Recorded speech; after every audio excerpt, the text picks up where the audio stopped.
A very good morning, ladies and gentlemen, and welcome to day one of the two-day under-19 first 11 cricket encounter between St. Joseph's College and Royal College. As of right now, St. Joseph's College won the toss and elected to bat,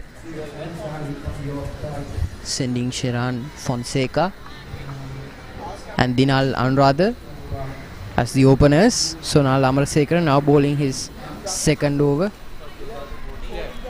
A very defensive field set in place. Sonal Amarasekaran now in his second over. Royal College now on their fourth. Just 2 runs from it.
Both Sonal Amarasekaran and Kamini Pathiratna making use of the beautiful swing present here today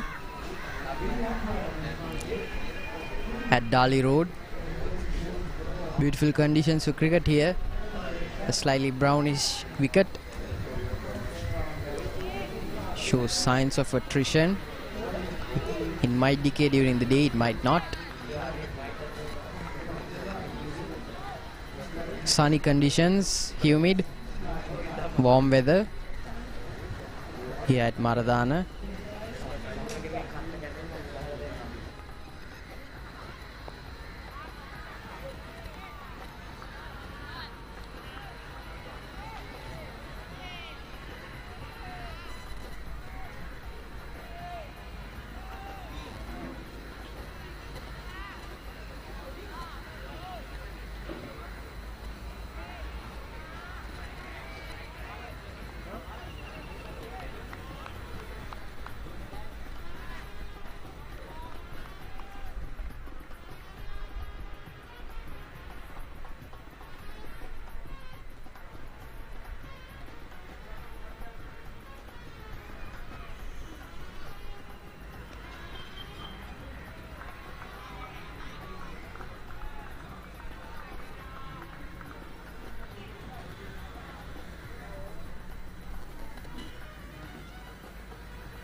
ground travel කරන්නේ.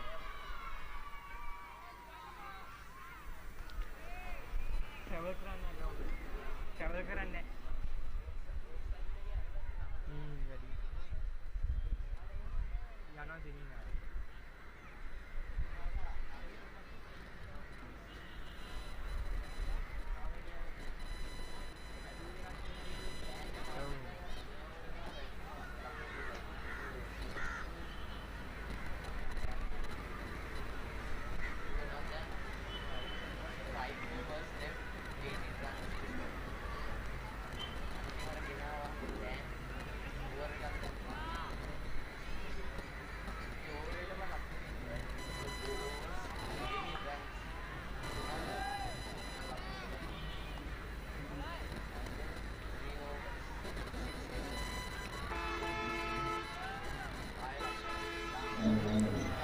A very good morning to all our viewers out there. We are coming to you live from St. Joseph's College, Colombo, where the home team takes on Royal College in their 124th annual encounter.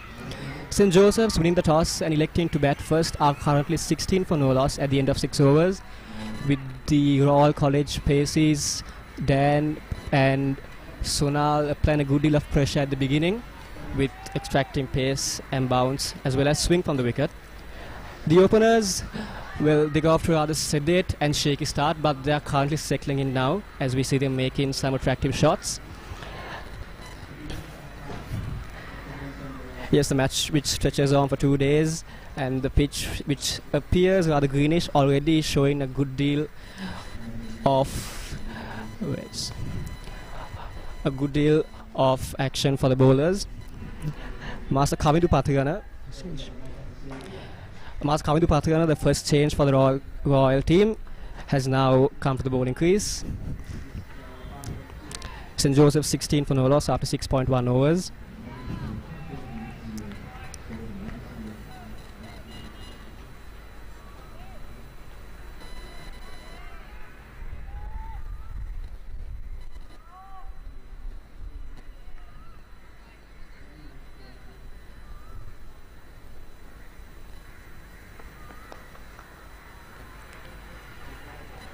A nice straight drive from Master Dinal, but was stopped by the bowler.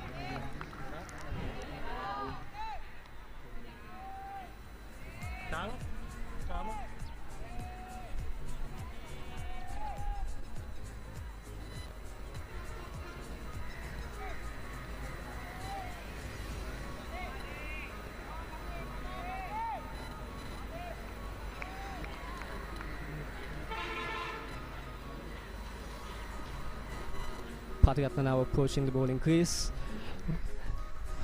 Oh, and a player miss by Dinal Anuradha. As the opener struggling at the very beginning of this match, we see a good deal of swing and quite a few plays are misses by the two Josephine openers.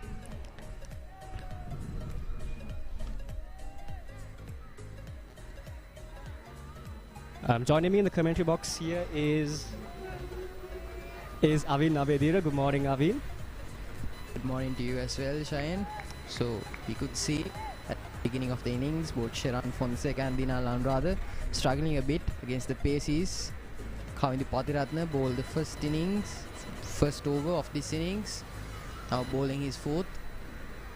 He's been extremely proficient with the new ball in all traditional two-day encounters, having picked up ample wickets along the way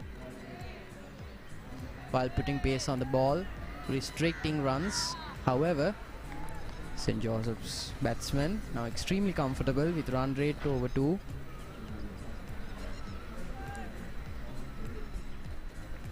It won't be anything to sneeze at. Plenty of batsmen have had trouble facing the new ball from Kavindu Pathiratna, Sonal Amarsekar and Dan Portdivella. All three pacers giving a lot of headache and trouble for the batsmen of Trinity College and St. Peter's College. So we could see plenty of swing in the wicket, the pacers utilizing it to great effect. However, those strong cover drives putting the ball off, those short deliveries. And at the end of the 5th over, and at the end of the 7th over, 17 runs for no wickets. Mahan Wickramasinghe and his men will be looking for an early wicket or two. He'll do them no harm.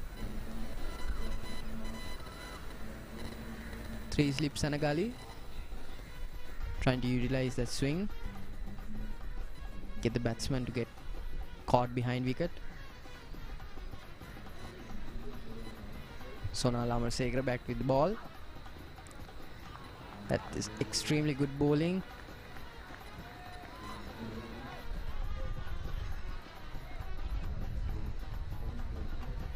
And that's the debut of the length ball in this innings. Almost close to clipping off stump. Extremely brilliant conditions for cricket here. Sunny. It's not too humid, but just enough that when the midday comes, both St. Joseph's College batsmen and Royal College fielders will be a bit uncomfortable. However, as of right now, conditions couldn't be better.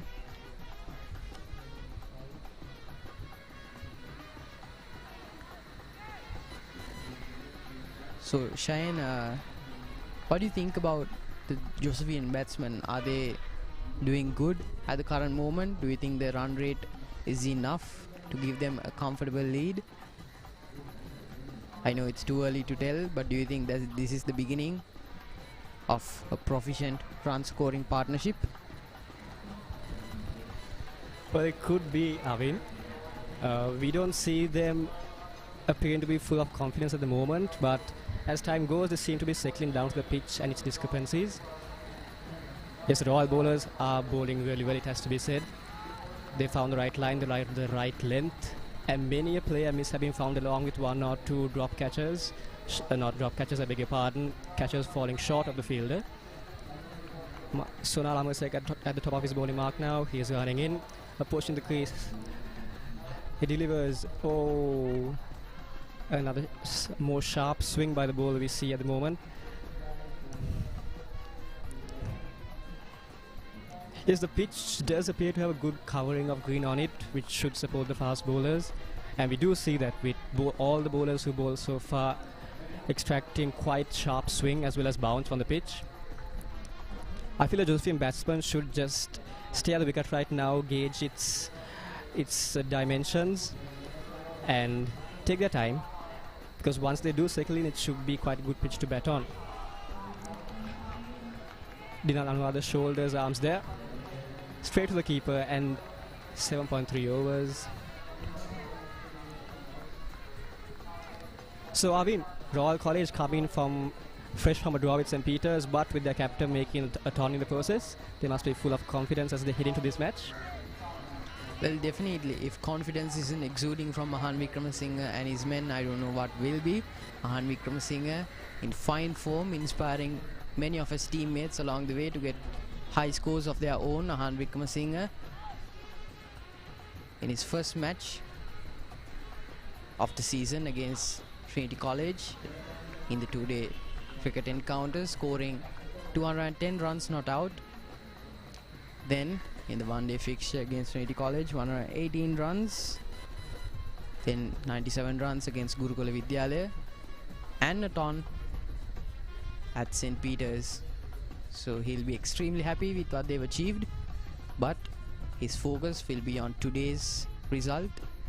If they can get those wickets, they will be in the game and they will have a firm lead over St. Joseph's College. But those batsmen out there on the crease, to their credit, have been extremely good at playing those defensive shots and putting away those short deliveries. Kamini Pathiratne is back for the first ball of the 9th over. He'll be looking to utilize that swing.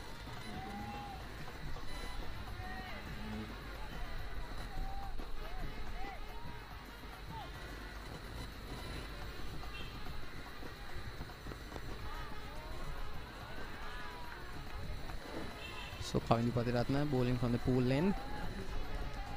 This seems to be relatively lesser swing, so he'll be looking to bowl wicket to wicket. Sonal Amarsekara and Dan Portdivella have been utilizing and reaping the full rewards of the swing present from that end of the pitch. However, the outfield at Dali Street has been a bit slow, and those short deliveries have been put off by magnificent cover drives.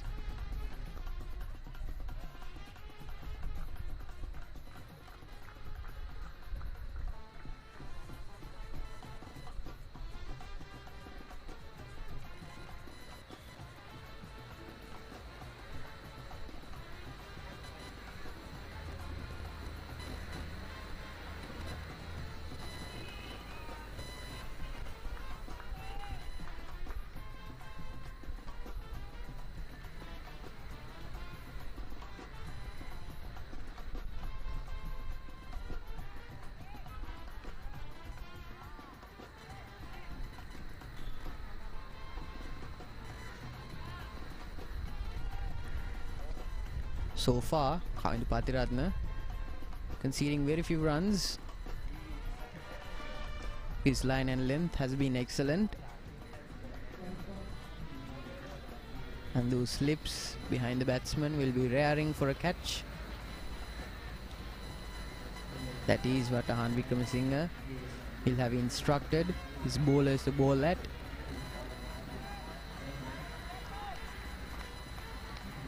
And by keeping a tight line, he's been frustrating the batsmen Sheran Fonseca and Dinal Anuradha, both aggressors in their own right. So if they settle in, it'll be extremely easy to make quick work of the bowlers. So Kavindu Patiratna, Sonal Amarsekara and Dan Portdivella will be aware of the fact that they need to get a wicket, and they need to do so quickly.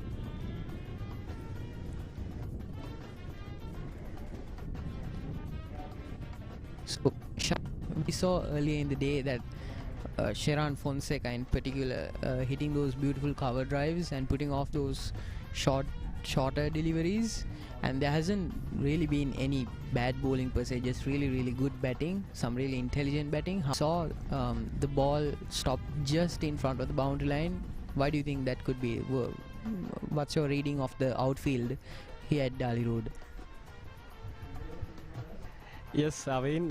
Yeah, we definitely see that Sheran Fonseca seems more comfortable than Dinal Anuradha at the moment, playing some lovely strokes through the cover region. Regarding the outfield, it could be that with the rain occurring nights these days, it's a little wet at the ends. On the left of your screen though, the outfield seems quite fast, but to the right, at the latter part near the boundary rope, it does seem a little soggy, hence the ball stopping there when Master Dinal played a stroke.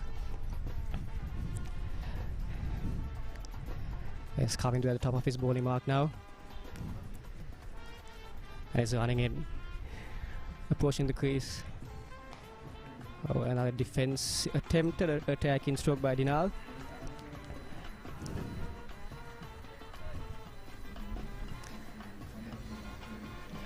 And at the end of 9 overs, St. Joseph's College are 18 for no loss.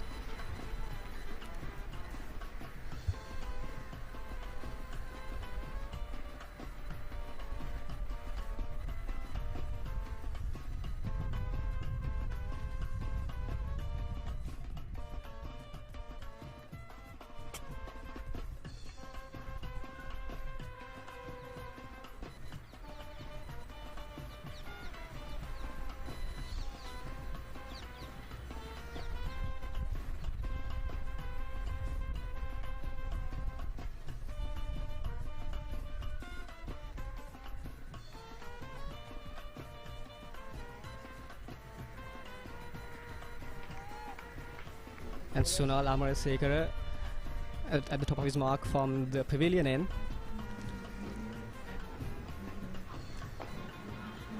Oh, he's got him. Oh, the catch from the point fielder, Master Sheran trying a cut shot there, but Unfortunately for him, it did not work out. Well, that's sad because he looked the most comfortable of the two. But he has got to go, courtesy a beautiful catch by the field at point of Royal College. And Royal College strikes with the first wicket occurring within the first 10 overs. Master Sheran departs for, well, a rather short stay at the crease. And he takes a long walk back to the dugout.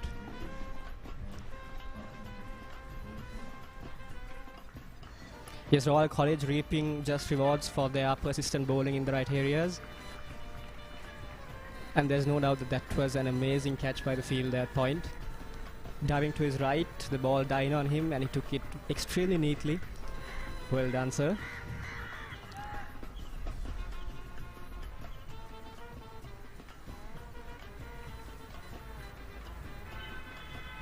And the one-down batsman for St. Joseph's College is Siobhan Daniel, an aggressor in his own right. Yeah. And Arvind, so you must be happy, Royal College getting the first wicket so soon. Well, one shoot on the side.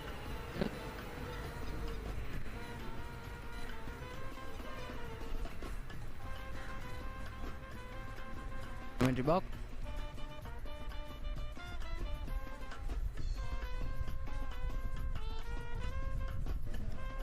Taking a beautiful catch of Sonal Amarsekar. So Sheran Fonseca, had he stayed, would have proved to be much trouble for the, but thanks to Dan Podivil and Sonal Amarsekar, they have a new man at the crease and they'll be looking to dismiss him as well and make inroads into the Josephian batting lineup. They managed to do so in the first session itself. That will be a victory in and of itself for our college. Here at Dali Road, conditions well suited for pace bowling. Of course, they'll be taking just a bit of inspiration from the Pete Wright bowlers that they faced not too long ago at Colombo 10 at the St. Peter's College grounds. They had made use of the pacey pitches and they did not choose to introduce spin until the 26th over. So it seems to be a similar pitch here. However, the outfield seems much slower. So Sonal Amarsekar, Ahan Wickramasinghe, Dan Podivila, Kavindu Pathiratna will all be looking to bowl for long stretches at a time. And so far, they've had good results of it.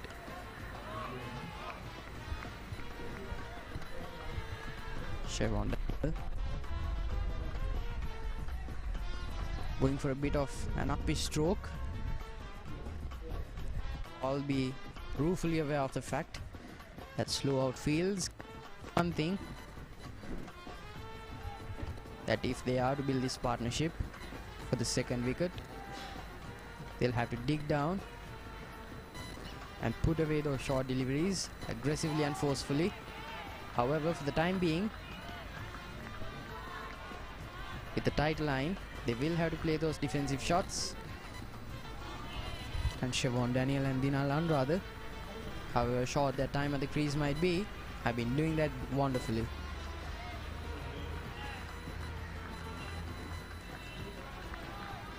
Of course, our college, having lost the toss, will be happy with what their bowlers have achieved, but they will be looking forward to batting.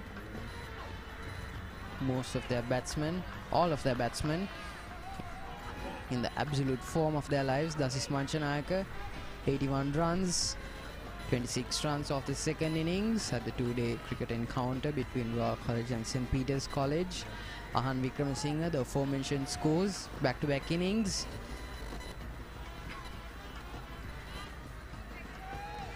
Sadish Rajapaksha, having scored 152 runs not out in his first cricket match of the season.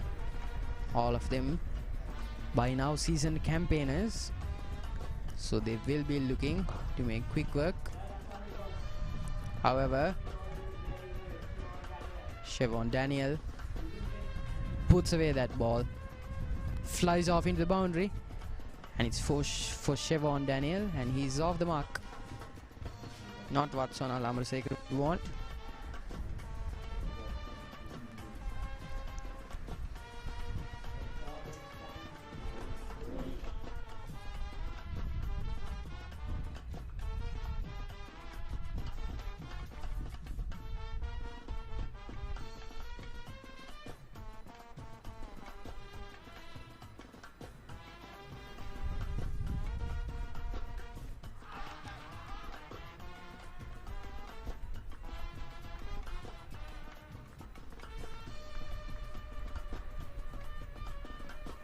Oh, a good comeback by Sonal after having gone for a beautiful boundary off his previous ball. Yes, Siobhan Daniel, you give him width and he punches on it immediately. So Sonal seems to have learnt his mistake right away. And at the end of 9 overs, St. Joseph's College are 22 for 1 wicket.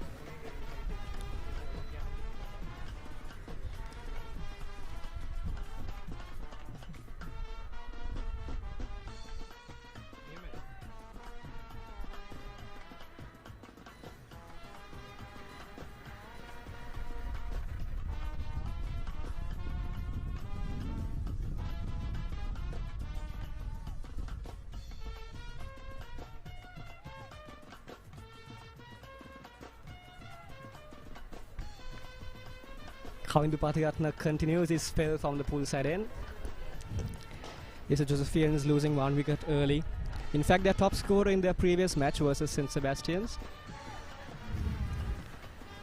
The team will look towards these two at the crease, Siobhan Daniel and Dinal Anuradha, to dig in deep and build a fruitful partnership. And Pathiratna over the wicket. Whoa! Nearly dragged onto the stumps the way I see it. Yes, Royal is certainly creating a seed of doubt in the Josephians' minds. Swinging the ball, and we do see some balls keeping low too. So the batsmen will have to be extremely watchful if they are to continue their stay at the crease.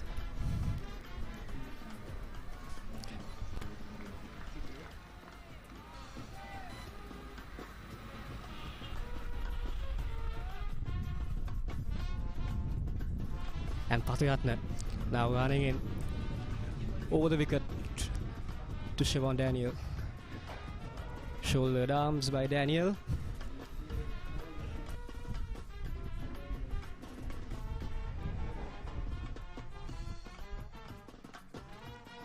There's all the Royalist bowlers, very economical, very persistent in their lines and lengths. We've hardly seen a loose ball, but the very few which have been bowled have been pounced on by the Josephian batsmen. So an interesting contest here between the two aggressors at the crease, Siobhan Daniel in particular.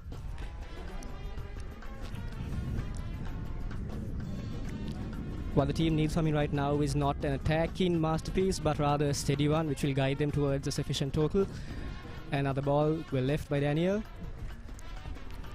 Yes, the bowler trying to entice the batsman into nicking that or possibly miscuing a hit towards the cover region by bowling in that wide off stump region. A ploy which did work looking at the previous wicket of Sherran Fonseca.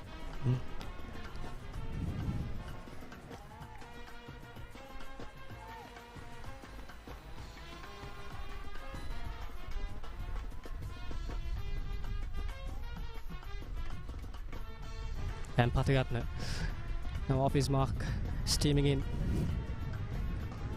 Oh, a beautiful shot by Siobhan Daniel that's running into the boundary. Will it go there? Oh no, just saved by the fielder there. A very good attempt, a very good save I should say. And he restricts the batsman to just 2 runs. And yet again we see the outfield slowing down towards the external regions.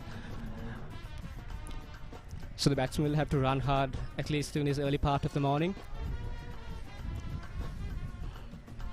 And Siobhan Daniel 2 runs to his name.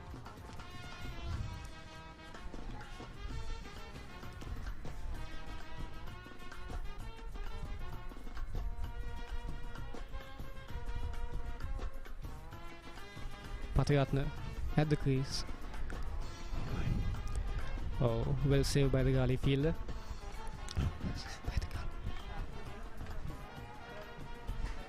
Yes, we can hear a good deal of chatter and cheer from the Royalists around the stumps, clearly giving the bowler all the necessary backup he needs to break through the lineup.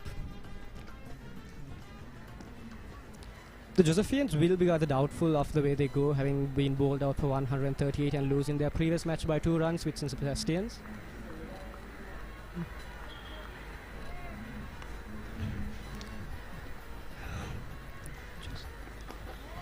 Solid defense by Daniel on the front foot.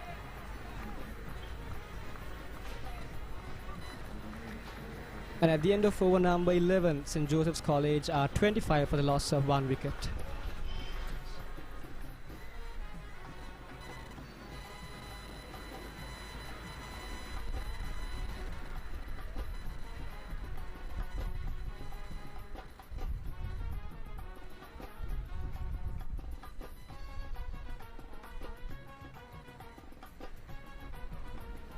Just a one down batsman, Master Siobhan Daniel, I beg your pardon.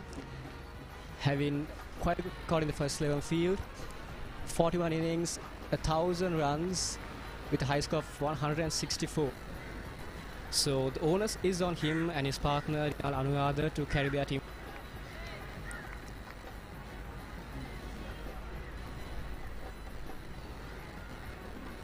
Sunal Amasekara delivers another defense on the front foot by Anuradha.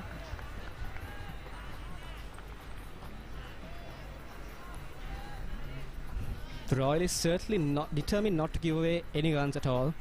And we see the beautiful chapel of St Joseph's College right there.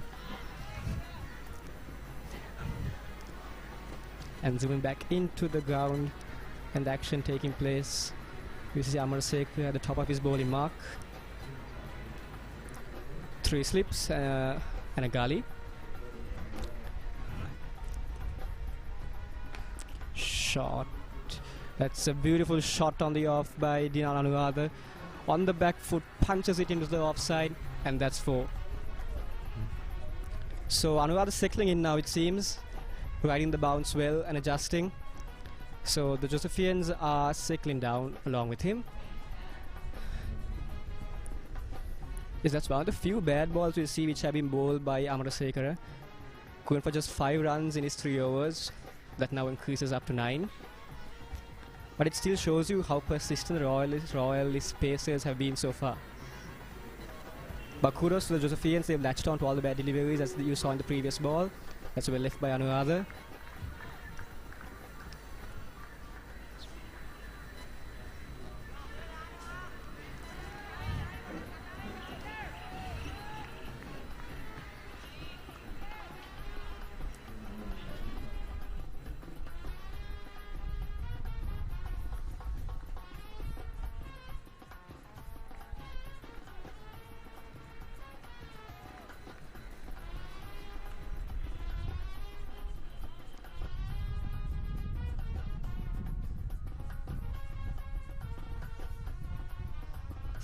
Ooh, nearly something exciting there.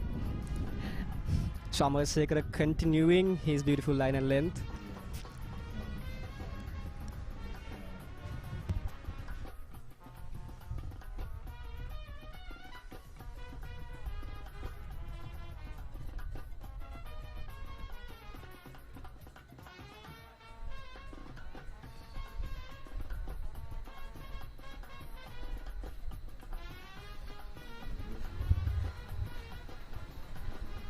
So far, Sonal Amasekara having conceded 9 runs in the space of 3 overs, having taken 1 wicket.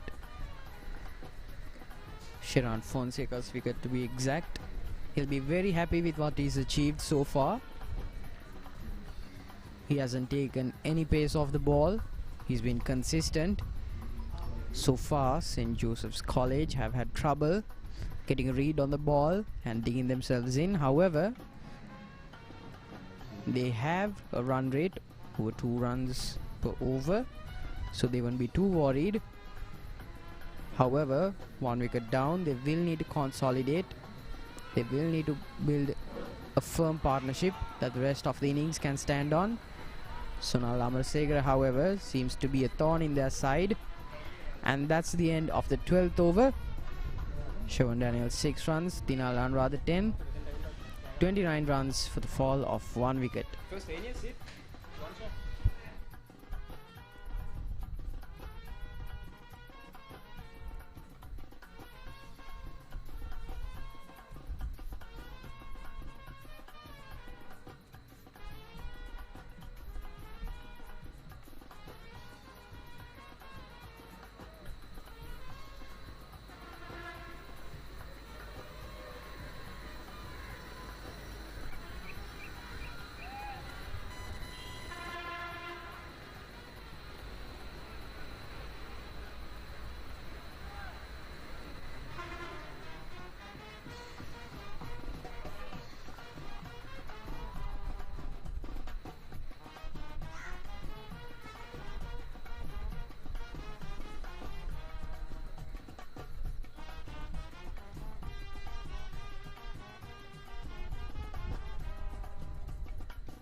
So far, Shawan Daniel and Dinal Anuradha have been excellent at leaving the ball be.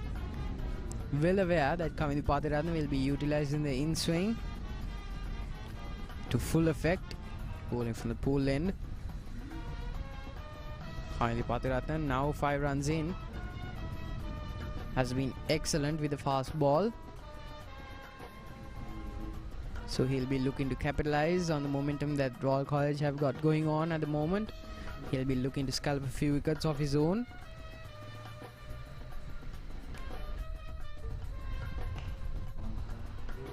And that's a beautiful cover drive, and it zips off into the outfield, and it's the boundary.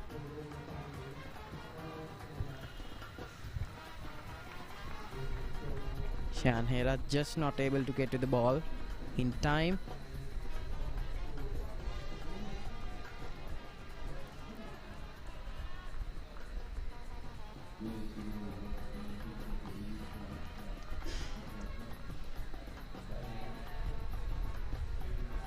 And Shawan Daniel now with 10 runs to his name.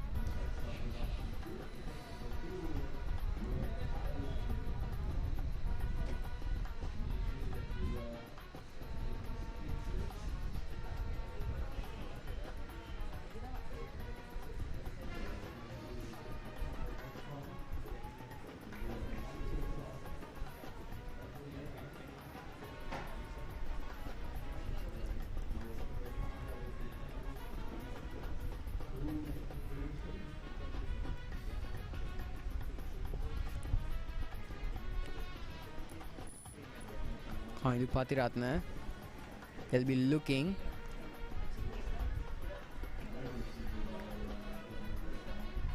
to stop her conceding of runs. St. Joseph's College now having quite a large percentage of boundaries in their scorecard.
And at the end of over number 13, St. Joseph's are 34 for the loss of 1 wicket.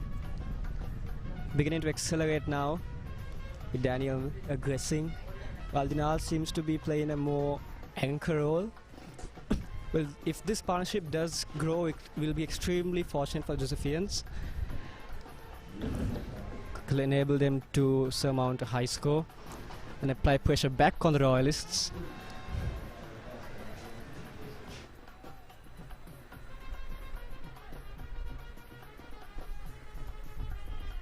Kunal Amarasekara continues his spell from the pavilion end and his balls. An attempted off drive off the toe end of the bat this time.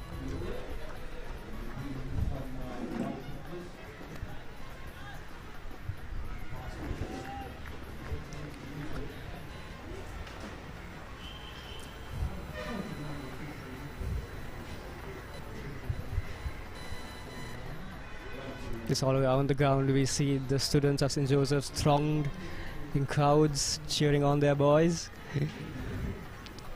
And Sunal. Oh, what a catch by the fielder. Oh my god. That is amazing fielding.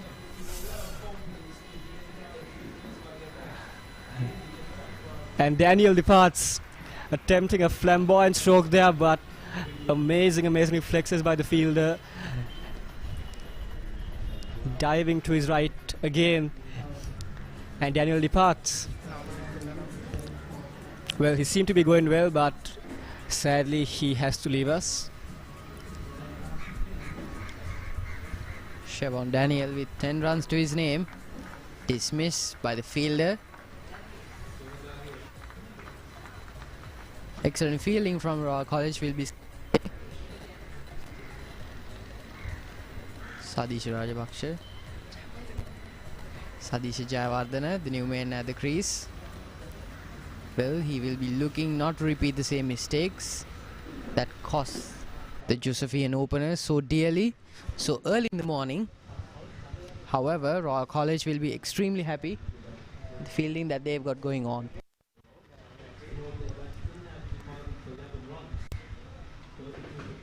අයිබෝවන් fashion designing ටේලරින් වලට වඩා ගොඩක් වෙනස්. ටේලරින් කියන්නේ technical side එක. Fabric එකේ තමයි ගොඩක් වෙලාවට මැටීරියල් එක. ටේලරින් වල ගොඩක් වෙලාවට බවුන්ඩරිස් තියෙනවා. මොඩියුල්ස්ලා අපිට ඕන කරනවා.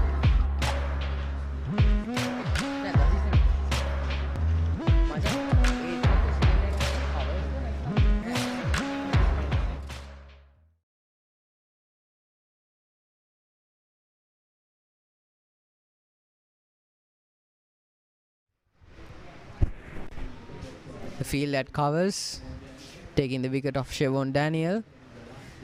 He'll be extremely pleased with what he's produced. And that's extremely good running. Chance to run out, but to no avail.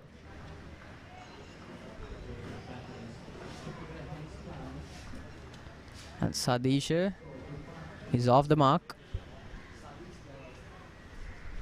Sadish Jayawardena, prolific scorer in his own right, representing St. Joseph's College.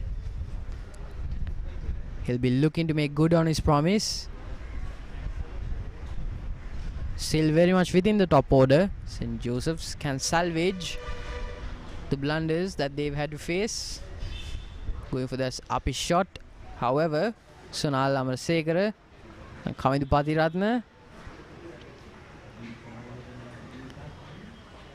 have figured out the formula for success. They've tried to entice the batsman into going for those uppish strokes, and now they've got 2 wickets off it. Kamindu Patiratna now with 2 wickets to his name. My apologies, Sunal Amarasekara now with 2 wickets to his name.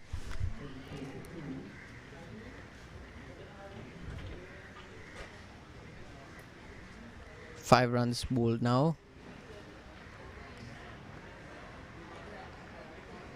And that's bowled into the pads. And swings just offside off stump. Extremely good conditions here for pace bowling. However, in certain patches of the outfield,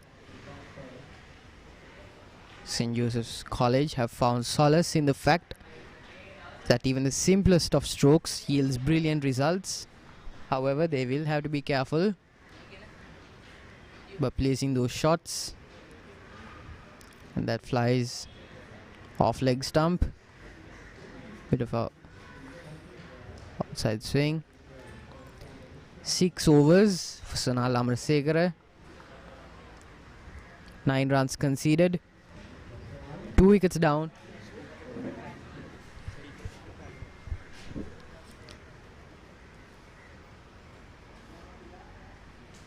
And that's 14 overs, 35 for 2 down. Extremely sunny here at Dali Road. Perfect conditions for the type of cricket that these two teams will be hoping to play. I've always loved this type of condition. And St. Joseph's College providing a beautiful background to the beautiful game of cricket that our viewers will be hoping to see. Dan Portdeveller back with the new ball.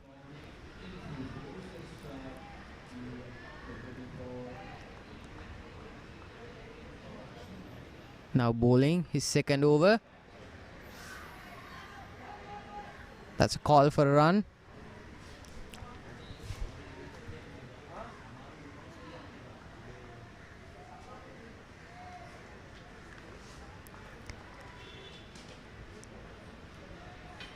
The rocketing skyline of Metropolitan Colombo, providing a beautiful background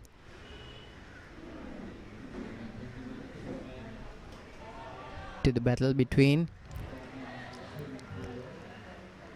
the Jews and the Royalists, which has been happening since time immemorial, now happening precisely for the 124th time. So a well-worn pitch, standing the test of time, having witnessed wonderful cricket.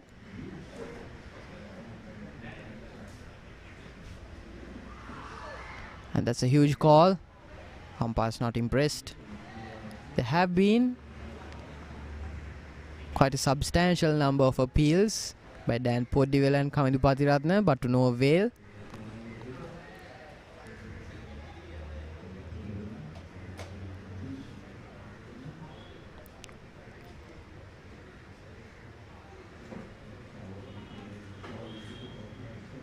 Kamindu Pathiratna will now be itching for his first wicket of the day. However, him getting frustrated will not be the answer. He has been a bit inconsistent with his line and length, at times bowling a very poor short delivery, and the Josephians, to their credit, have been intelligently waiting until that inevitable shorter delivery comes along their way. A simple drive, and it heads off into the boundary line.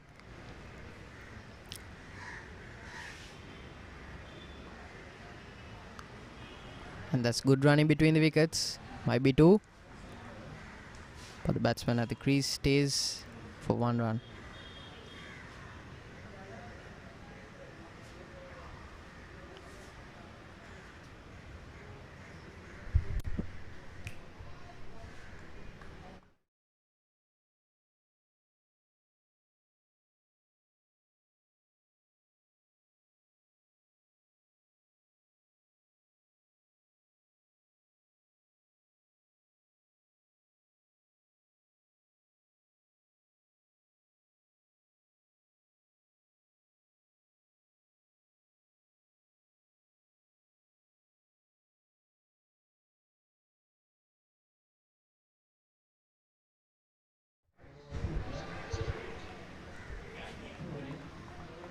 Once again, Royal College saved by the bell, quite literally. And at the end of the 15th over, St. Joseph's College 38 runs, 2 wickets down. Royal College will be happy that the batsman batted to where he did.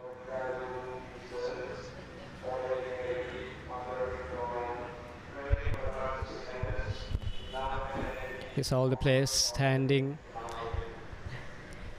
in prayerful stances as the customary noonday prayers of the college take place through the loudspeaker system.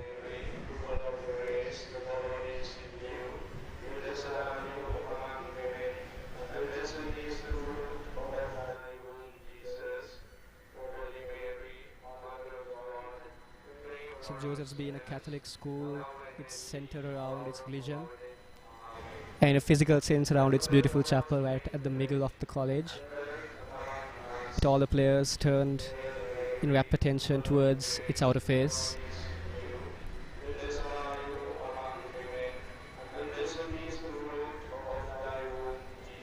Caps off, hands joined.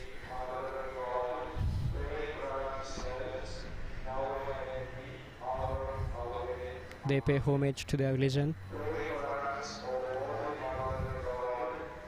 Aided by the royalists who stand in respectful attention. A beautiful scene of religious unity and cultural oneness.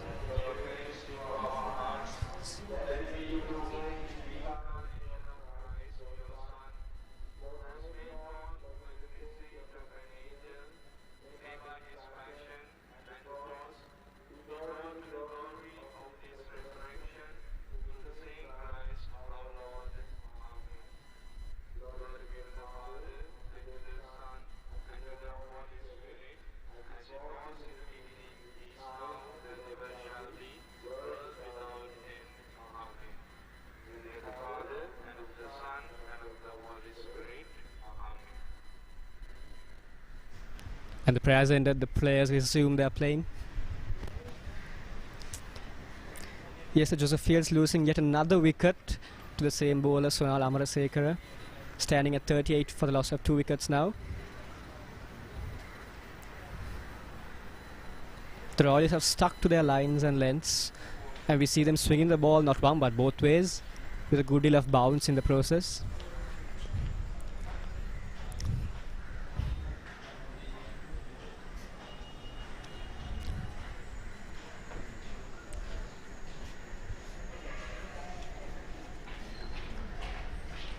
And now a bowling change.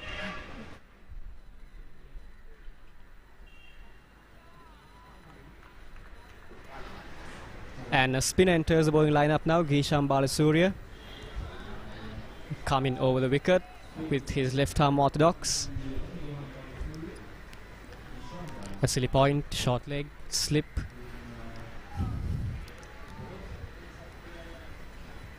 And just one field outside the 30-yard circle.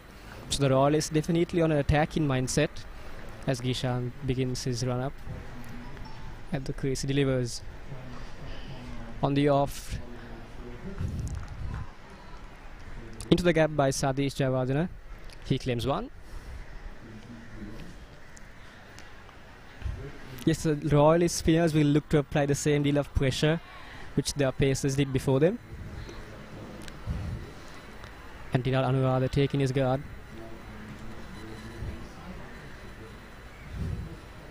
Short leg and silly point.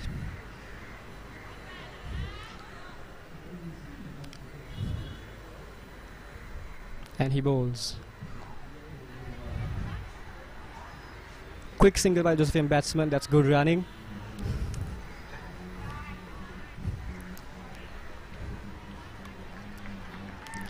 Is Gishan's orthodox turning away from the right-handed batsman. So it will be a good challenge between the batsman and the bowlers. And now a slight change of field, 2 slips now. Well, the Royalists are definitely not on the defensive procedure. Oh, a sweep and a miss by Sadish.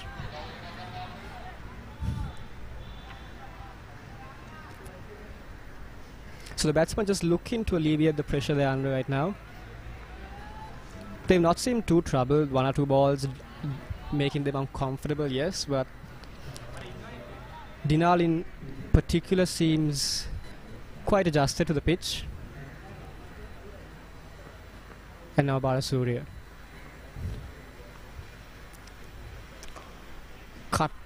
A back foot drive on the offside by Satish Jayawardene. 1 run to the Josephian tally.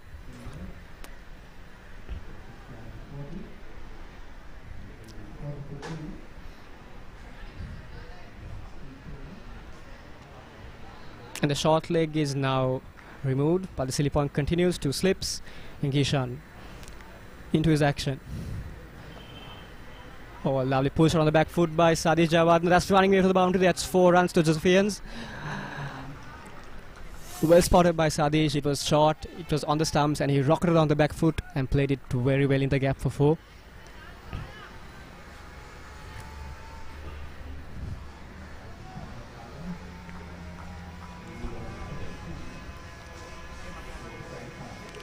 And that aggressive shot immediately prompts yet another change in the field by the Royalists. The second slip being put to a mid-wicket right now.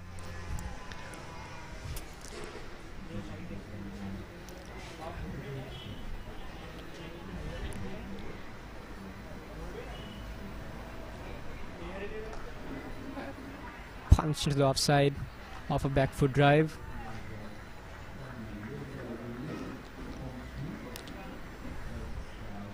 Oh, I do beg your pardon. That 4 was by Dinal Anuradha, not Satish Jayawardene. Well, both right-handers looking quite comfortable against the left-arm orthodox spinner.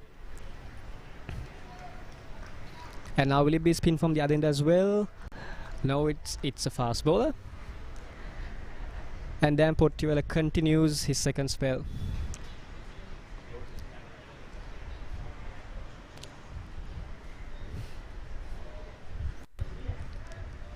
At the end of 16 overs, St. Joseph's College 46 for 2 wickets.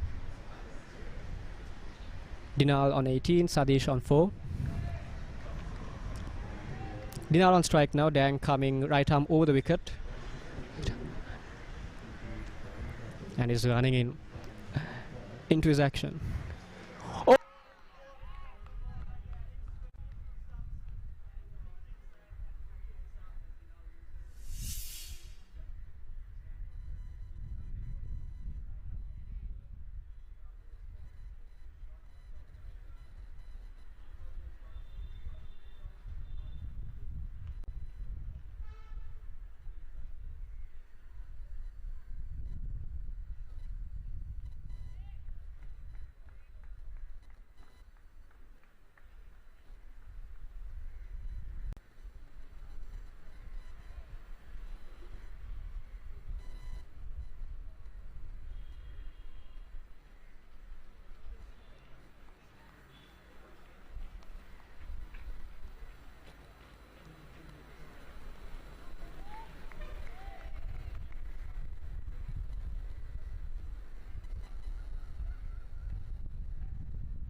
and right the wrongs that is been committed by them.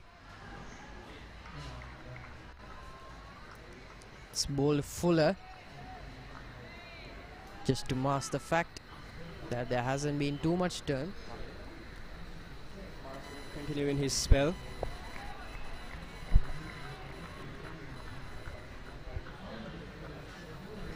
Against the left-handed Dunit Vellalage.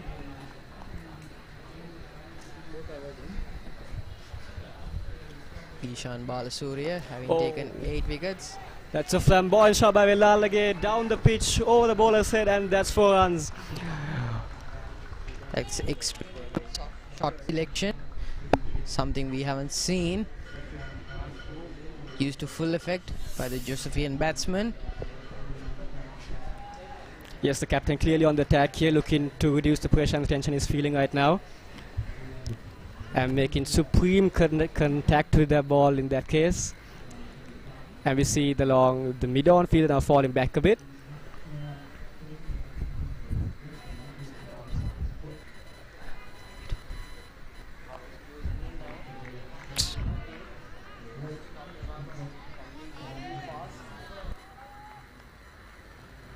Janahan Wickramasinghe will be wondering about whether to employ spin so early into the game when the pitch is still so fresh and still has a lot of green left. So what do you think about the pace attack that Royal College has had on offer today, and why do you think that spin has arrived into the game so early? Well, Lavin, the paces have certainly proved their worth moving into the first day and the first session of this match. They've stuck to their lines, they've found perfect lengths, and they reap their rewards. 18 overs in, 55 runs for the 3 wickets. Courtesy of Dan Portdeville and Sonal Amarasinghe, having picked up 1 wicket and 2 wickets respectively. They've done their job. 3 wickets at the end of the first session. They'll be extremely happy with what they've achieved. However, they will be looking to capitalize on it. 3 wickets will not be enough to temper the charge of the Josephians, and Royal College will be looking to do just that.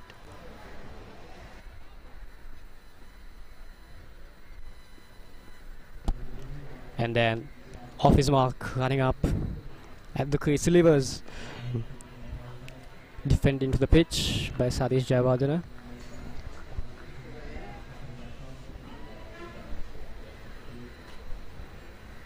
Yes, with the captain at the crease, the batsman at the other end, Jayawardena, will feel more stable, will feel more at home.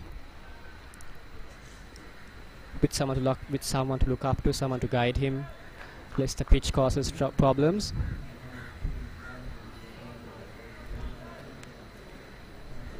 St. Joseph's 55 for 3 right now. They have upped their run rate, but losing wickets at regular intervals will be something they will look to avoid, to cut down on. Another solid defense into the offside by Jayawardena.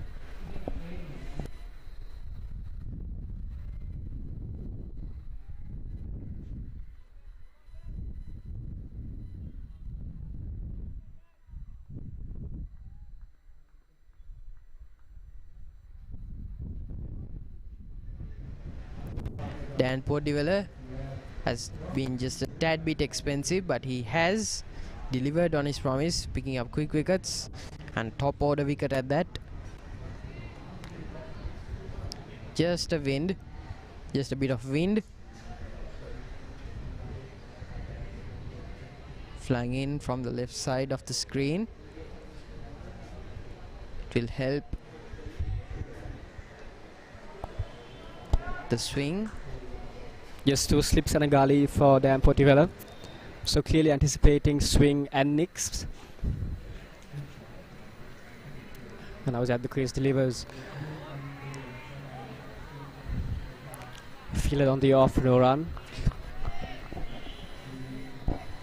If Dan Portdeville can pick up at both, will have a wicket on his hands.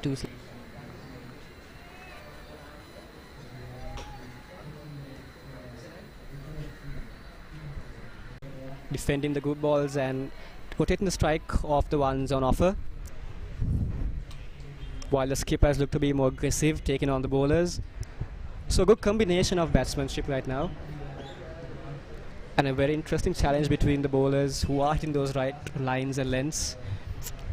And now Dan at the crease. And a beautiful shot by Villalage on the off. It's running into the boundary and it's 4.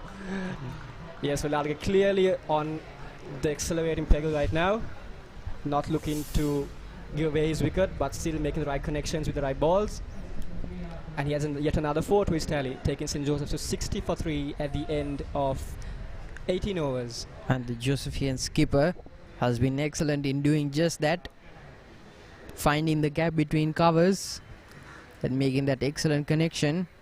He has read the ball extremely well. Dan Podivela will be slightly discouraged. There really hasn't been any bad bowling from the Pacers per se, just really good batting on the side of the Josephians. So the skipper and the opener both will be looking to capitalize on the fact that they have been playing cricket with tempered aggression, meaning that they haven't been too uppish, but they have still found the boundary consistently. So do you think that this partnership will be vital for St. Joseph's in the overs to come? Yes, the two batsmen at the crease seem to have found a nice balance. Sadish playing a more anchoring role, while Villalage looks to be on the attack. They've not misconstrued any wrong shots or anything so far, so the team and the batsmen themselves will be looking up at the moment. They'll be looking to stage a good partnership, a good comeback. The sun beating down on the pitch as the players take their drinks break.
Well, the Royalists seem quite relaxed as they banter around the rings.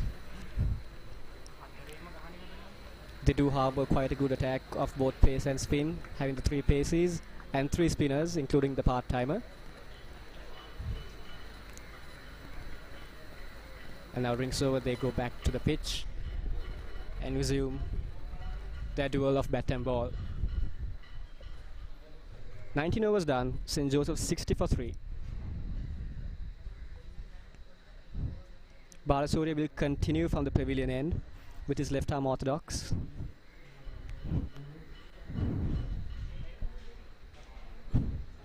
It's the pace attack that so far troubled the Josephian batsmen. The spinners, though hitting the right lines and extracting turn, not creating as many doubts in the batsman's mind as the pacers did. So the Josephians will look to capitalize on spin with which they seem more comfortable.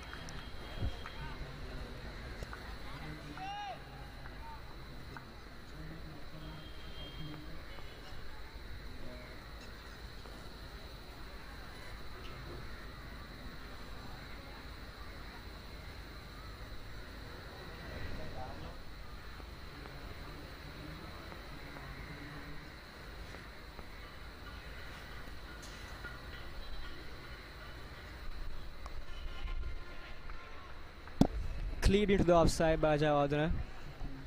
1 run.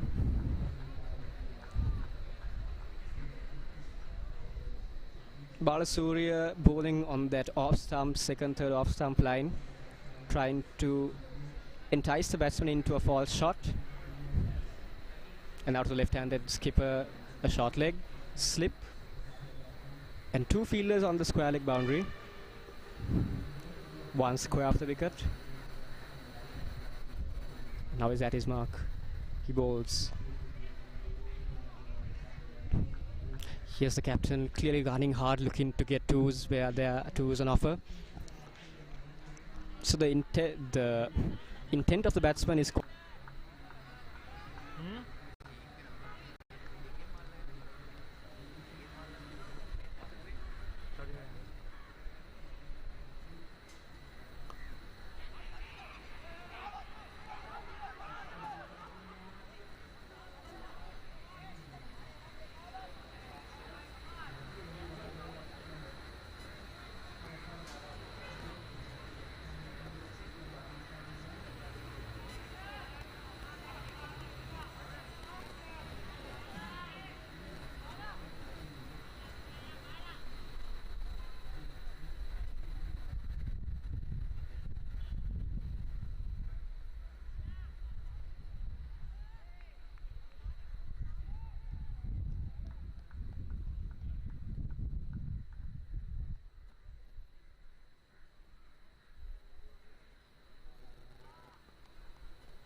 so bowling change made by the Royalists from the pool side end, and immediately a wicket is lost.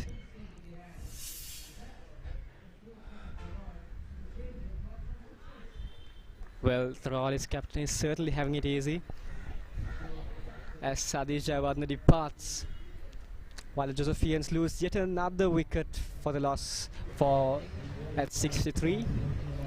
And the opener walks. Well, that has been the bane of St. Joseph's existence for much of their innings, because the fact as it stands is the fact that they have yet to pick their consistent shots. They have been going to go for those aggressive strokes, and it hasn't worked in their favor so far.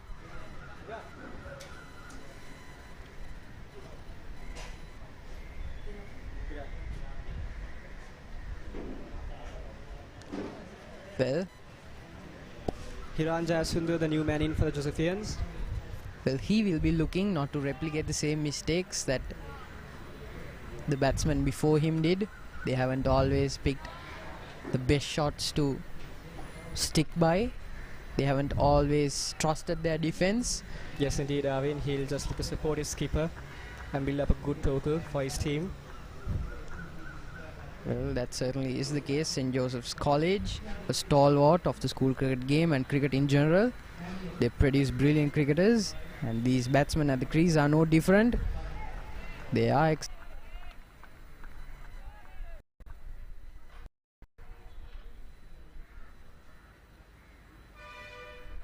hopefully be looking to witness some brilliant batting, and it's still very much early in the first day, so who knows what fate might hold. Yes, Arvin, the team will take that into account as well. I will not be too disheartened. They've still got plenty of batting to come, as well as a good bowling attack.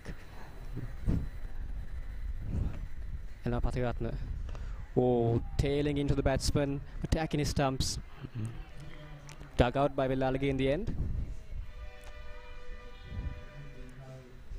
So Royal is managing to pick up those wickets at regular intervals and restricting the Josephian batsman's flow of runs.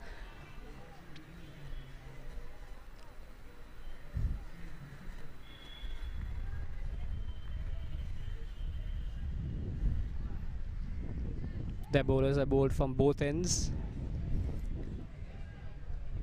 and they've reaped fruit from both ends as well. And now Pathiratna bowls left on the offside by Velalage. So it will be interesting to see what Vellalage's tactics here will be, whether he'll continue his aggressive streak or whether he'll now dig down and try to stabilize the other tilting ship of the Josephian batting lineup.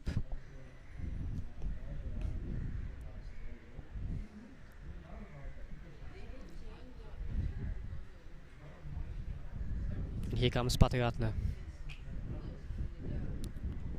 Left again on the offside. So leaving no room for error is the Josephian captain.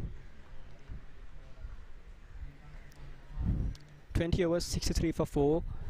The Josephians are going at a run rate of 3, which is quite good considering their beginning, which was less than 1. So the only problem here is that they're losing wickets. So if they manage to drop down on that weakness and counter-attack the ploys of the Royalists, with all hope that they will make a good total, a good first innings total to challenge the Royal bowlers, the batsmen rather. And the over ends with yet another leave on the offside by Velalage. Pathiratna ends another successful over for him and the Royalists. 1 wicket down, and at the end of 21 overs, St. Joseph's College are 63 for the loss of 4 wickets.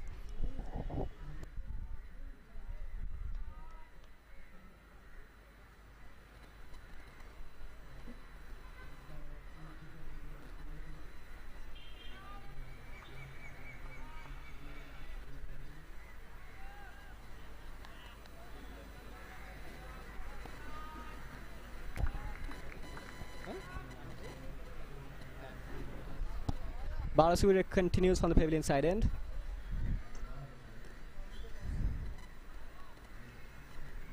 Left arm around the wicket.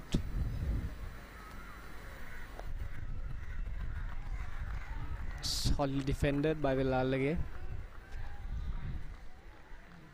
I beg your pardon, Jayasundara.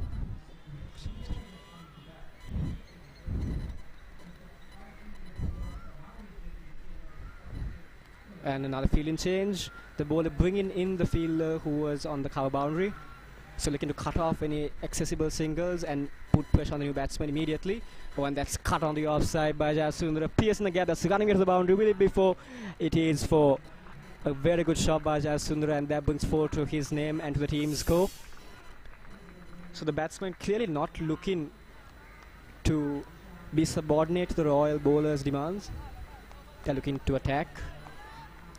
They're looking to assert their authority on their home pitch, despite losing those early wickets. And immediately the fielder who was brought back in on the offside is dropped back on the boundary. Cut on the offside, upish, but safe. 1 run to Jayasundara.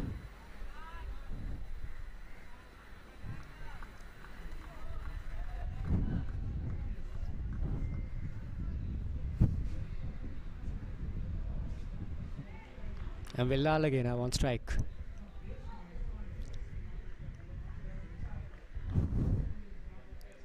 A defensive field on the offside for him. Over the wicket, Balasuriya. Defender on the back foot. A dot ball.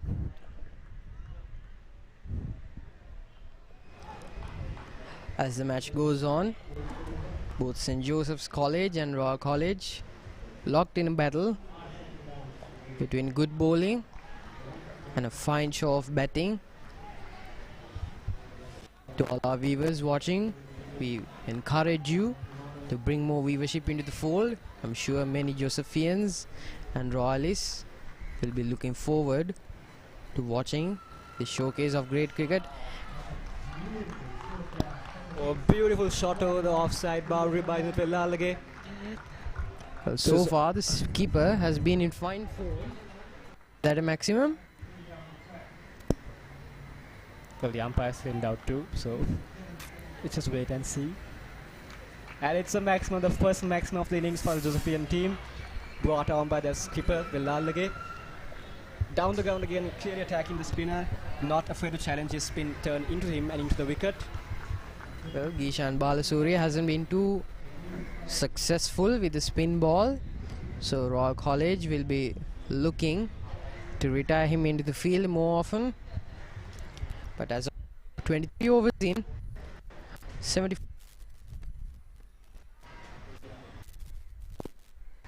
overs in, 74 runs, fall of 4 wickets. Villal again on 20 already. Well, Avim, the spin attack of Royal College has looked to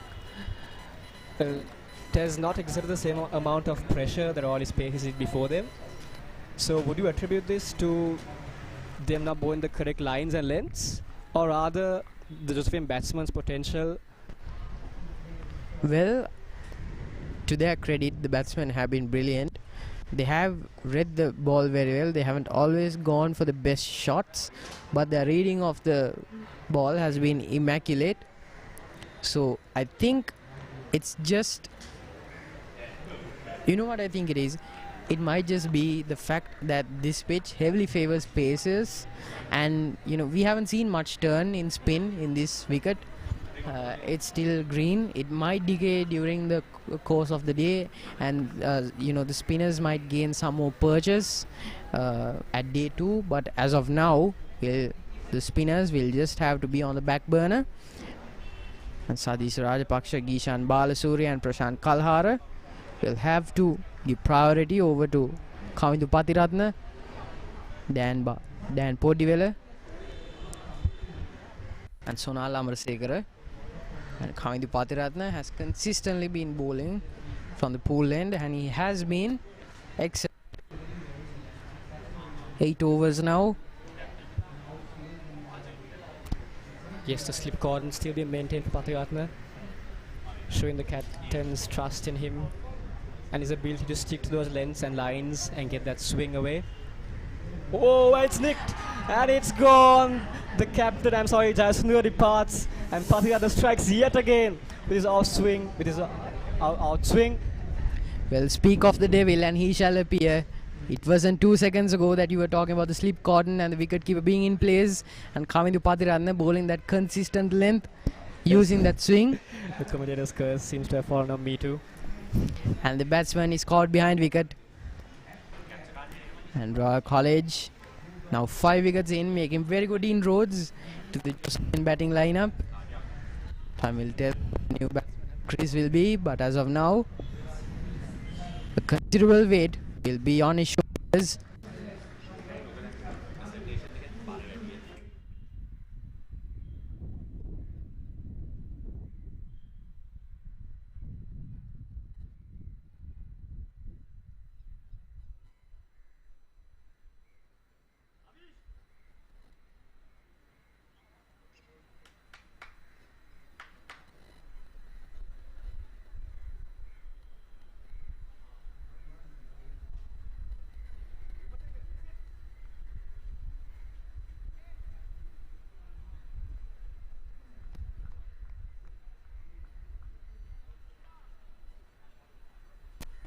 Yasith Rupasinghe, the new man in for Josephians, courtesy of their beautiful ball, which dismissed Jazz Sundara.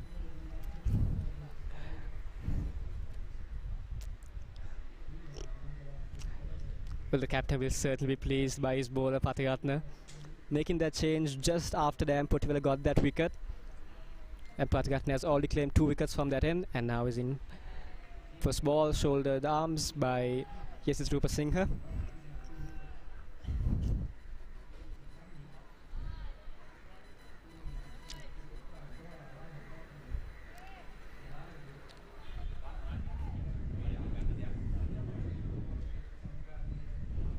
Well, I rather think that Jazz Sundara's wicket was the first wicket which was lost thanks to true beautiful pace bowling.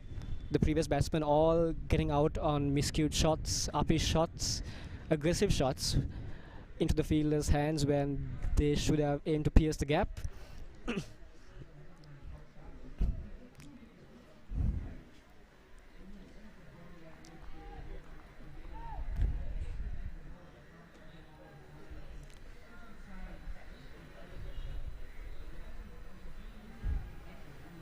Two slips and a gully for Patiratna. To the right-handed Rupasinghe. And at the top of his bowling mark.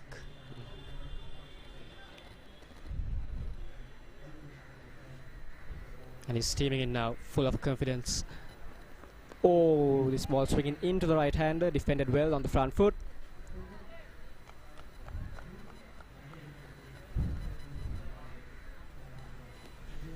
And a bowling change. The fielder Gali was seen warming up in the previous over, and now he takes on the mantle for his captain.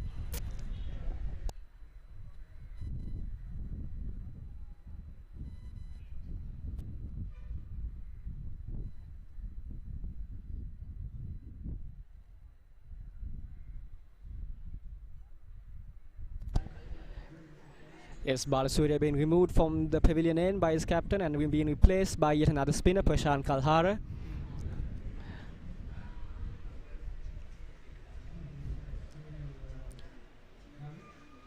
Kalhara, to my knowledge, a leg spinner.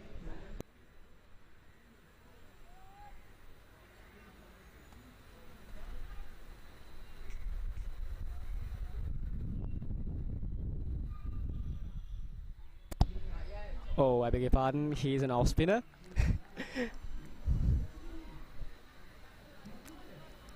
And immediately on the first ball, hitting a good length, getting good bounce against the left-hander. Silly point in place now with a slip. Ground the wicket. Driven into the offside. 1 run to the captain.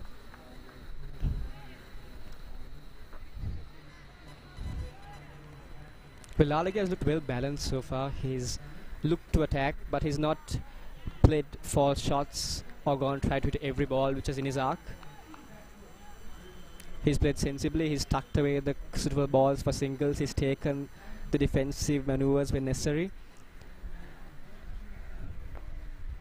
And a flick onto the outside over full toss by Rupasinghe. No run. Well, we have seen the Josephian batsmen picking the lines and lanes a bit more wisely. They haven't been too aggressive, but they know just how to dial it back in. They haven't pulled it back too much. There have been those strokes, masterful at that. Yes, well, the Royalists have bowled beautifully, there's no doubting that. And the pitch aiding them too. We see that ball, the previous ball, bouncing a little lower than normal. And a reverse sweep by Rupasinghe. So he's clearly no less defensive than his captain, no less attacking than his captain, I beg your pardon. The batsman going for a bit of an unorthodox shot, bit of a paddle sweep. On the offside, 1 run to the batsman. And he's off the mark with that single. And the Josephian batsmen seem to have realized the secret to their success lies in running between the wickets, because at Dali Road the outfield hasn't been too quick. Yorkers and bouncers, but here we've seen that length isn't really that important. It's been the line. The line has been really tight. The bowler is bowling wicket to wicket, and that's been key in stopping the jaws. No ball there from Pathiratna. Yes, I mean the Royalists have not employed a very attacking strategy bowling wise, but they have utilized the pitch and its aid to them as a bowling unit. They found a beautiful line, a beautiful length just on their good length area, which allows the ball to swing both ways, construing doubt in the batsman's mind. Run rate now So just firmly patient bowling. at 3.29 runs per over. Sorry about that intrusion. Yes, sorry, Arvind. Now Pathiratna sliced on the offside. 1 run to the captain. And here you can see just how fickle cricket as a game is, because not only has St. Joseph's College capitalized on the 50-wicket partnership and built some good runs along the way, but they have turned the tide on the Royalists as well, because Kavindu Pathiratna looked so dominant during the first half of the 2 sessions that have passed by. But now it looks like St. Joseph's just might be in the driver's seat. Yes, they've shown that they are not willing to bow down to the bowler's proficiency. They've not let Pathiratna get encouragement from his side. They've taken singles and not allowed him to settle down completely, though he did bowl really well in his first 2 overs. Now just milking the singles now, encouraging that run rate, encouraging themselves. And as Arvind said, yes, cricket is fickle, because the Royalists seemed on top just 5 minutes back. But now just by those singles, the Josephians seem so much calmer, so much more at home, as they should be on their home pitch. And hopefully, as I'm sure the team is hoping right now, they will manage to put up a challenging total and build on this partnership. Pathiratna left on the offside. And Kavindu Pathiratna and Sonal Amarsekara, the 2 pacers most experienced in Royal College's bowling lineup, have picked up 2 wickets apiece, and Dan Podivela, the junior among the pacers, having picked up his own wicket. All 3 of them are aggressive, dominant, assertive, and had the will to play through, and in the end,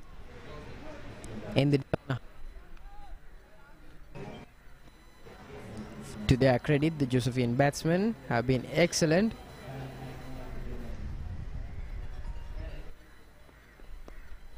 Stopping the onslaught of wickets that have come their way. And good running between the wickets from the Josephian batsmen. At the end of over number 24, St. Joseph's are 81 for the loss of 5 wickets.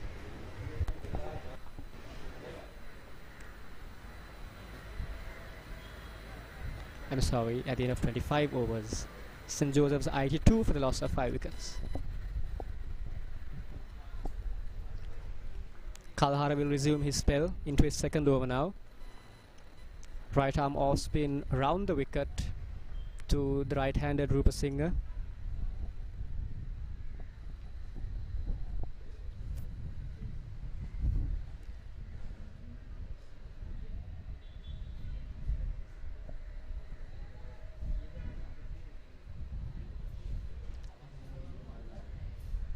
And to his first ball. Off the toe edge of the bat, not going in the direction the batsman would have wanted it to, but he's safe nonetheless, and that's the main thing. Both spinners not afraid to toss the ball up and tempt the batsman into those big shots, and thereby increase the opportunity of miss hits and tips.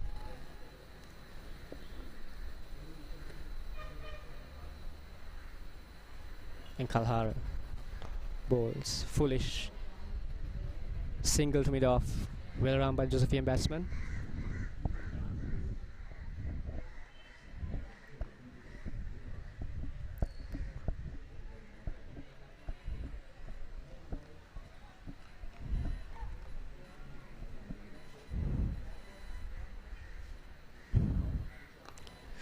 Well, Alagi with a nice shot into the offside.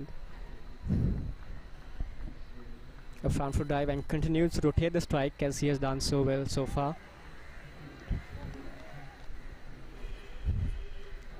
And now Rupa Singh on strike. Kalhara. He bowls and swept on the leg side by Rupa Singh in the only one run. A loud no from the captain as he decides to take strike on the pool side end.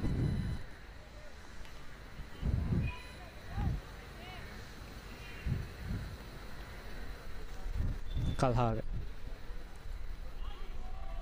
Oh, that one keeping low and moving in this time. Well judged by the captain.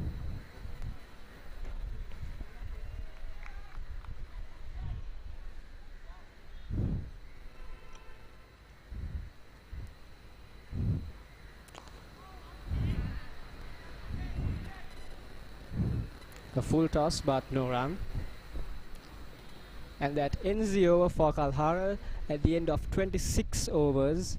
St. Joseph's College are 85 for the loss of 5 wickets. With Velalage and Rupa Singh at the crease, both left-handed. Velalage on 23, Rupa Singh on 7.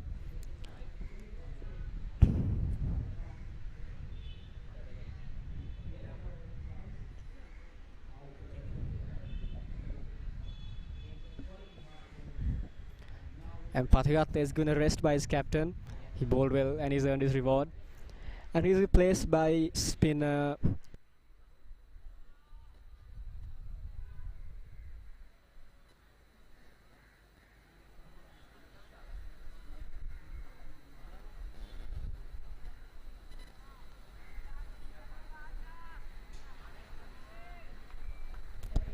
So Pathiratna has been replaced by part-time. So Sadisha Rajapaksa will be looking for an LBW, or at the very least get the runs slowed down and the scoring a bit less aggressive. That will be his objective at the current moment.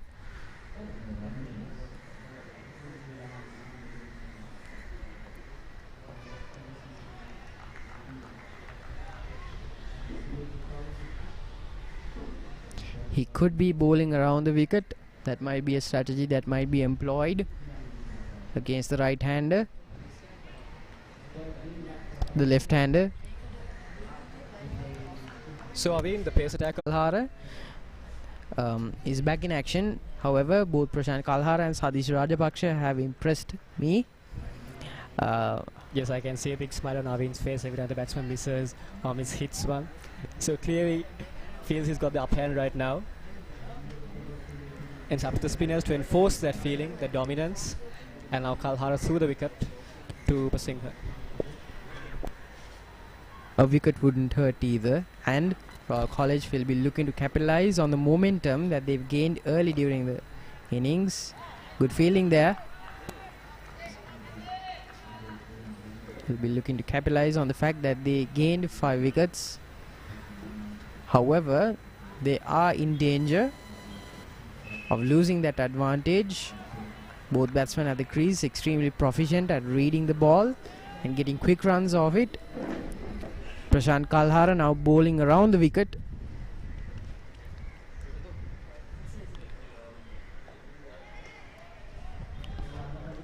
Still the left-hander.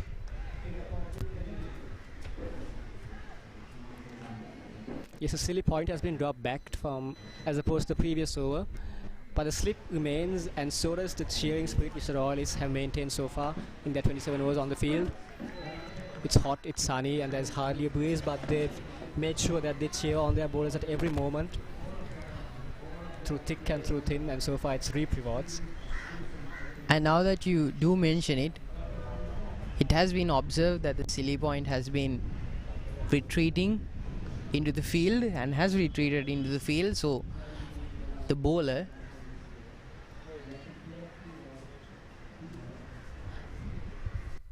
might be looking to entice a bit of a rash shot from both the batsmen. However, they have all been utilizing the leg side a lot more and have used the relative scarcity of the fielders in the leg side to their advantage. They've rotated the strike extremely well And it's another over gone by. 88 runs for the fall of 5 wickets. Royal College will be happy with the fact that they haven't conceded that many runs in the past 3 overs. Just 1 run each from it.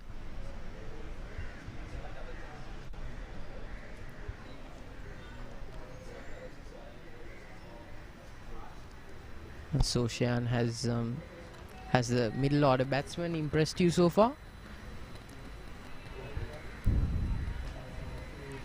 Well, they are talented, no doubt about that. But except maybe for the wicket of Jayas Sundara, it seems to me that most of them played rather rash shots in getting out when they should have looked to stabilize their team. When they lose wickets, they look to accelerate in maybe a wrong way, but there's no blame in them. It's just the Royals have the upper hand so far, but the two at the crease right now seemingly comfortable with the spin attack and the pitch. Vellalaga in particular looks quite unmoved, quite unalarmed. The Royals is still maintaining that aggression in the field, cheering every ball. Sadish Rajapaksha hasn't had the best bowling innings so far during the season, but he is bowling extremely well in this innings. Sadish Rajapaksha with a maiden over in his very first bowling spell. Now back with the ball, he'll be looking to replicate that success, and he'll be looking for a wicket all the same. And quick running, extremely good running. That's the basis of any good partnership, especially in the longer format. You know, in the 1 days you can afford to go for those shots, but in 2-day school cricket you have to bend the knee to the bowlers a little bit, submit to the fact that you won't be scoring runs easily, that your run rate will suffer, that your strike rate will suffer, and you have to dig down and find the inner strength and the mental fortitude that is needed to score those quick singles. Yes, words of wisdom there by Aveen.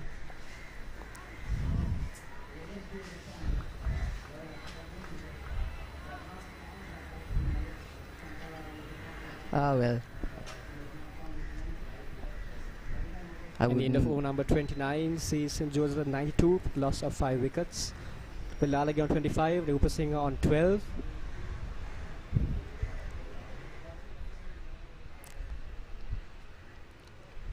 So far, the Josephian batsmen at the crease have decreased their tempo a little bit, which is the surefire sign of the will to consolidate their partnership and get cracking later on during the day. So Royal College will be looking to break this wicket. Yes, both these batsmen are attacking by nature, but so far they've shown mettle, they've shown patience, They've shown restraint. Yes. And that, all 3 of them combined to Yes. signal cricketing intelligence and batting intelligence. Yes, an So- appeal for stumping there, so the Royalist bowlers still not giving the game away from their hands. They're still maintaining those lines, still attacking. We're seeing a little bit of turn now from the spin ball, so maybe we are seeing a gradual rollout of spin. We've seen spin dominating the innings now. Kavindu Patiratna slowly getting into the back burner now. And we've seen that Royal College has consistently used a sort of pincer attack, using spin from one end and pace from the other.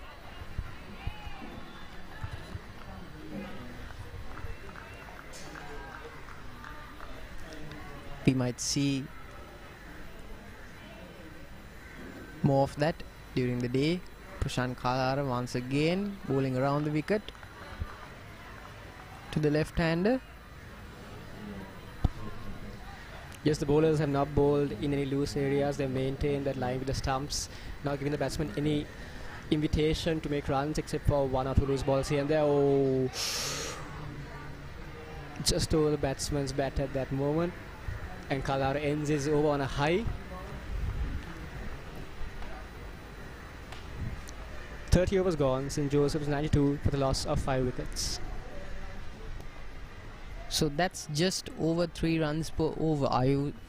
Do you think that our viewers will be satisfied with the fact that St. Joseph's College have maintained that sort of run rate against such tough opposition such as Royal College? Because we've seen in the previous encounters between schools with Royal College, they've struggled with the bat, they've struggled to get runs on the board, they've struggled to keep their run rate over 3 runs per over. So do you think that any Josephians watching and any cricket lovers watching will be satisfied with that? Yes, well, as a Josephian myself, I personally am quite pleased with the run rate. Well, not the wickets column maybe, but the run rate over that's a loft over the leg side by Velalage, and that's 6. Is it? Yes, it's a 6 by Velalage. No doubt from the umpire this time. Yes, indeed, that is well over the boundary rope. So the batsmen certainly have the talent within them, as they have shown. They have not allowed themselves to be bogged down with this pressure. Credit to the bowlers, they have bowled really well. But the batsmen too have not allowed themselves to be pressured down into a situation where they have no runs and no wickets at hand. So very interesting battle going on here at the pitch. In the middle, oh, that's well stopped by the fielder diving to his left. So Rajapaksa maintaining that off stump length, which will lead his off spin away from the batsman. And that's again another good stop by the field at point.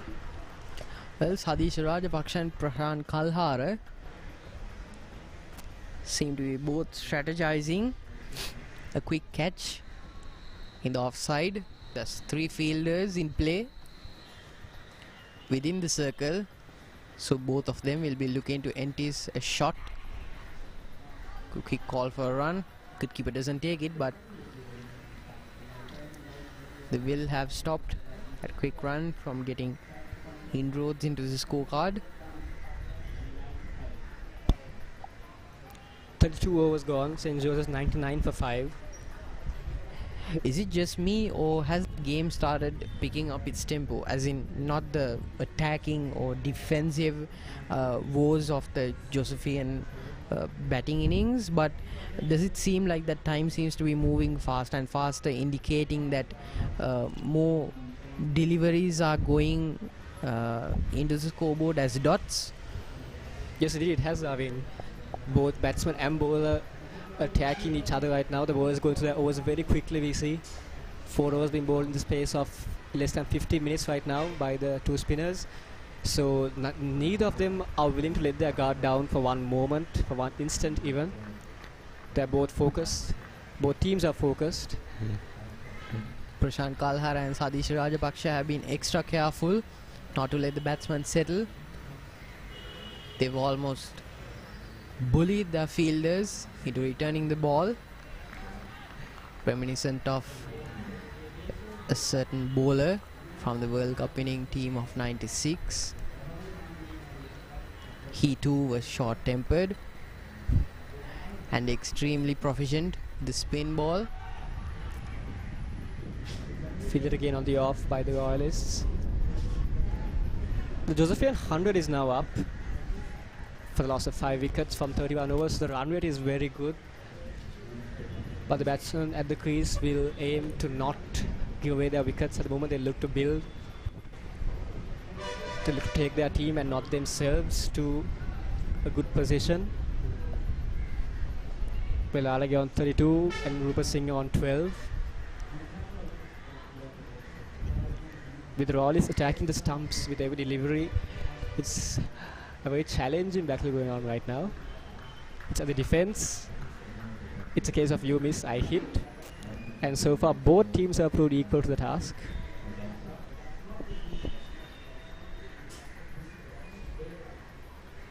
And now silly point being brought in to enforce the pressure more.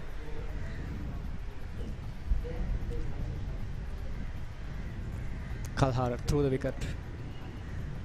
Delivers. Well defended by Rupa Singh. And that ends the over at the end of 32 overs. St. Joseph's 100 for the loss of 5 wickets. And that will be lunch on day one of this two-day encounter. Yes, both teams walking off will feel pleased with themselves. The Royalists, because they managed to pick up half the side in just the first session, and they fielded and bowled very well. And the Josephians too. They lost those wickets early, but the two batsmen who are at the crease now, they've managed to keep active, to keep strong, and earn the respect and the runs they both accumulated. So as we go to lunch today, both teams are poised very well, not well, rather delicately, with the Josephians half down, half the side down, and the Royalists, well, they bowl well, so let's hope they continue to bowl well. But the Josephians fighting back, and we will be with you after lunch in 40 minutes. Until then, goodbye.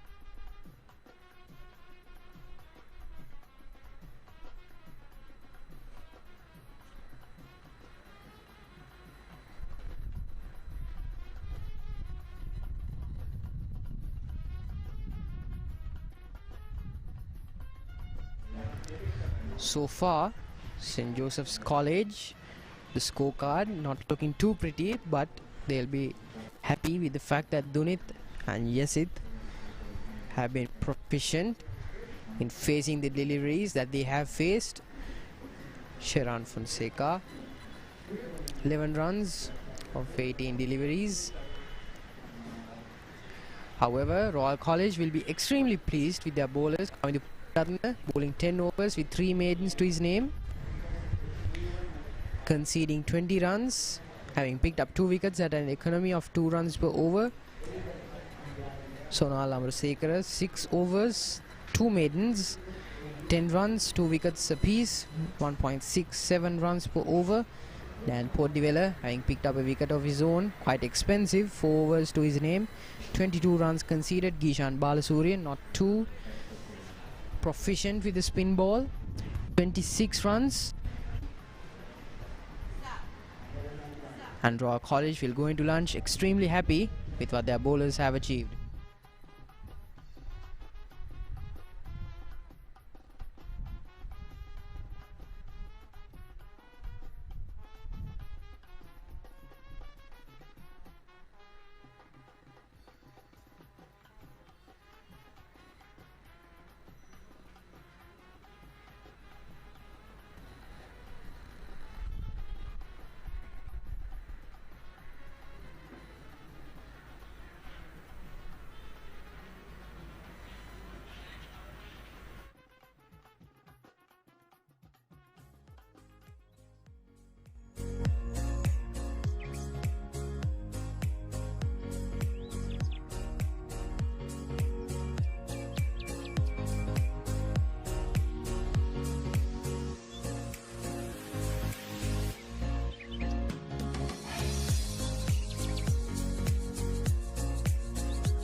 අයිබෝවන්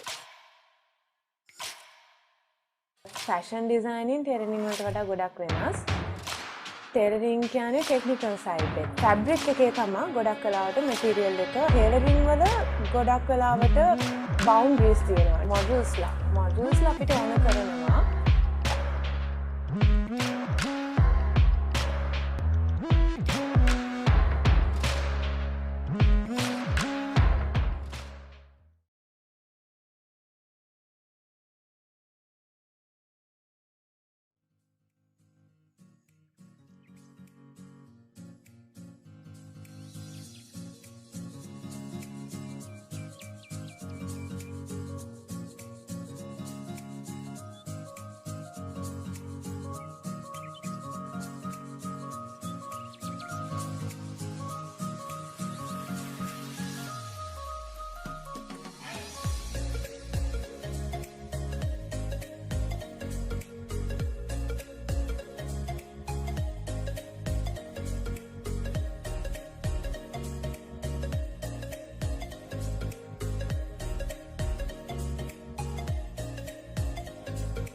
Good afternoon, ladies and gentlemen, and welcome back to the post-lunch session in the annual encounter between St. Joseph's College and Royal College Colombo. St. Joseph's will resume their first lead of the wicket on 100 for a loss of 5 wickets, with Dunit Vellalage, the captain, and Racit Rupasinghe on 33 and 12 runs respectively at the crease. The first over of lunch will be bowled by Rajapaksa, and he begins with a dot ball. Play towards the offside.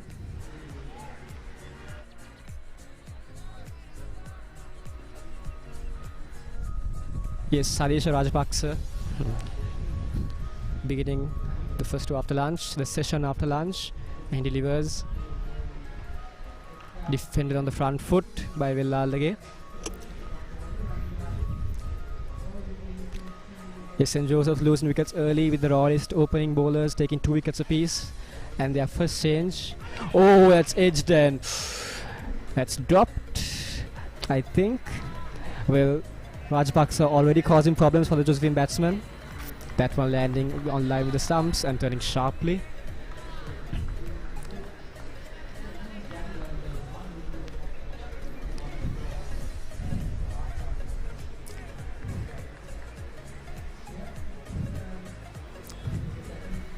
And Rajapaksa delivers a cautious push off the back foot by Vellalage. Yes, well, the Josephians losing 5 wickets early in their innings, but now a steady partnership building up between the two at the crease, Vellalage and Rupasinghe. Again defended solidly by Vellalage. Yes, these two will look to build a partnership to carry their team forward and to consolidate for their early losses.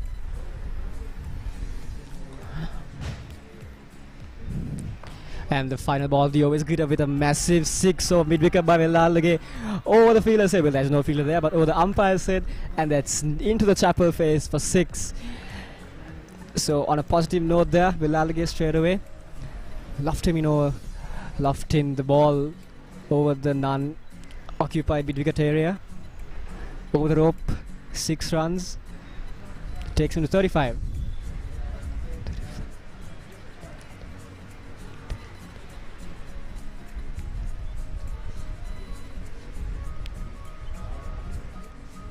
So the first over after lunch ends with St. Joseph's on 106 for 5, adding 6 runs more to the innings with that final stroke of Vellalage.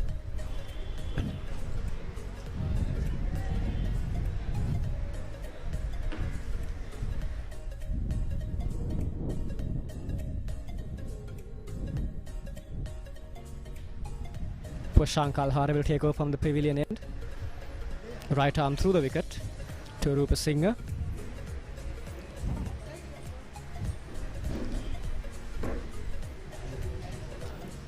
And he bowls left by the opener.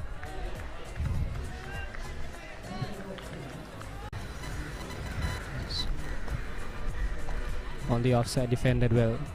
No run. 2 balls remaining in the over. A slip in place. 1 deep cover on the offside and 1 deep square leg on the leg. Everyone else inside the 30-yard circle. Kalhara bowls. Delicately cut off the back foot by Rupasinghe, but to no avail, no run. The bowler being cheered on with every ball by his teammates.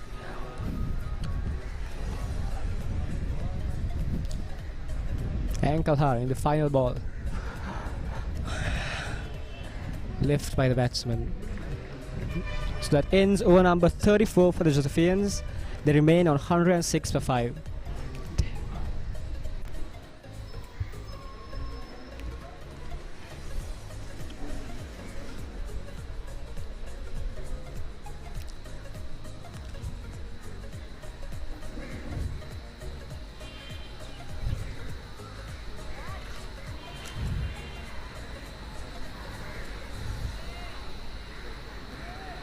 Still a warm sunny day with a hint of breeze flowing across the ground.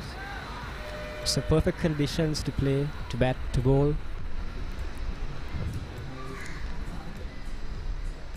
And Rajapaksa continues from the poolside end to Dunit Villalage, who is on 39. There's a few adjustments been made in the field there. The field have been pushed towards the region where the 6 was previously, so not taking any chances are the Royalists, and Rajapaksa bowls. Oh, and that's to the fielders' hands. They're running hard. Villalage wants to, they're running hard, and they will get it. Good running, positive running by the batsman. Takes the team total to 109. 208, I beg your pardon. Villalage on strike, a slip in place. Rajapaksa bowls.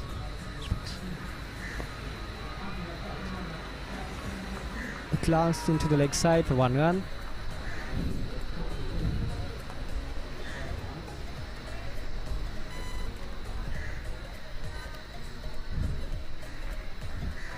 And we see the fielder who was moved to deep wicket there, moving back to deep square leg.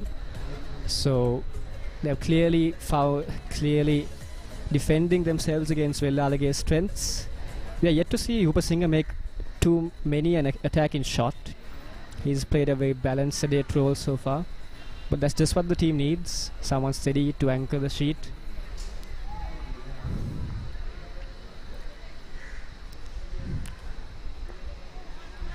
Defended solidly.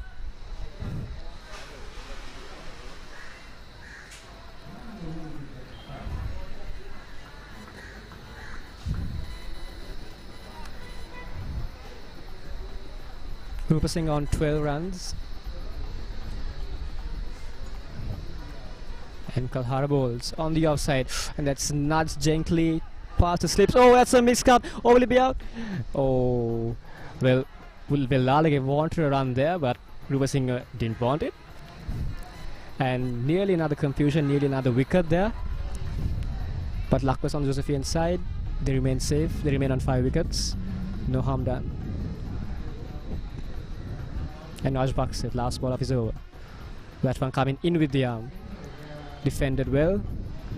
And at the end of over number 35, St. Joseph's are 109 for the loss of 5 wickets.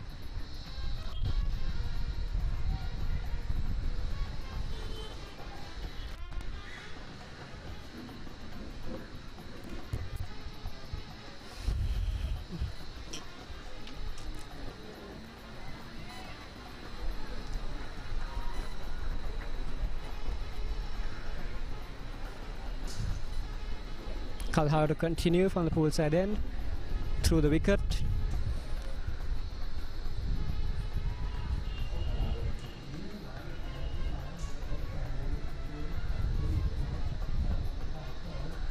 Villalage on strike, he's on 42.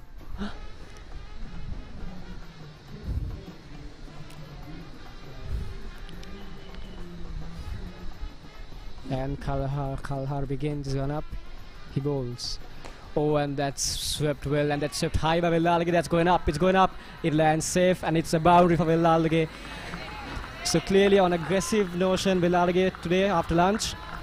That's his second boundary in just 3 overs, and he moves on to 46.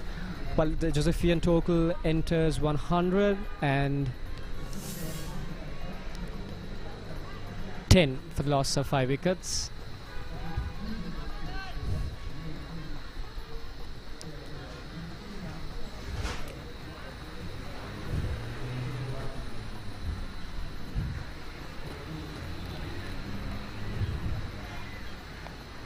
Defended solidly, watching the ball onto the bat. Villalage has not been afraid to play the sweep, be it on off stump, be the ball on off stump, leg stump or middle stump, or even outside off stump. And he's played it well. He's picked the gaps. And now Kalhara bowls, driven on the off, full toss. 1 run to Villalage.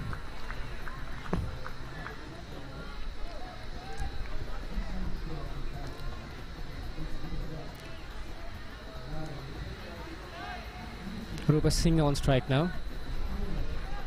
The same field to him.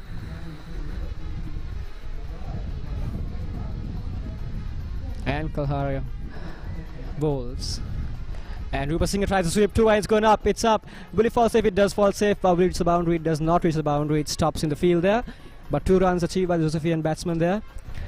So they're attacking the bowlers now. They're employing a sweep shot to good effect.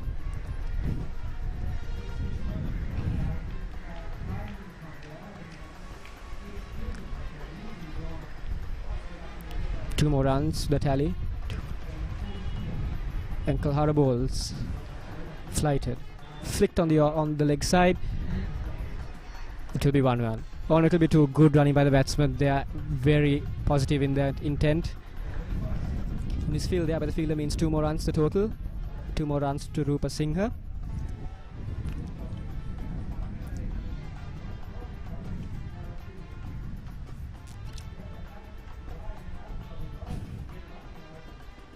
Rupa Singh on strike.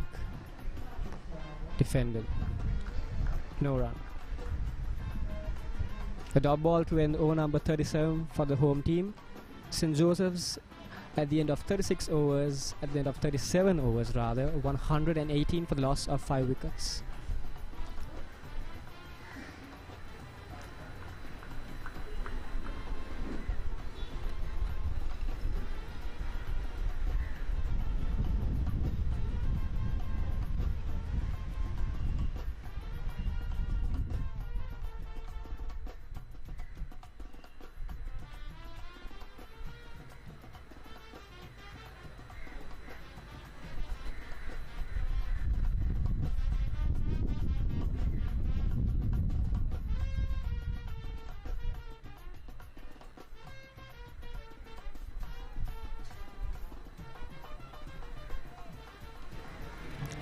Gisham Balasuriya takes over from Sonal Sadish Rajapaksa from the poolside end with his left arm orthodox to the left-handed Villalage.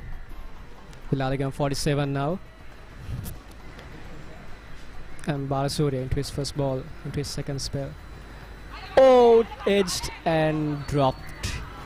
Well, that went fast to field and he acted fast, he put his hands up, but was not able to hold on to that ball. So chances been made here by the 2 batsmen. Chances which unfortunately were not latched on to by the Royalist fielders, but chances nevertheless. And now second ball, Villalage advances, it's down the ground, it's 4 runs. What a shot from Villalage to bring up his 50. 51 is the Josephian captain. He brings up his 50 with a lovely shot down the ground on the offside, advancing down the track. Piercing the gap and adding another milestone to his career.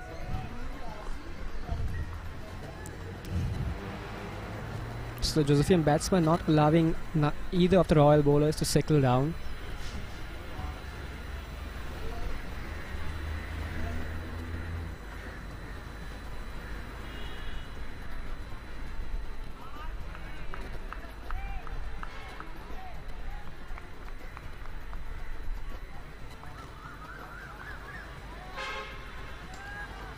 Balasuriya delivers, nudged into the offside by Villalage, single to him.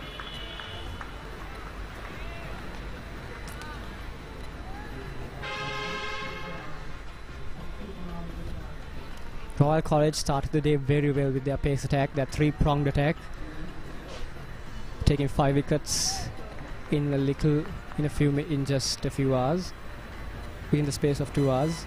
But now St. Joseph's fighting back with a building partnership here, steadily building partnership. Balasuriya bowls. Again another single to the offside. So both batsmen moving on nicely now, picking their gaps, picking their singles, picking their shots.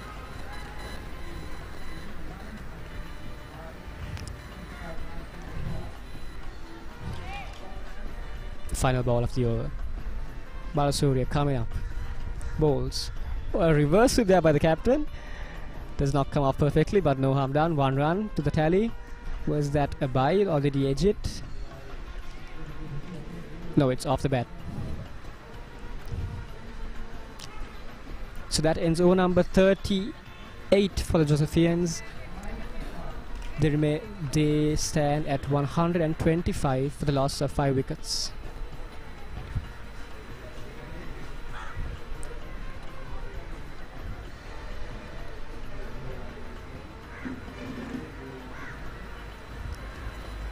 "37 overs gone in the day in the Josephian innings. They're moving at quite a steady run rate. That last over going for 8 runs. So good start by the team after lunch. They're showing aggression, they're showing temperament.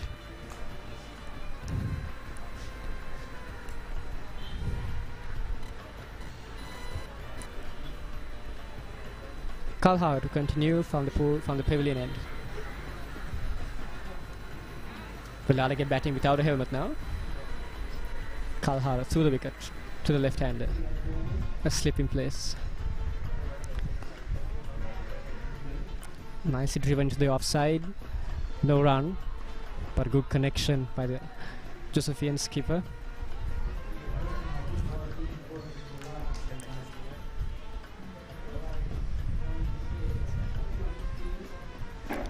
Another drive on the offside. No run.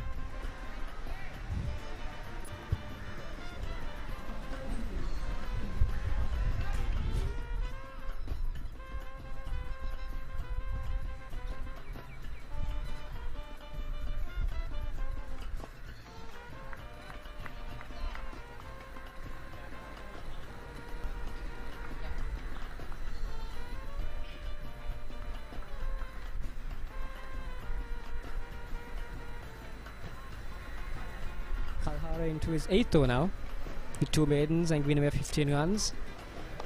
Shot off the back foot by the captain. That's into the gap, that's cutting it to the boundary. Well saved by the fielder. And that will be 2 runs more to the Josephian total. The same amount of pressure and intensity they did at the beginning of the day. The pitch helping the spinners indeed with turn and bounce, but so far the batsmen have been more than able to counter that attack. Foolish on the off. Quick run by the Josephians, and that's wide. Well, the ball flew, and the keeper flew with it. So safe from there. We've seen the Royalist keeper moving to both to his left and right with massive speeds today. To the fast bowlers and now to the overthrows.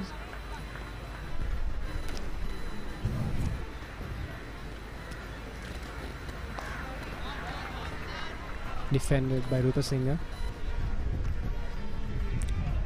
At the end of 38 overs, St. Joseph's are 128 for 5.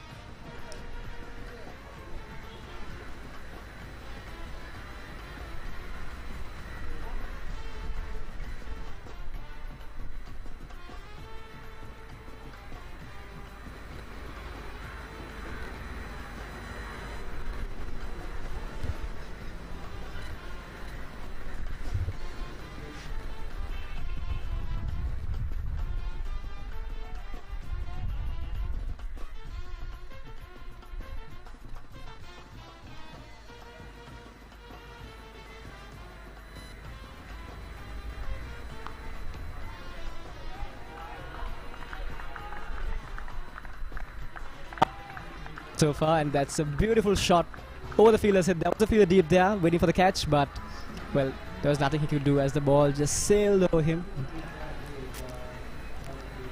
So yet another maximum for Lalage. He's taking the bowlers to the cleaners right now, striking every loose ball, capitalizing on all the errors the Royal bowlers make. Balasuriya, and down the pitch, sliced into the offside. Lalage wants 2. No, he's called back. So a single, a 6 and a single. It's a good run making by the Josephian team so far. They moved on to 135. And in 35 in just under 6 overs after lunch. So moving at a very positive run rate there. Defended well by Rupa Singh on the off.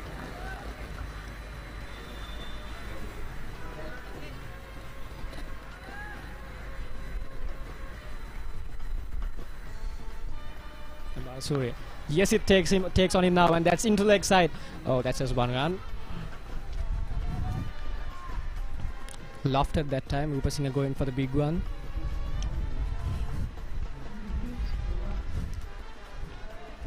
So both batsmen determined to take on the spinners to show them who's boss here. Vellalige on strike now. Balasuriya. In he comes. And he bowls. Cut late by Vellalige. That's uppish but above the fielder's head, and now it's running away. The fielder's running with it. He will get it, but not before the batsman collect 2 more runs to the total.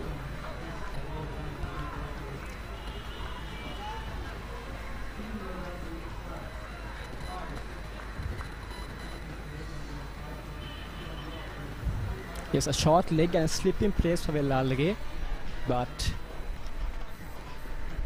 5 fielders on the leg side for him, including 2 on the deep boundary and a deep mid-off, and that's lofted. That's a beautiful shot by Vellalige. Again over the fielder's head. He had no option but just watch it go over his head. A massive 6 by Vellalige, and he continues his fine form.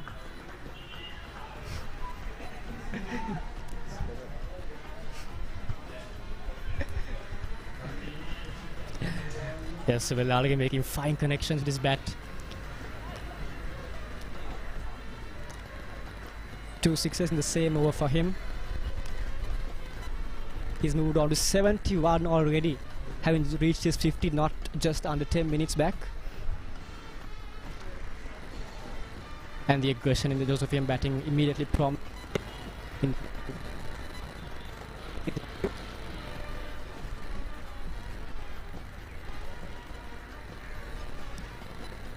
Royalist opening pace is back in the attack. Sonal Amarasekara.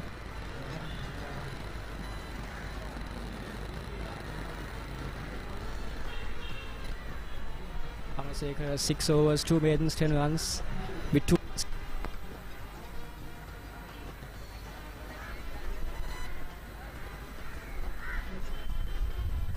The Joseph got 144 runs for the loss of 5 wickets after 38 overs.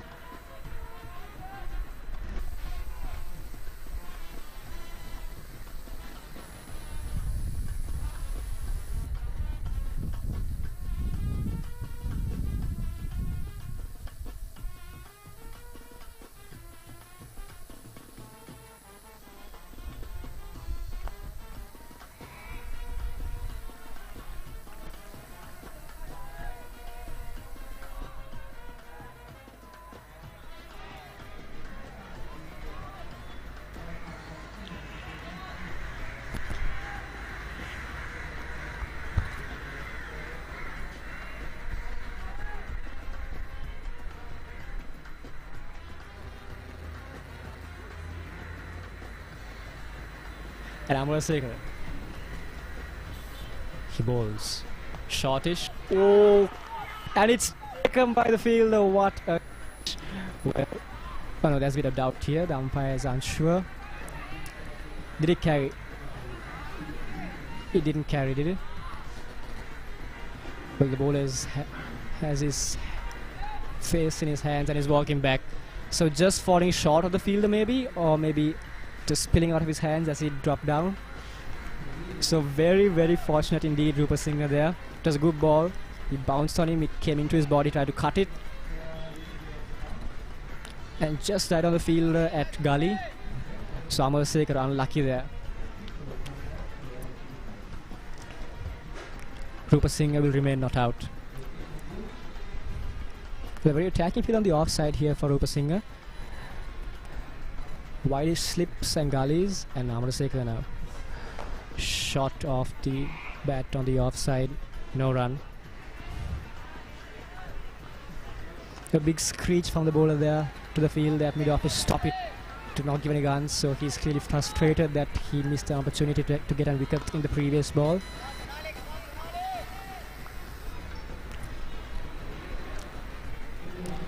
Just one field inside the ring on the leg side. A wideish mid, both mid wicket and fine leg back on the boundary. And Amarasekara is charging in, and he bowls.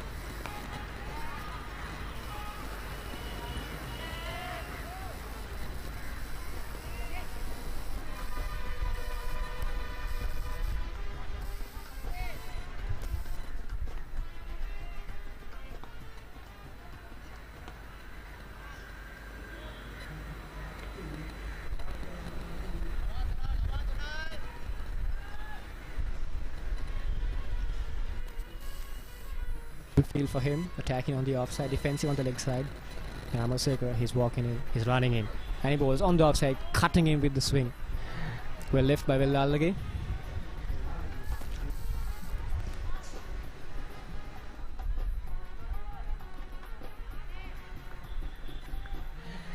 Yes, we are coming to you live from the beautiful main grounds of St. Joseph's College as the two teams meet for their 124th annual encounter. St. Joseph's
So unfortunately, ladies and gentlemen, it seems that due to a light bit of drizzle, play has stopped abruptly.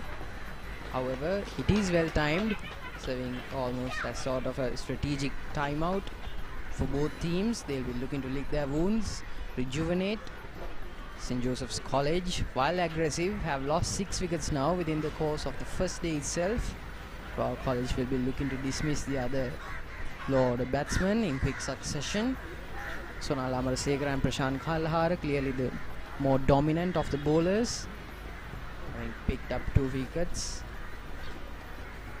and no wickets respectively. Dan Podivela has yet to make a comeback, but as of right now, St. Joseph's are very clearly in the lead, having scored in excess of 52 runs in the overs since lunch abated. An unexpected drizzle over Dali Road.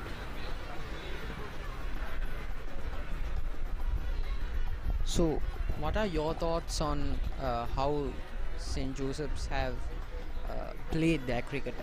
They haven't been too innovative, they haven't been too colorful. However, what they have been is strong, aggressive, assertive, dominant. They've been intelligent. They've frequently used the field to their advantage. They've used the outfield to their advantage, and they basically crumbled down the Royalist bowling attack. So what are your thoughts on how the Josephians managed that particular set of cards that were dealt to them? Well, I mean, what was most apparent about the Josephian batsmen was their aggression to each and every bowler. And with aggression comes a bit of a risk, as we did see them losing 6 wickets in the process. But they've accumulated a fair amount of runs too. On the 50 overs, they're going at a run rate of more than 3 and over.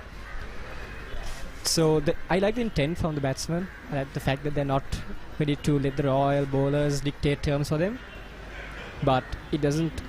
But you can't take away from the fact that the Royal bowlers have stolen a bit of their well, let's say, fanfare, taking 6 wickets, more than half the side in the dugout already, with the bowlers and the low order to come. So St. Joseph's have shown that they want to attack, but the attacking has been rather subdued due to the frequent wicket taking by the Royalists at opportune times, which is when they needed it the most. And their attacking in and of itself has been erratic at times, mostly due to the fact that they haven't always picked which deliveries to put off. Yes, exactly.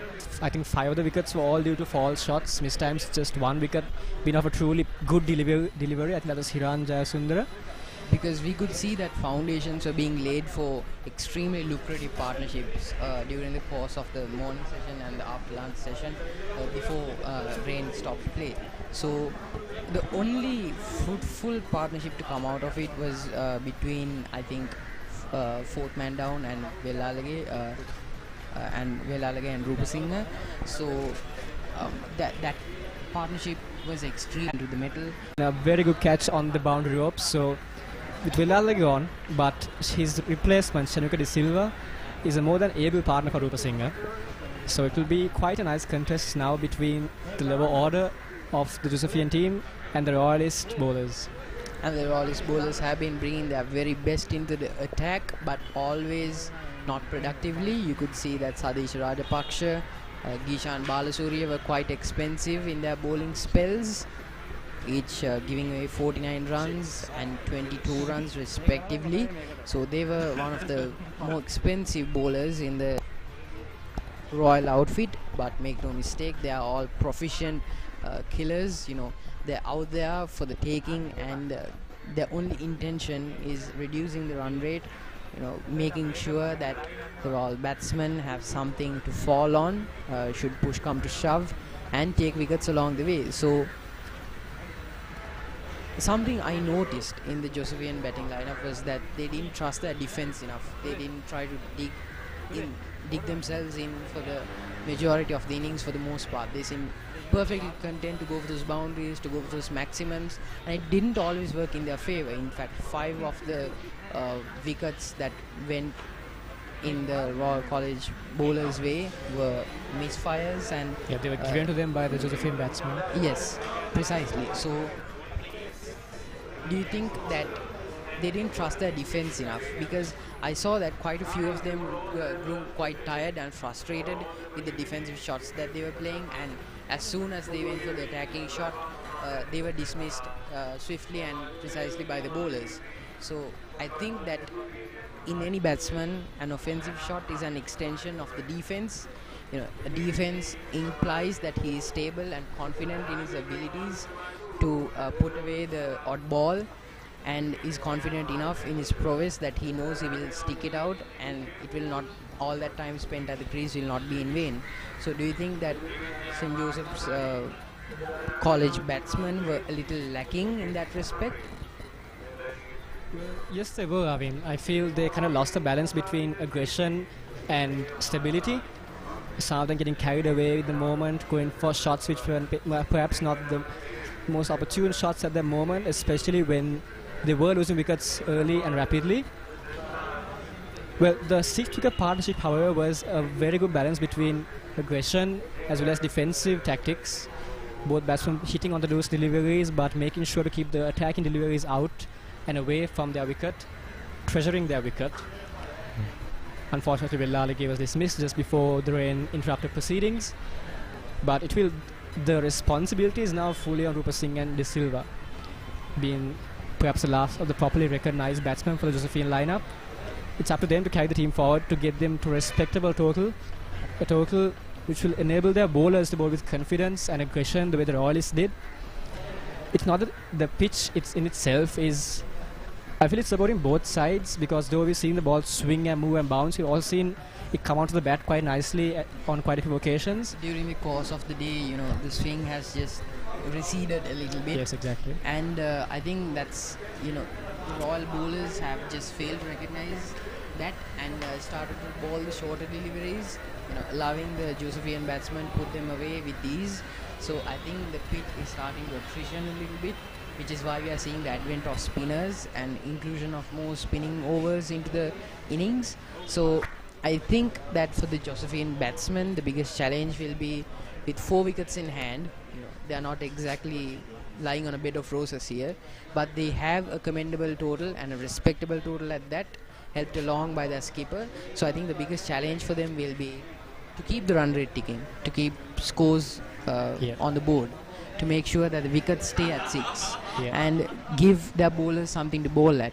So the Royal bowlers have done that in spades. It was in their innings to bat. They did make the best of the pitch that was allowed to them, and so far the competition is still very much up in the air. The contest is very much up in the air, and they will have to primarily focus on digging themselves down and scoring runs by running between the wickets. They shouldn't try to go for those uppish shots that they have done to some extent, and basically the pitch will be a lot wetter. There won't be so much purchase for the pacers, so I think the Royal spinners will use the pitch to their favor. They will favor a little heavier wicket. They'll want that green to wash away a little bit, and so what do you think about Sadisha Rajapaksha and Dishan Balasuriya? What do you think is going on through the spinners of the Royal bowling lineup? Well, I think they should be looking forward to bowling on a new on a slightly soggy outfield and a perhaps slightly changed pitch as well, because Rajapaksa, Sadisha Kalhar, Prashant Kalhar. Prashant Kalhar in particular was bowling very well from his end, and Balasuriya, though he did go for runs in his second spell, he too has shown that he can maintain a steady line and length. So it remains to us to see what tactics the Royal team will employ. Whether they'll go with a pace attack after the rain, or they'll employ a double spin from both ends. And yes, like you said, with a steady drizzle falling even now, the outfit it will get better, will get slower. And as tailenders come in, their natural instinct is to flash at every ball and get 6s and 4s, but that might not be the case. That might not be the requirement they need right now. I feel they'll need to, as you said, dig deep, get singles, and work their way, rotating the strike and helping the batsman in form. That is Rupa Singh. So yes, it's a very interesting contest we have on our hands right now. Speaking about 6s and 4s, any predictions about methods of dismissal? Do you think that any of the batsmen here will be caught out, or do you think that the Josephian batsmen are a bit more intelligent and will temper their natural inclination to make full use of the deliveries that the spinners will be giving them? Yes, so we saw a very definite plan from the Pace's end on this side, from Amarasekhar's end. He set the field on the off and attacking, as well as a deep field on the off, and he bowled to that field, and he reaped rewards from that. So the Royals could pursue that with the left-hand Rupa Singh, because he too did nick one over the slip, scored for 4. So there is a potential wicket there in that off-stump region. But I feel for the new batsman, it's better if they aim at the stumps and try to get whatever purchase they can from the pitch, as well as go for that LBW bowl line and put the slips into play as well if they can get the ball to turn after this pitch. So it's up to Josephian batsmen to realize that what they need now is not aggression but something slow and steady. Well, aggression so far have given them 152 runs for the fall of 5 wickets in the space of 37 overs. Jasit Rupa Singh now at 25 runs, and Shenuka De Silva just off the mark with 1 run to his name. And Ladies and gentlemen, this has been the broadcast by the media unit of Royal College in collaboration with the media circle of St. Joseph's College.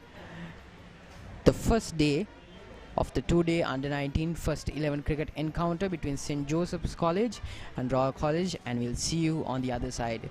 For now, keep the channel on, like, subscribe. The game is live.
Good afternoon, everyone, and welcome back to the live broadcast of the 124th annual encounter between St. Joseph's College and Royal College Colombo.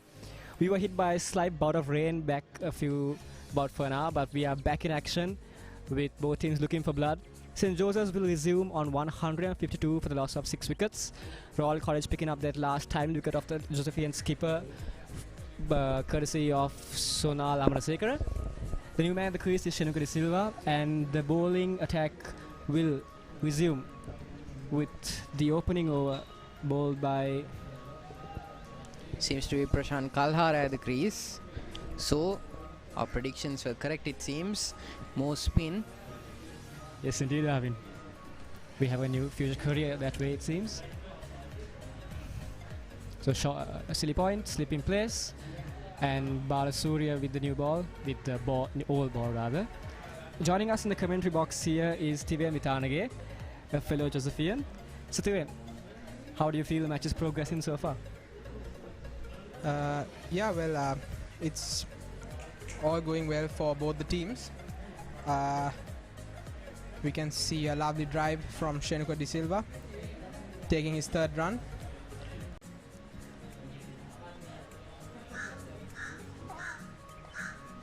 Drived again by Shenuka De Silva, going towards the leg side. They are taking the 2nd run.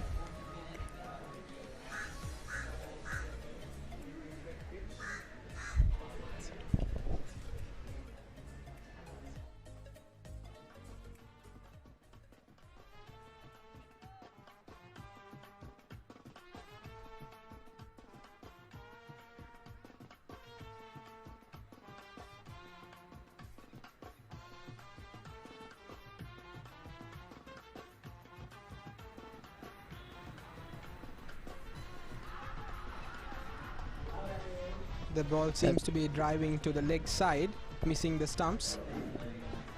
Nevertheless, a huge appeal from the Royalist fielders.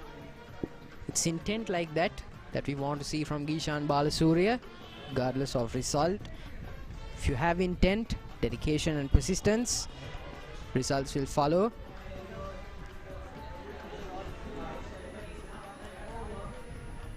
And down offside it goes. It's a maximum. We've been seeing an awful lot of that from the St. Josephian batsmen.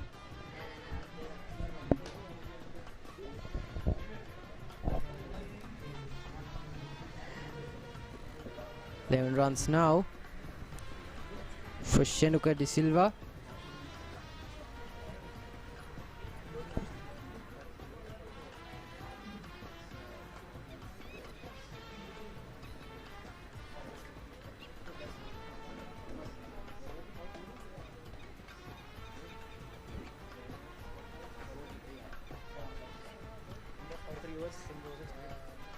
The 43 overs, St. Joseph's College, 162 runs for the loss of 6 wickets. We can see the fast bowler coming into the attack.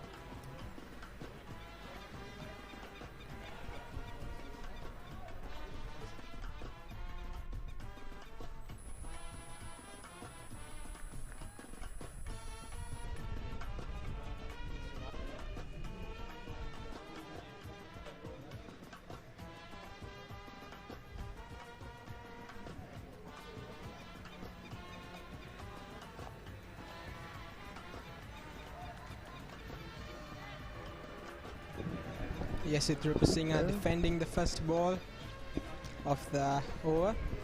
The Josephian batsmen seem to know what sort of field has been set for them. Wicketkeeper slip and a gully.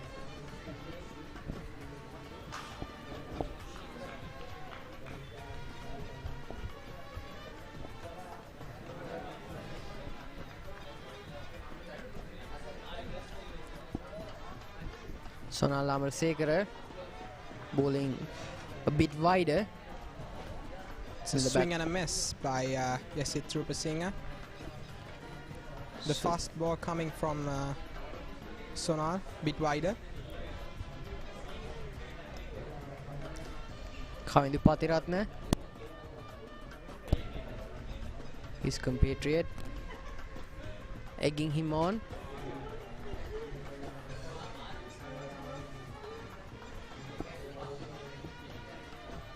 Sonal Amarsekara, by far the leading wicket taker in the Royal bowling lineup, will be looking for his fourth, and that's a drop.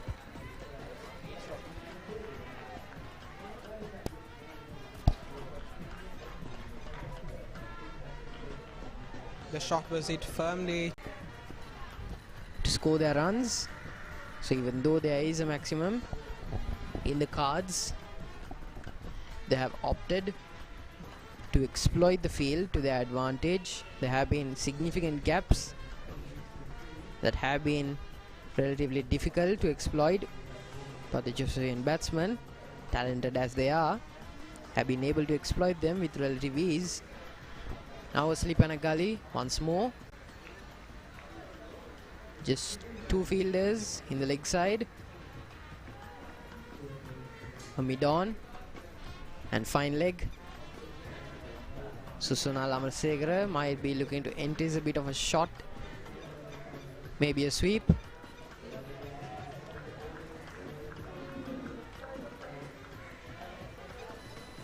And the Josephian batsman none the wiser. Not afraid to play those defensive shots. However, they need to get runs on the board, which they have done in spades. But at what cost? They've lost 6 wickets along the way. Respectable total. The wicket tally not so much. That's a thick edge and goes straight into offside. Collected by the fielder. Have gone for a run, batsman chooses not to, and that's the end of the 44th over. 163 runs for the fall of 5 wickets. 6 wickets, my apologies. Much like the media unit of our college and the media circle of St. Joseph's College, those fielders out there will be facing a bit of fatigue. However, that bout of slight drizzle might have rejuvenated their spirits. They might have used that time to recuperate, to reconsolidate, to come up with a firm plan of action. Earlier we saw the Royal College head coach Jihan Mubarak conversing with his men down on the pitch, instructing them that the Josephian batsmen might opt to go for a sweep, or they will opt to go for lofty shots. Deep mid on, deep mid off, both in place now, and it's collected by deep mid off. A chance for a run out there. Really could have been trouble, the Josephian batsman.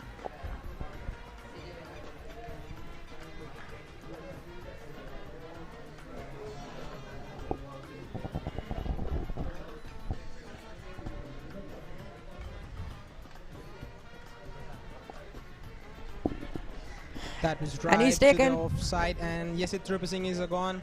End of the 7th wicket. Yasit Rupasinghe has to depart with 26 runs on the score.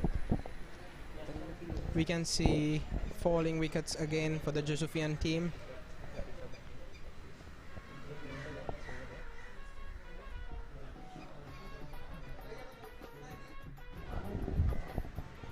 Taken at mid off. My apologies, deep extra cover.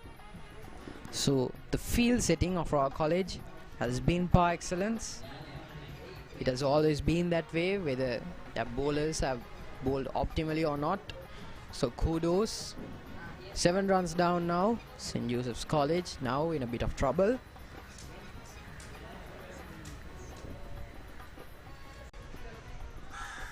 Mahan Wickramasinghe and his men will be hoping that they will make quick work of these batsmen. But the Josephians so far have showed great ingenuity and the ability to buckle down. And the Josephian batsmen do indeed use the sweep, and they come back for 2 runs. And the new batsman at the crease immediately getting off the mark with 2 runs to his name.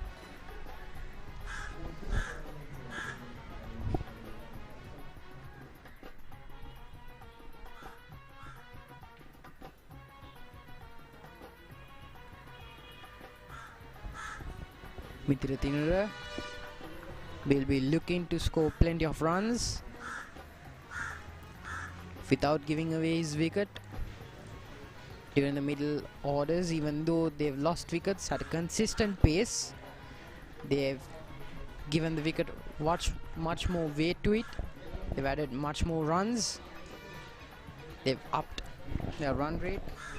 So St. Joseph's College won't be too worried. However, they cannot afford to lose a wicket here.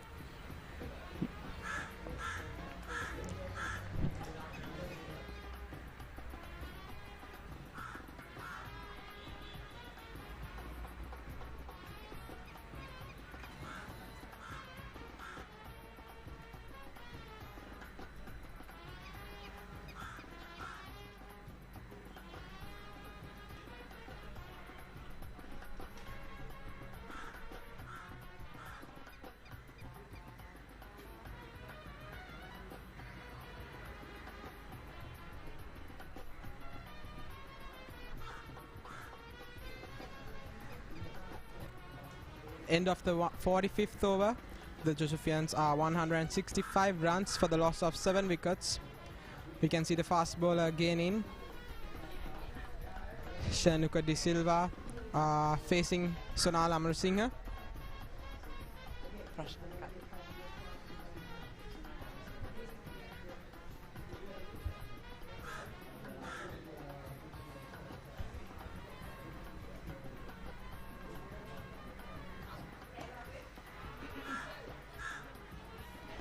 Flick to the leg side, 1 run.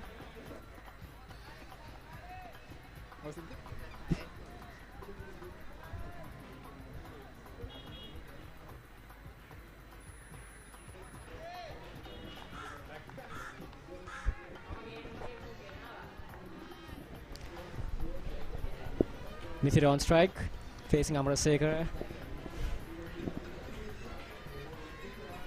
A slip and a gully. Amarasekara balls flicked on the onside, trickle away for 1 run.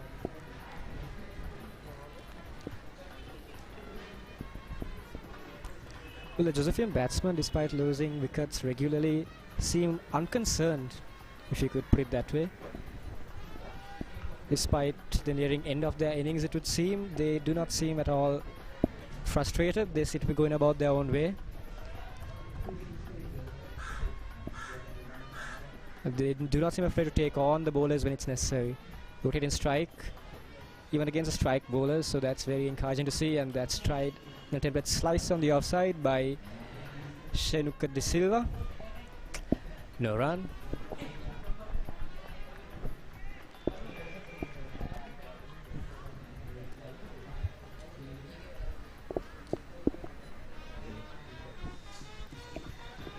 We have with us here Ashain Attanayaka, student of St. Joseph's College and president of the media circle of St. Joseph's College.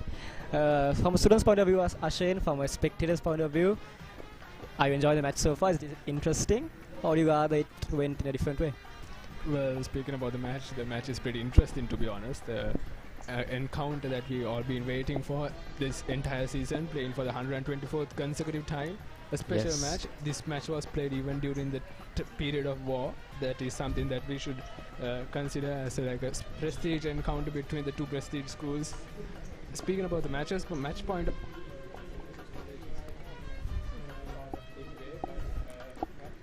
the Josephian standards yet, but I think we will be able to bounce back and give some pressure from the bowling attack and as well as the remaining 3 wickets and come up with a good total. What do you think about it, Shan? Well, I like your positive outlook, Ashain. Definitely you have to be positive, even though things in what seem stage dark. of the match it is, you always have to be positive and hope for the best. Exactly. There's a sandwich going on in the commentary panel right now. Well, to all those who are hungry out there, it's okay to leave the match for a second and go and get yourself a snack from your fridge. Our commentators are doing that too.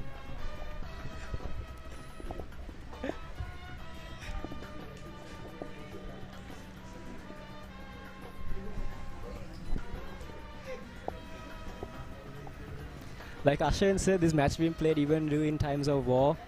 and currently at times of pandemic. So a very special match indeed, one which, oh, it's a bit of a call behind, nothing from the umpire. So that ends over number 46 for the Josephians. They stand at 167 for the loss of 7 wickets.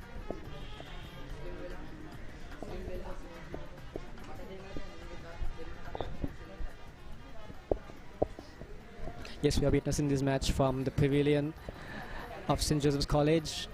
This beautiful ground with ringed by skyscrapers of urban Colombo.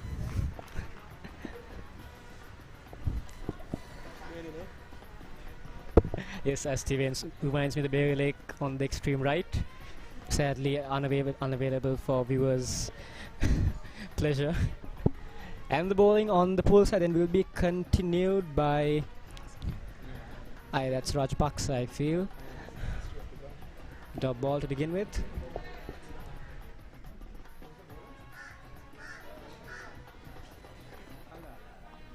I beg your pardon, the bowler is Kalhara.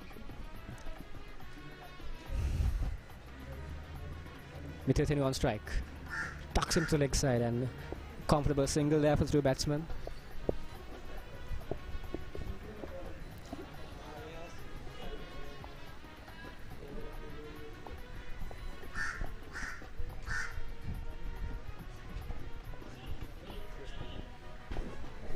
And now De Silva. Both right-handers versus the right-arm off-spinner. So the ball spinning back into them, into the stumps. The ball adjusting long-on's position there. And here's begin. He bowls. Another single on the leg side. So the batsman just milking him for singles here. Not taking risks.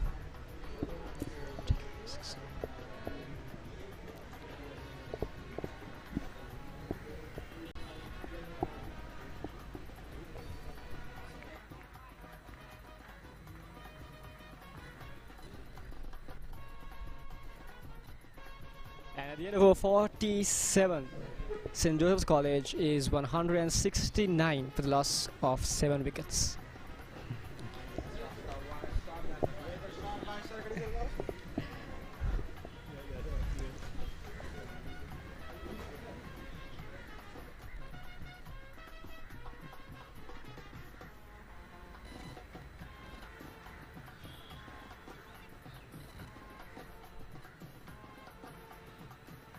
Yes, my partner here, Thiven, has just finished a very appetizing looking sandwich.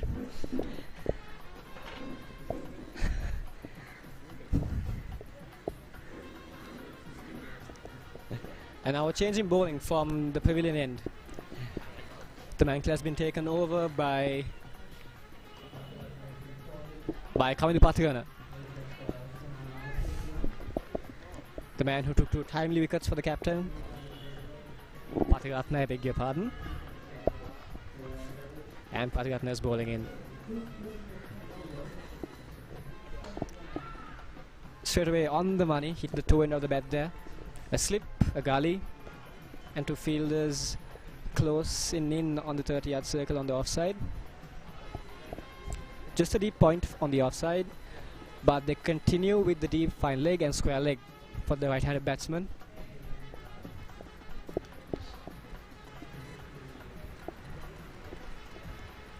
Deep square leg, deep fine leg, deep point, the offside, cover and extra cover, mid on mid off situated, so very heavy. And that's In a the lovely offside. shot for 4 from the batsman. Well, all the fielders in the offside can't stop these batsmen from scoring those boundaries. Yes, indeed, I can see Arvin's face falling with every shot the batsman makes. So Arvin, well, the Royal started this current session post-rain with a new batsman on strike, a new man in. So do you think they've gone about the right way, trying to attack him and put pressure on him and even the other batsmen, Shanaka De Silva? Well, yes, so they haven't allowed the batsmen to get settled into any one type of bowling. They've bowled spin and pace in different ends, so sort of consistency in the bowling lineup. But I believe there is a method to their madness, so I think that Prashant Kalhara and Dishan Balasurya and Kaindu Patiratna will work well together as a trinity to throw the batsmen off their mark. Yes, And- they have picked up a wicket since then. So, as Arvind said, there is method in their madness.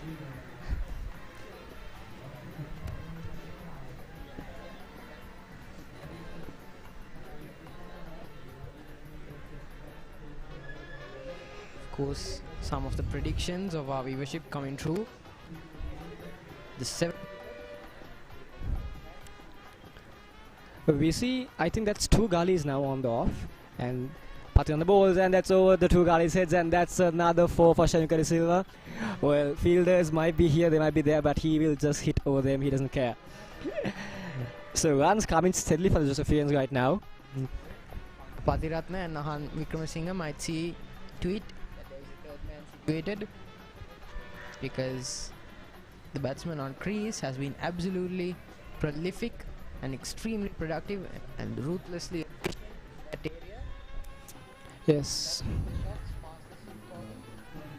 Is they're still having the third man on a point rather than a square third man even. And Arvind, I think you can see there's something like 2 gullies on the offside there. So Well, what it- tactic do you think they're employing there with those 2 fielders very near each other? Well, I think Kaindu Patiratna is banking on the fact that for the most part it is a statistical anomaly. Two gullies slip, so maybe it could be that Kaindu Patiratna Yeah, when it's removed it. Well, I trying asked the to- question at the wrong time, it seems. Well, third man now moving in. Oh, a bit of aggression there from the bowler. Sadly, the batsman's back was turned, so he did not witness that rather attacking behavior Well, in a physical sense. Kaindu Patiratna in a bit of a combative mood today. He has been shooting to kill today. So to speak. However,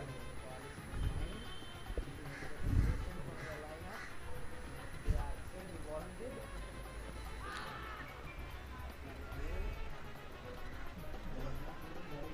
That's quick running. Over. 47 overs down. 178 for the loss of 7. That if the Royal bowlers can pick up 3 I wouldn't say back to back, but during the course of the day, do you think that St. Joseph's College is in a safe space right now? That they have given their bowlers something to bowl at? Well, they've certainly carried that attacking manner forward despite losing wickets. So I feel that same behavior, that same attitude will carry on with their bowling too when they come on field. And 178 for 7 right now, that's not too bad considering the standard which they could bat at. It's maybe not a pass score, but it's still something. And the way these are batting, we hope they will add more. And maybe St. Joseph's College has touched a vein that I think no school has touched in the past season. They've given up their wickets, sure, but they've added plenty of runs along the way, plenty of sixes, plenty of boundaries. So all of those wickets have been productive, short-lived as it may. So I think for now the modus operandi of St. Joseph's College is to live fast and die young, so to speak. So they'll rack up the biggest total they can and try to push for a win in the second innings. That It's a may case be of do or die, it seems, by Josephians. But these two seem to be operating quite in a quite a stable manner compared to the previous partnerships, which though flamboyant were short-lived, save that 1 6-wicket partnership. So the dugout will look to these two to consolidate for the errors which they did make and help them reach a total which will truly challenge the Royal batsmen on this pitch.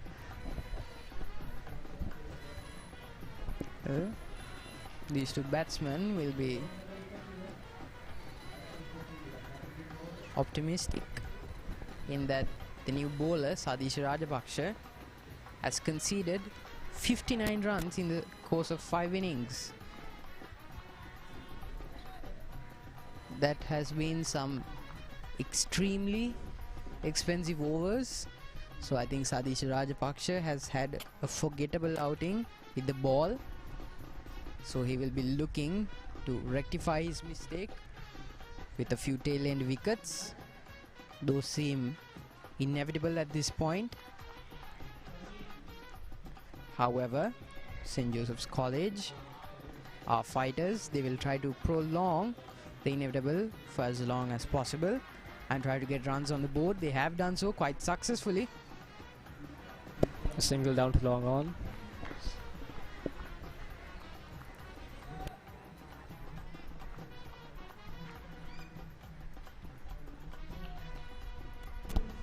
Tell me, Arvin, on a pitch like this, what kind of total would you think is suitable to properly challenge the opposing team, to put some nerves in the dugout?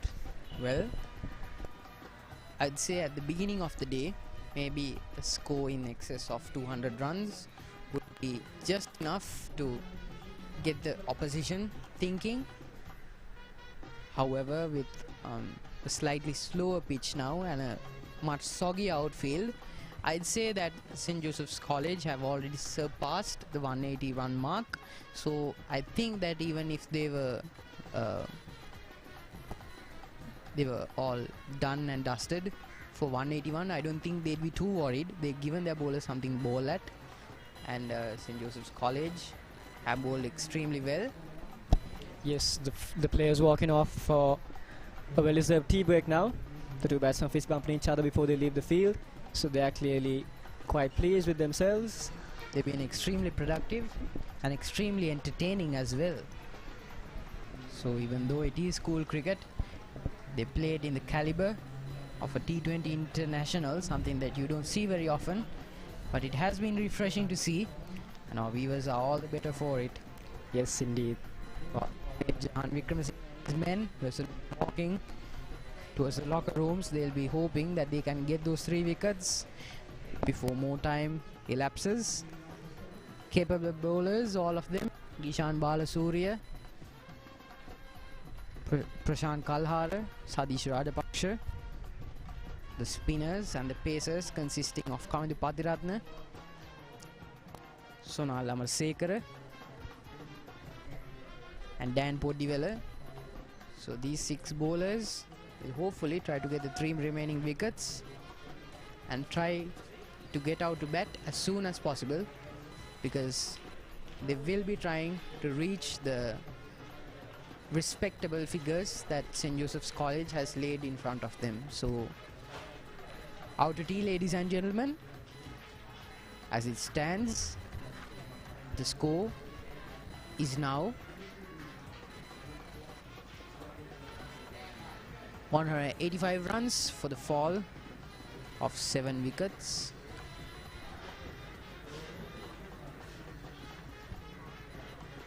Mithila Tenura,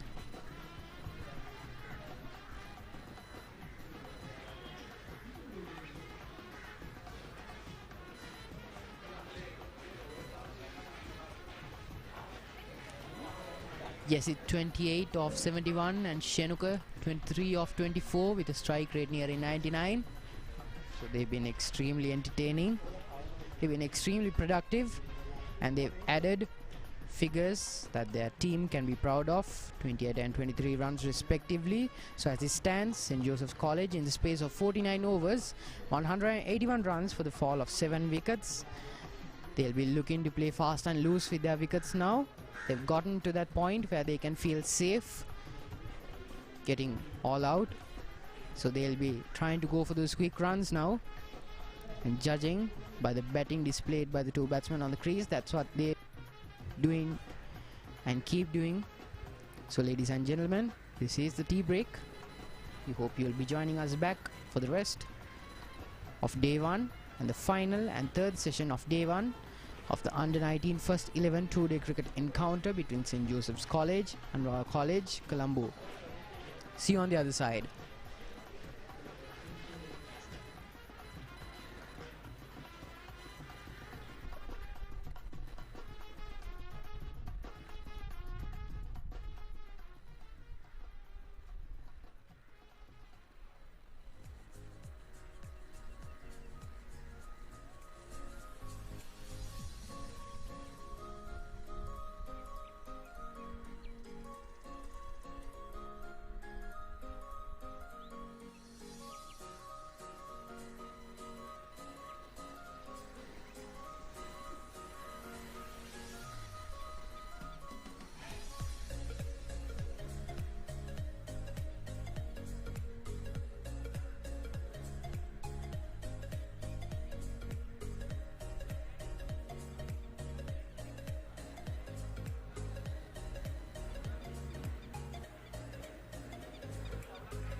Welcome back, ladies and gentlemen, to the third and final session of day 1 of the under-19 first 11 two-day cricket encounter between St. Joseph's College and Royal College Colombo.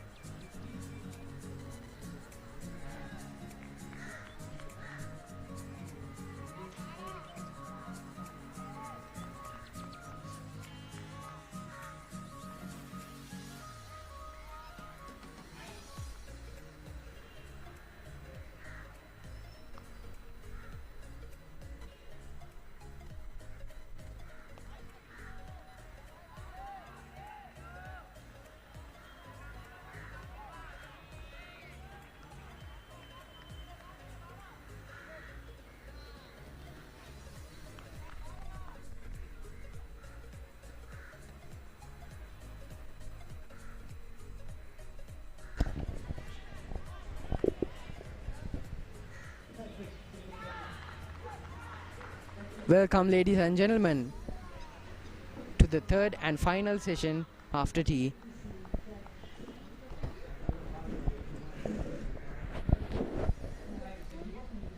Of day 1 of the under-19 first 11 cricket encounter between St. Joseph's College and Royal College, as it stands 181 runs and now 8 wickets down.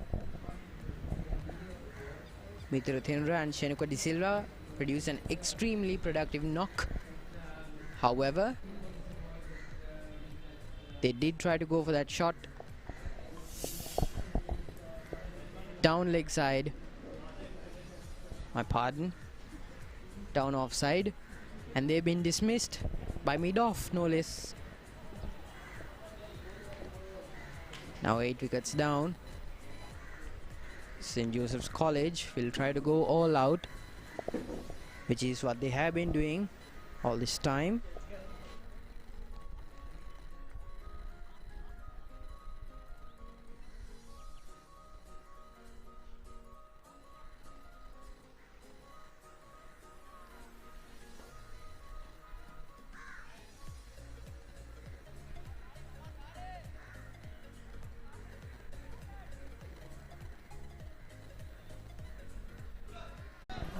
I feel the single and the 6 have been the go-to strokes and run-making methods for the batsmen so far throughout this day. Well, it might just be the most number of maximums we've seen in an innings or cricket encounter for that matter in this season. So kudos to St. Joseph's College for that. And at the end of the 52nd over, 190 runs, 8 wickets down. So far, they seem to be following your prediction to the letter. They seem to be going all out. At this point, it would be remiss to put any sort of value to their wicket. They shouldn't be looking to build partnerships through grit. Rather, they should be looking for easy ways to get runs on the scoreboard. At least that would be the classical way of reading the game so far into day 1. However, St. Joseph's College today has produced a knock that at times can be termed as conventional. That's 2 runs from the first delivery of Prashant Kalhara, bowling from the poolside end.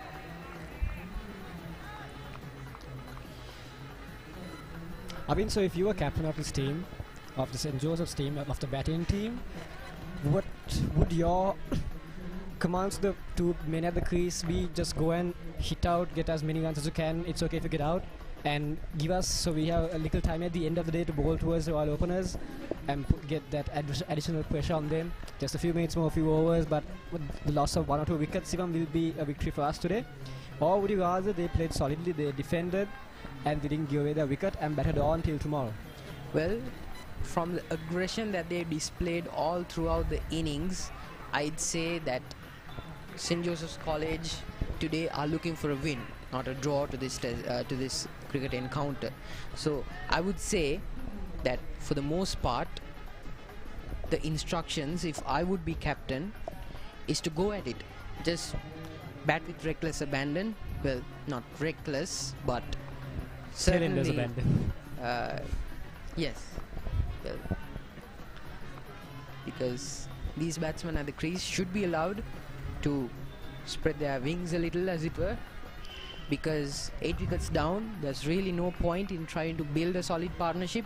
At the end of the day, they'll be trying to get wickets, and with the pitch decaying quite a bit, along with a little bit of assistance from the weather, they'll be itching to get back at Royal College with the ball. So I think they'll either go at it until both of them are bowled out, or until one of the two batsmen at the crease reach a total where they feel it is all right to declare. Yes, on that note, the fourth over of the Josephian innings ends. They are 191 for the loss of 8 wickets.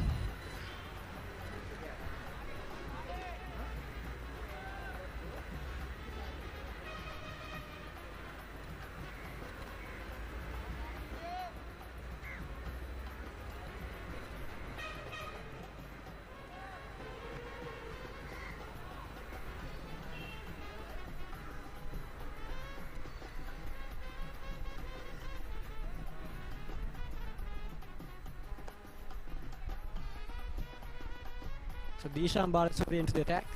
This left arm orthodox, throwing the ball away from the right-handed batsman. So strategically a good choice, we would say. So he's got a slip in place and a silly point. A sweep on the off and deep square leg. And he comes up. He bowls. Carved into the offside for no run.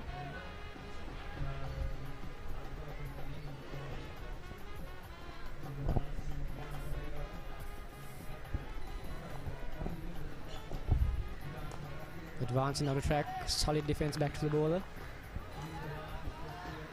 I've noticed that Dasis Manchanayak is on silly point now. So what do you think that the purpose of a silly point is so late into the innings? Because we would see a silly point put in place maybe in the middle of the innings to get the middle order out. Oh, as you speak, nearly a catch-less slip cotton fielder. So do you think the silly point is there to intimidate the batsman to play on the defensive? Because we've seen the Josephians being aggressively into the offensive. Yes, well, I really like the silly point being there. I don't mind if it's the beginning of the innings, the middle, or even the end. It's always an extra additional pressure, a niggling doubt in the back of the batsman's mind, especially against the spinner turning away from him.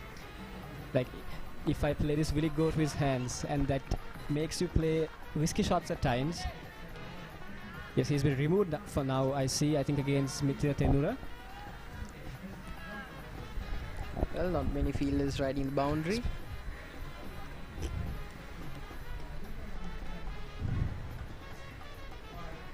Cover advancing forward now in a catching position. Slip in place. Balasuriya bowls.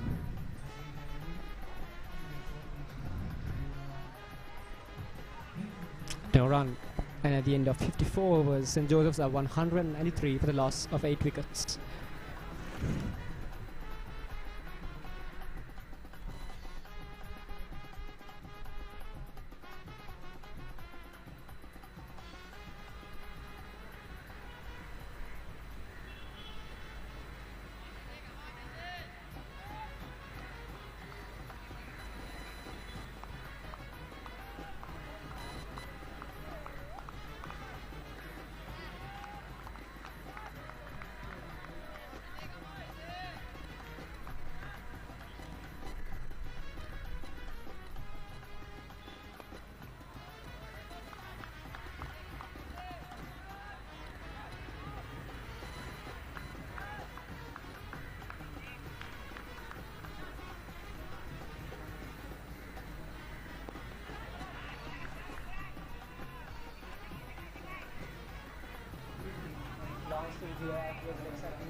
So Royal College seem to be perfectly happy with the fact that they are alternating silly point and cover.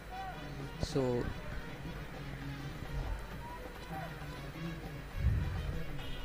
Amana catching on the leg side now. So he's there for that shot for the ball which could possibly hit the top of the bat with the turn and bounce into his hands maybe as the batsman plays a shot towards the leg side. however, Balls. there is an inkling that maybe the Royal College field is becoming a tad bit reactionary, which you would not want if you were the captain of the bowling side, because the bowler needs to bowl to the field rather than set the field to the preceding delivery. Because we've seen a lot of fielding changes for the same batsman too. It hasn't been that different It's over not constant, different. yes. It's not applying pressure maybe in that strict sense. But I do like that the captain lets the bowler have command over the field at any time, so that he has complete trust over him and his abilities. And that trust hasn't been misplaced. Royal College bowlers have so far picked up 8 wickets, and all of the bowlers have had magnificent figures so far into the season. They'll be looking to extend those figures by tomorrow's end. 2 fielders on the leg side in catching positions now. Pulling around the wicket to the right hander. With 5 for the Josephian innings. St. Joseph's College are 197 for the loss of 8 wickets.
The Josephian 9 and 10 at the crease.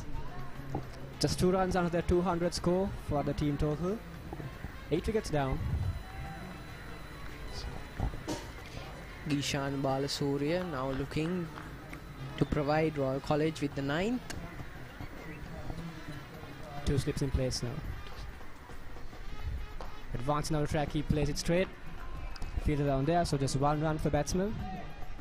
So there's a deep mid off. And deep mid on as well. And Wickramasinghe and Sonal Amarasekara down there situated at field. So they're coming in now. A bit reactionary. They are trying to pressure the batsman into changing their strike. Try to rotate it beyond what they are comfortable with. So there might be a stroke of genius within Nahan Wickramasinghe's battle plan, or it might be a grave tactical misfire. However, Josephians playing cautiously now. Careful to play everything along the ground in the gaps. Content with octane singles for now. And that brings up the 200 for the team. 200 for the loss of 8 wickets in 55 overs.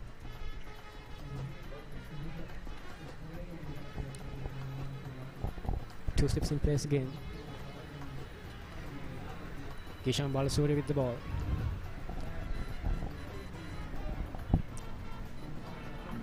And he runs up. He bowls. Defended well on the leg side.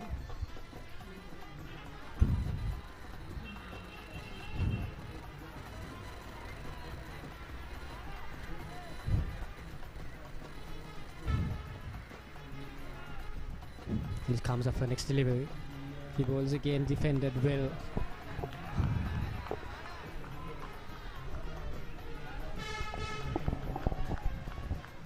So Balasuri is settling in now despite going for a few runs previously. He's found a nice loop, he's found a nice spot to bowl on. And with that, ball ends over number 56 in the Josephian innings. They are 200 for the loss of 8 wickets. Well, erratic as the innings might be, they've done what they've set out to do. Get respectable and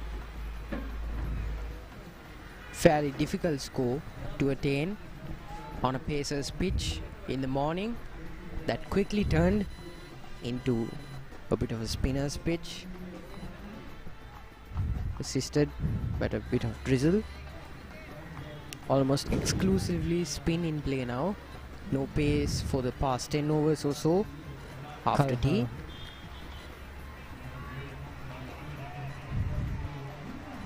Josephian batsmen showcasing a rare instance of using their soft hands. The two catchers on the leg side still in play.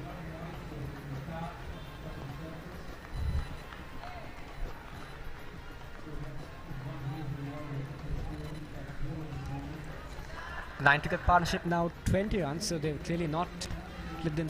Because they haven't stuck to any one thing, because while they've stuck by their mantra of taking it slow, because the bowlers haven't been enticing the batsman to do anything, they're just going at it with their natural game, and the batsmen have been playing very well defensively. However, when they have scored those runs, when the bowlers have come close to intimidating the batsman, they've always succeeded in irritating each other. So it's very much a stalemate between these two cricketing giants, school cricketing giants. Yes, they're both rubbing each other up the wrong side now. Fielding changes, and along with their batting style changes. So maybe it's just a matter of time before someone cracks. Remains to be seen. That's edge, then it's gone. A soft dismissal. And the ploy works in Royal College's favour. Well, that's rubbing off. As Avin said, yes. Rubbing off each other, and Royal College triumphs here. So 9th wicket of the Josephian innings falls, with Balasuriya getting his wicket finally. After going for many a run in his first few overs, he has struck. The total now 201 for 9. And the 9th batsman of the Josephian batting lineup, caught behind slip. A soft dismissal.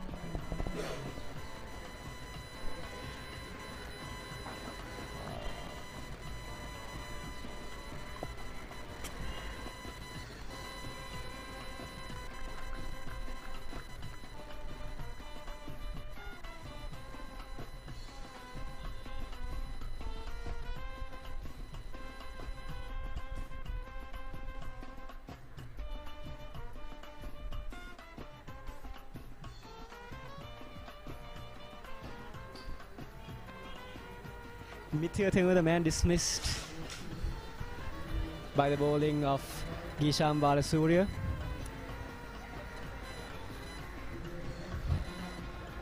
Well, a small partnership was building up there, but sadly it has been broken yet again by the Royalists.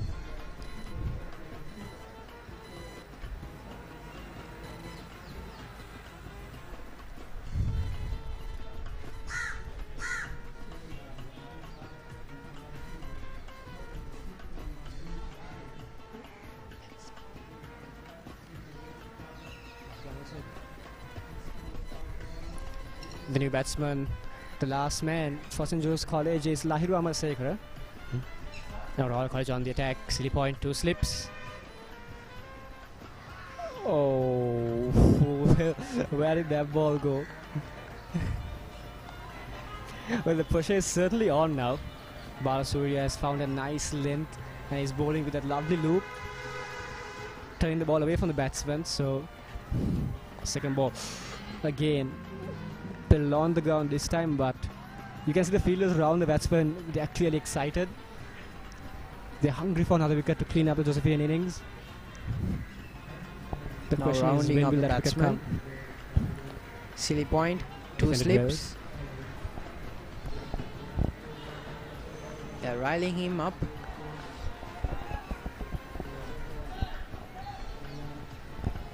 Just as my Josephine counterpart would have predicted. And that's a wide delivery just off leg side. And he has to suffer the consequences. It's a boundary. The Fresh off the Josephians mark. have certainly conducted a class in sweeping, if nothing else today. We've seen sweeps all around the wicket on the leg side. Square, fine, slog along the ground, reverse sweeps. So During that short intermission, during a little bit of drizzle that we had today at the St. Joseph College grounds, we could see the Royal head coach Jehan Mubarak instructing his bowlers that the batsman would be prone to go for a sweep rather than a drive. And it is true that the Josephians have conducted an absolute masterclass of an innings, quite possibly built and laid up by the sweep. exactly, Aveen. I think the sweep has been the most productive stroke by far in this innings. And immediately after that, we see a reaction, as Aveen so rightly said, from the Royal captain. A pace is introduced now. First time we've seen a pacer in close to 12 overs. Dan Podiola. It was a call for a change in protective equipment for the facing batsman. Well, he'll be facing a devilishly infuriated pacer now. I mean, they've been at the field for the better part of a day and they'll be all looking for a wicket. The Josephians in particular have been extremely tough opposition and the batsmen have proved a tough nut to crack. Not in regard to wickets, they're 9 down, but their scoring has been prolific and was ferocious. So the bowlers will try to get this over with as soon as possible. Sonal Amarasekara. Amarasekara with a change of ends now from the pool side. Bowls the 9 down batsman. 2 slips and a gully. The batsman will be careful or playing a rash stroke. That could have been a thick edge had he reciprocated in kind into slip or gully. Now, something that the Josephians have been remarkable at is finding the gap between gully and slip. So that gap in and of itself has been sort of a scoring straight for them. It's the go-to place, consciously, unconsciously. We saw balls flying over the slip cordons heads too. And consistently well into the boundary line as well. We have been talking all day about the slow outfields, but that particular patch of grass, whichever end they're on, seems to particularly favor a ball skidding along into the outfield, so it helps the batsman get to the boundary, even if it is an edge, purposeful or otherwise. The slip cordon now a bit more evenly spread. Slip and a gully. Now with a cover. Defenders on the back foot.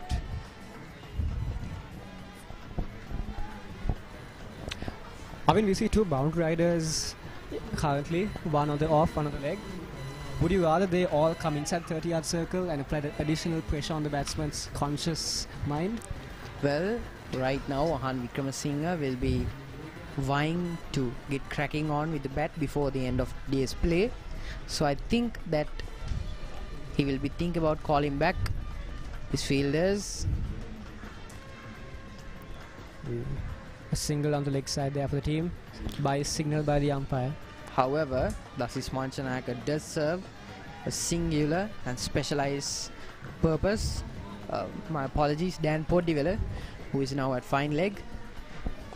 He might be the missing link to get the final wicket, because we've seen the Josephian batsman going for a very strong sweep for a shorter delivery. So I think what Sonal Amarsekara might be trying to do is apply pressure all throughout his overs, then ball the shorter delivery, and then cross his fingers that the batsman will go for a sweep rather than a loft over mid-on or mid-off. Do you think, Kevin, that the 9 down, the number 11 batsman would attempt a sweep at a fast bowler's delivery? Well, so far, the Josephian batsman, Oh, was that abrupt catch? The bowler's reaction certainly suggests it is. pity for Sonal Amarsekara, he would have had his 4th wicket of the day caught and bowled. Well, vice versa actually. And at the end of 59 overs, St. Joseph's College still batting at the crease, 208 runs, 9 down. So yes, to answer your question, I think that St. Joseph's College has been extremely intelligent in playing defensive cricket. They've kept the run rate a bit subdued, but they've still scored consistently. We've seen one maximum out of this session, which is more than the average of what you would expect from a school cricketing lineup. So yes, I think that Advancing on the track, tucked away for a single down the leg side. Balasuriya still continuing with those 2 slips and a silly point. Deshan Vimukti now at 12, Lahiru Amarsekara now at 6. Run rate at a very healthy 3.57 runs per over. Much higher than what you would expect for a 2-day school cricketing encounter.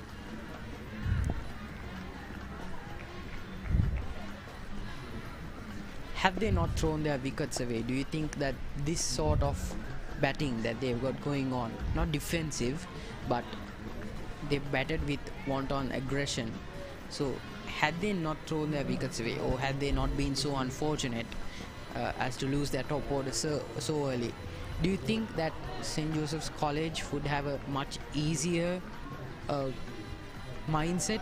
Would you think that they would have had a little bit of breathing room had they not thrown their wickets away and kept that same style of aggressive batting? Yes, definitely, because they did throw many of their wickets away, as we saw, due to false shots and misreadings of the ball. But nevertheless, I still feel that the camp will not be a deflated camp, because this is a match with 4 innings, and having 209 at the end of 60 overs is a very good total considering the run rate and not considering the wickets, of course. So they will be now fully raring to come on the pitch. The batsmen in the first place will be fully focused on getting their team to as maximum total as they can, and the bowlers themselves will be looking forward to bowling on this pitch, which has proved supportive to the bowlers, pace or spin. So yes, St. Joseph did throw their wickets away, and that's stumped, and that's the final wicket. And with that, as my very words said, the batsmen will try to put a maximum total. They give their wicket away, and that ends the Josephian innings. They finish on 210 all out. Balasuriya cleaning up the last 2 wickets with his left arm orthodox. And the man next to me, Aveen, is surely a very happy man. Well, happy as one could be, happy as any royalist could be. Gishan Balasuriya extremely productive with the ball, cleaning out the tail end and doing the hard man's job of ending an aggressive Josephian innings. To their credit, St. Joseph's College will be extremely happy that they've given their bowlers something to bowl at. Yes, they burned bright while they lasted, the Josephian batsmen. And now it will be up to the bowlers to continue that flair of personality which the team has shown so far. The Royalists have bowled well, all credit to them for bowling out the home team so effectively and so methodically. Now in 10 minutes we will see the Royalists having their turn at batting on the pitch. Kamindu Patiratna, 2 wickets, 29 runs in the space of 11 overs. Sonal Amarasekara, 2 wickets to his name as well. 21 runs conceded in the space of 11 overs. Much like Kamindu Patiratna, similar economy, similar figures.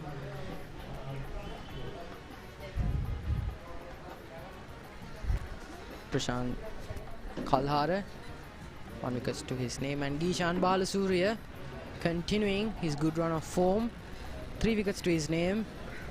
Slightly a bit more expensive than he would have liked. 76 runs conceded in the space of 12 innings, bit over 6 runs per over, but he has his result, 3 wickets from it. So ladies and gentlemen, Royal College will be back to bat with their first innings with the bat.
Here at St. Joseph's College, Colombo. St. Joseph's taking first slice of the wicket in this two-day encounter, being bowled out 110. The opening partnership got off to a slow start, and indeed the openers departed early. Anuradha for 18, Fonseca for 11.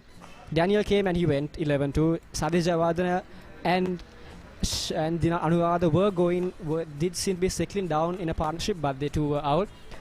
The top scorer of the Josephian innings was the Josephian captain, Dunit Vellalage, with a score of 71, where he combined aggression with defense very tactically, very beautifully, and a very steady partnership going on at the latter end between Yasit Rupasinghe and Shanukka de Silva, 26 and 24 respectively. On the Royal College side, the star performer was Gisham Balasuri in the end, with 3 wickets to his name, despite going for 78 runs in his 12 overs.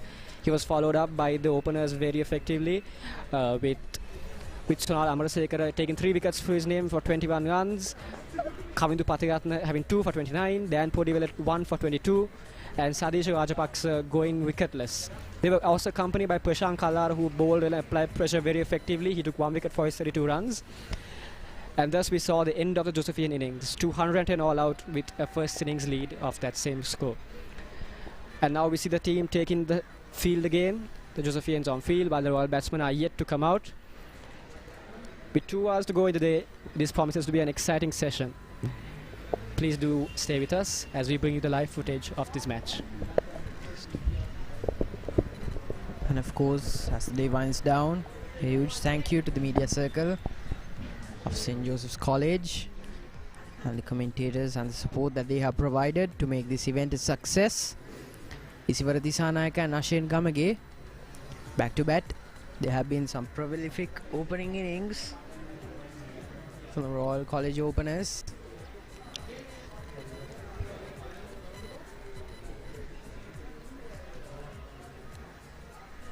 They will be happy if they can get a reasonably high score on the eve of day 2, ladies and gentlemen.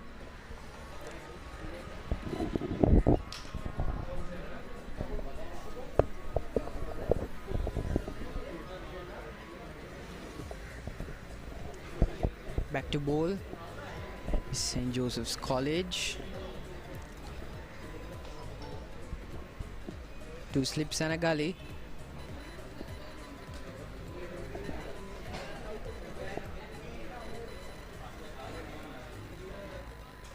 Long drawn batting innings against St. Peter's College, just held recently, not too long ago, at Colombo 10 at Bambalapitiya.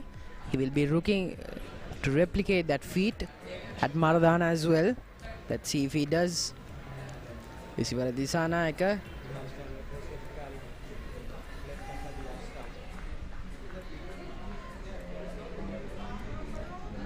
The swing seems to be back in action. The ball moving away from the batsman.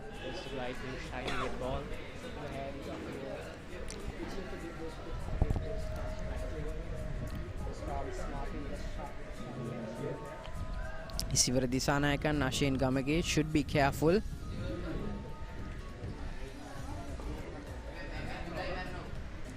Because the pacer is doing his run up at an inclined angle, so if the batsman is not careful, could end in a thick edge leading up to slips, such has been the swing. It has been an erratic, inconsistent field. My apologies, it has been an erratic and inconsistent pitch here at St. Joseph's College, but that has only led to more entertaining cricket. At one point we saw spin dominating the game. However, as of right now, as St. Joseph's looks to open its bowling attack, pace seems to be back in fashion. Yes, Mithika Tenu, the opening bowler for St. Joseph's College, running into the angle to the pitch. So that angle will work its way into his bowling delivery too. He's up against the left hand and is coming over the wicket to him, bringing the 2 slips into play, and he bowls. Going down the leg side, that ball.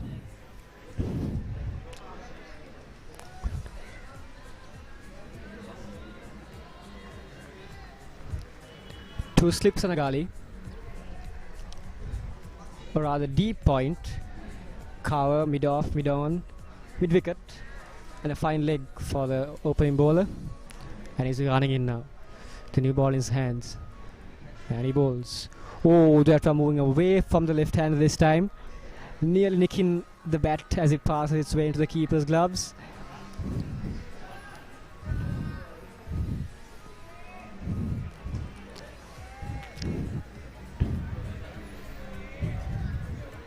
So the Josephian bowler certainly showing the Royalist batsmen that I beg your pardon, that batting on this pitch is no meager task.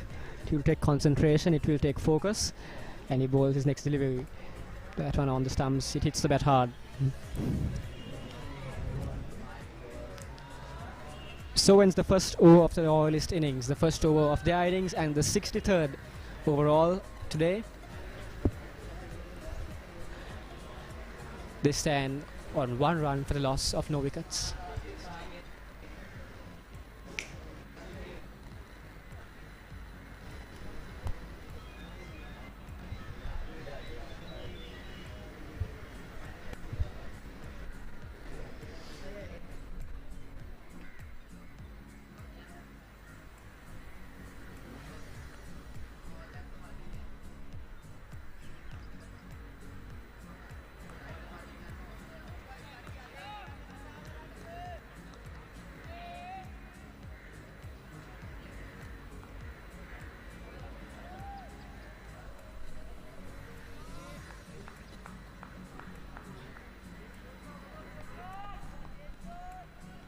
Desham Vimukti taken over from the poolside end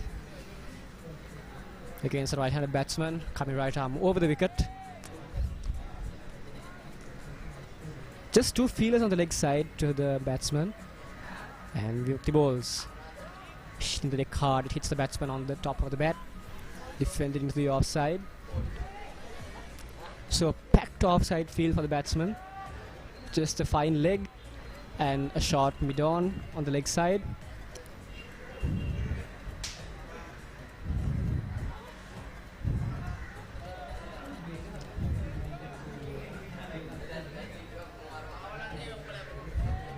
And Vimukti begins his run. He's at the crease, he bowls. Again hard into the deck. Straight to gully.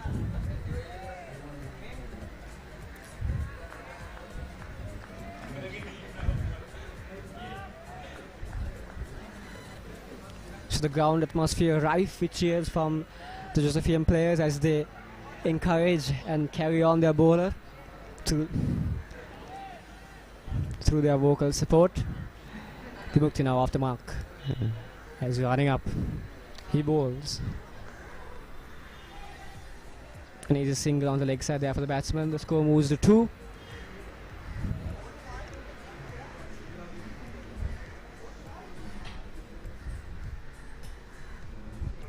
And for the left-handed batsman now the field undergoes another change.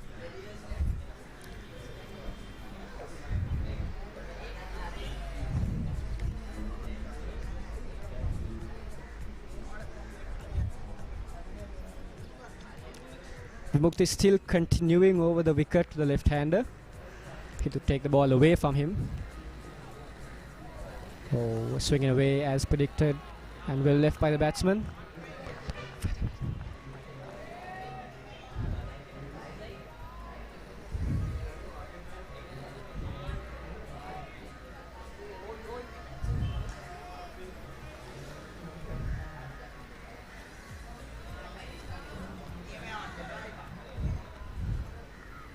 Yes, the field is cheering on their bowler with every step, urging him to get that first wicket for them, that first blood.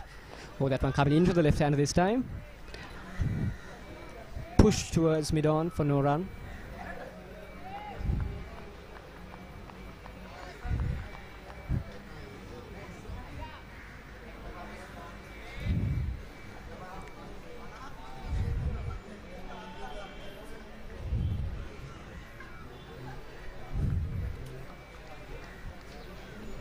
Three slips now. And he's running up. He bowls. In line with the stumps, defended back to him.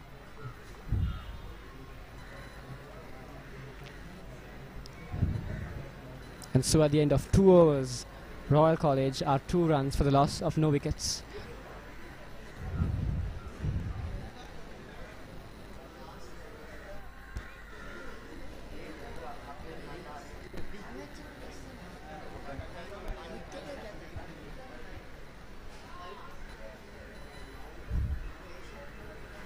Yes, Tenora will continue from the pavilion end.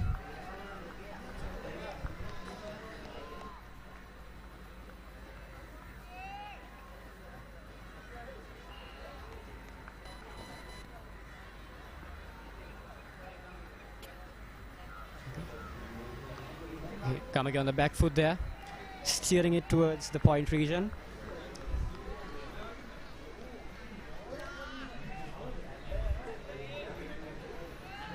Well, the Royal batsmen seem untroubled so far, unlike the Josephian batsmen was at the start of their innings, where the ball was bouncing as well as swinging sharply, whereas here we do see a good enough bounce, but not a great deal of swing, of unpredictable swing that is.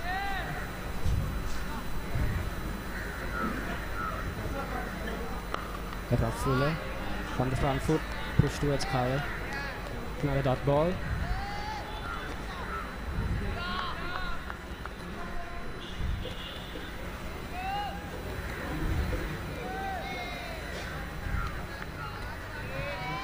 Nithya Tenua being of a shorter stature than the Royalist bowler, so he looked to skip the ball more with his mark.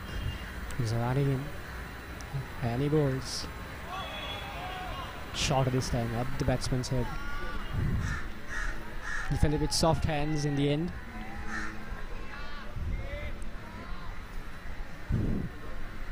And he's spurred on by the relentless cheering of his teammates.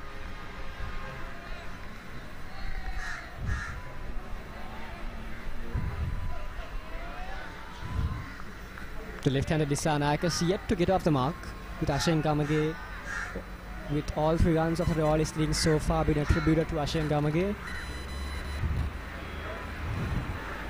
Tenora. In he comes. Edged. Oh, that was not an edge, I beg your pardon. Going down the leg side, the batsman prodded at it. But it went safely to the keeper in the end. And that brings an end to over number 3 of the Royal innings.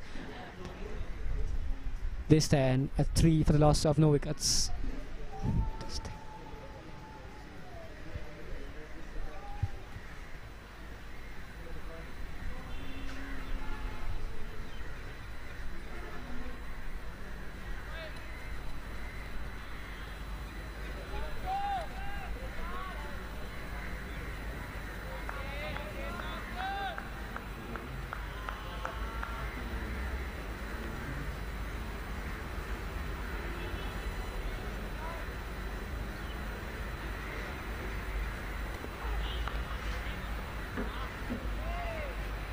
Mukti bowling in from the pool side end.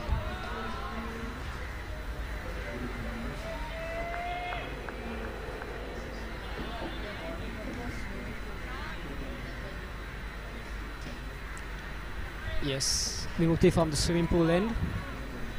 This right armour over the wicket to the left, to the right hand of Gamage. Gamage on 3 not out.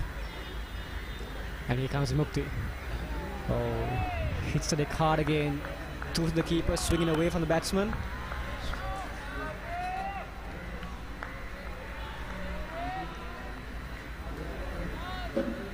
Yes, so both these bowlers aiming to bowl in those same channels which the Royal bowlers did bowl, somewhere on the batsman at will.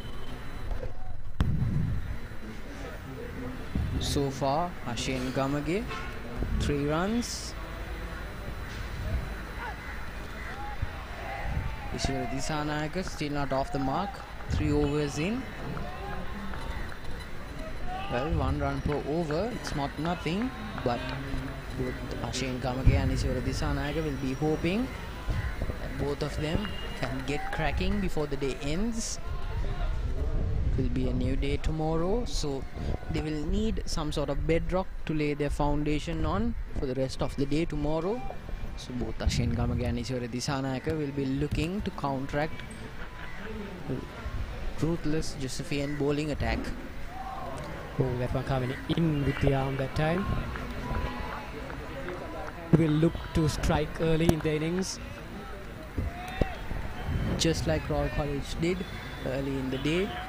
3 wickets in the duration of the first session.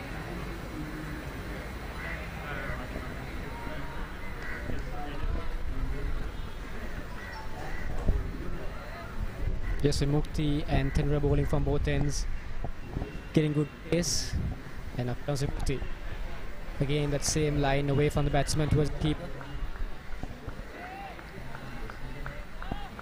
The Royal batsmen, however, have no problem in leaving those balls, just letting them fly past the keeper's gloves.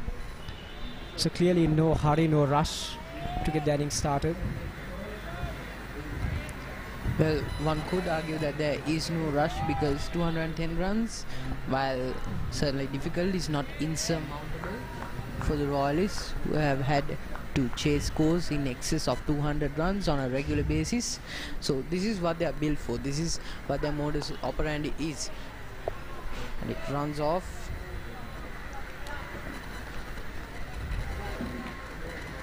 To find mid off. End of over number 4 of the Royalist innings. They are 3 for the loss of no wicket.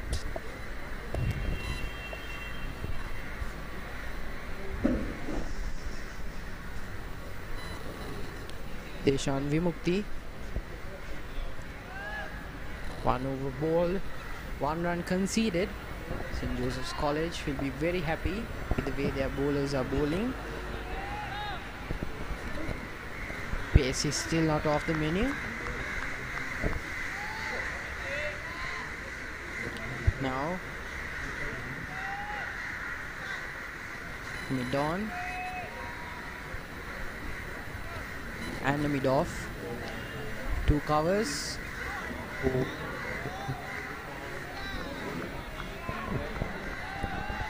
That doubt at the back of the mind of the batsman. Extracting a good enough bounce from the pitch and just getting it past the bat. Just whittling off the blade of the bat as well. So very fine-tuned bowling from the Josephian pacers. Abid, I don't know if you noticed, but Mithila Tenu has a rather different action.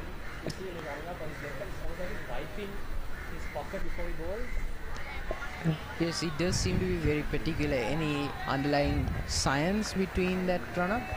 I guess we have to ask him to find out. Well, whatever he's rubbing, It seems to be working. Do you think the Royalists rubbed something too when they were bowling? Well, They certainly rubbed the Josephians up the wrong way. Well, they did butt heads more than a few times during the course of the first innings. That's Again in off the that ball. channel of doubt for the batsman, this time coming into him, but played well. Kavindu Pathiratna was certainly in form during his bowling spells, as was Sonal Amarasekara. Prashant Kalhara did well to provide assistance and come into his own. So yes, luck has favored both teams. However, misfortune has struck both these teams as well. Again, good bounce off the deck for Tenura. The batsman shoulders, arms and watches that fly past the keeper. And to the discerning viewer, one can see the merits of having 3 slips. Just a thin edge of the bat, and it's an early wicket to St. Joseph's College. So both Iswara Disanayaka and Ashen Kamake will be wary of the fact that while their defensive shots have been good, the bowling and the choosing of line has been marginally better. The bowlers have done well to force Ashen Kamage and Iswara Disanayaka from the trench that they have dug themselves in. So, Arvind, having watched these 2 openers play across the season, is this the usual way of starting, or are they more attacking pair like the Josephine openers? Well, is this their modus operandi? Definitely not. Ashen Kamage and Iswara Disanayaka are both like-minded players in that they are, not to say hot-headed, but they are, well, the quintessential openers. Fast, aggressive, plays hard and loose, makes full use of the novelty of the fielding lineup, and basically provides a bedrock upon which other batsmen can play a slow innings. So Ashane Kamagan, Iswara Disanayaka, I think will try to preserve their wicket because getting out so late into the day, less than an hour's of worth of play left, instating a night watchman so early in the innings would prove extremely detrimental. So I think that they'll step into gear on day 2 of the cricket encounter between St. Joseph's College and Royal College. So far, a really beautiful day and fitting for the beautiful game of cricket that is being played here on the pitch, surrounded on all sides by the beautiful and elegant, timelessly classic school of St. Joseph's College. Batsman letting the ball be. He's well aware of the swing. Ball moving away from the batsman.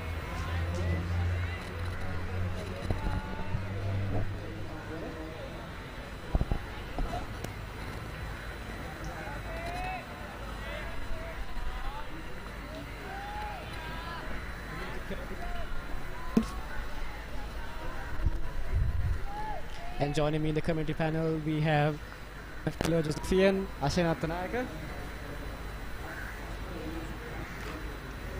Yes, Ash.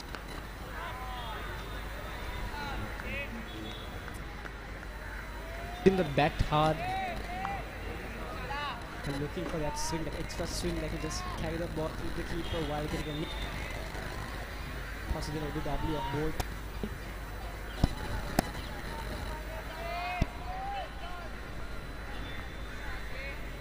On the left side for Mukti, so they're clearly targeting that off stump, off side line.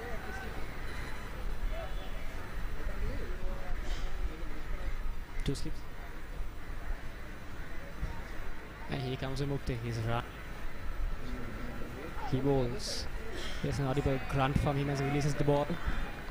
Given as they bowl the Josephian bowlers. The Royals in turn seem, well, they seem quite cool, calm and collected, despite the odd ball going past the bat by Whisker. So it's a battle of patience going on right now. The bowlers just hitting that offside channel, and the batsmen perfectly content to leave those balls or defend them when needed.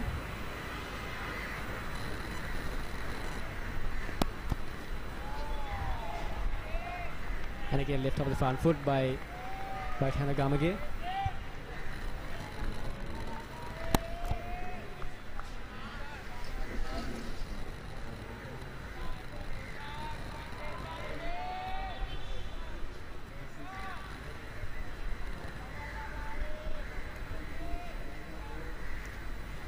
So joining me is Ashane Attanayaka. Ashane, as one who's watched every match of the Josephians this season, would you say the Josephian bowlers are able to bowl at this, have the same potential as the Royals bowlers, as the Royal bowlers bowling those perfect channels and lengths? Would you say the Josephians are up to that same standard, or do you think a slight change, a tweak in the bowling lineup is needed, or that our two opening bowlers are more than adequate to get the job done for the captain? Well, taking a look back at the previous games that the Josephians have played so far, I can quite say that the bowlers are bowling in a very disciplined manner than they used to bowl in the previous matches in the beginning overs. So I think the Josephians will be able to put some early pressure and take some early wickets today before the end of day's play. I think around 2 or 3 wickets would be a great motivation and a great kickstart for tomorrow's day of play, which would put Josephians in the upper hand. And if they are able to take all the 10 wickets for a total around 150, 160, I think that would be another kickstart for their second innings and put some pressure on the Royalists back again. Yes, indeed, Ashane, as I'm sure that's every Josephian hope so. speaking of the history of this traditional match, it's a really outstanding history.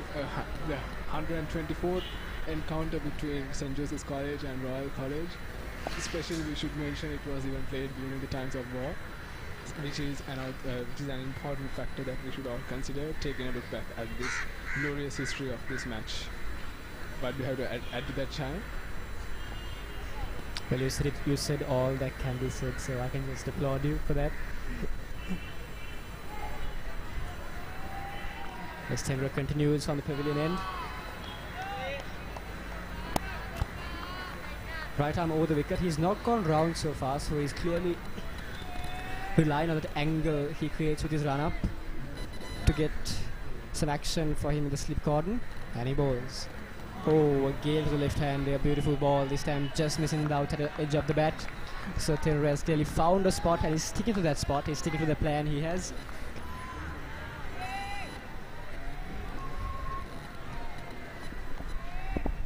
Well, speaking of Mithira's bowling, specifically, he runs in a very unique way that he'll be able to angle the ball into the batsman and take a tip off the bat, and maybe he's aiming for a catch in behind the wicket, and some early wickets for St. Joseph's, in fact.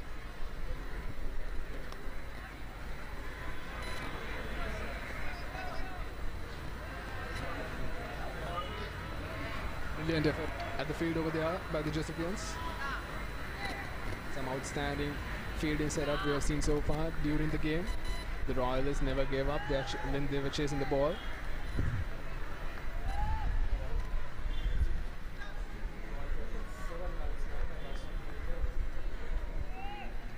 You can see small discussions going at the center of the ground, motivating the players. Captain Dunith Vellalage doing a good job to keep their players motivated throughout the game. That's a fact that I saw even in the previous games. He took short breaks and then he gathered around the players and he always tried to motivate them, and that is a very good feature of a captain, and I think he's a good person and he's a fitting role for this captain itself.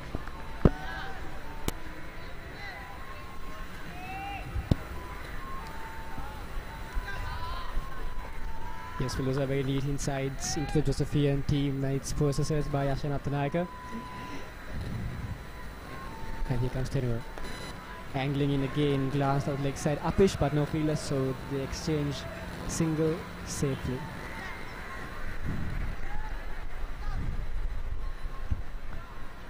Both batsmen on 4 runs apiece now. The right-handed Disanayak and left-handed Gamage.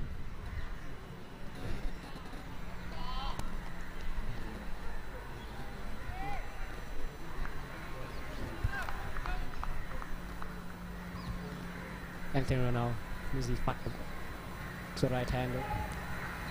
Owned by the batsman. I beg your pardon, that is not his final ball. Right, replacing me in the commentary panel will be yet another Josephian, Glenn Vitanage. Good evening, Good evening. Good evening, guys. Joining with me in the commentary box, Steven Vitanage, the head of sports in the media circle of St. Joseph's College. Steven, what do you have to say about the match and the performance of the Josephians, and in fact as well as the Royalists as well? Well, first of all, that's a beautiful shot by the Royalist batsman. No, but well fielded by the Josephians, in fact. What a fielding. Well, speaking about today, we saw a little bit of everything. We saw the rain, and well, that was a bit of an interruption, but we are seeing a good play of cricket today. Royalists performing well from one side and the Josephians are playing, and one thing we saw throughout the match was good discipline by both the teams.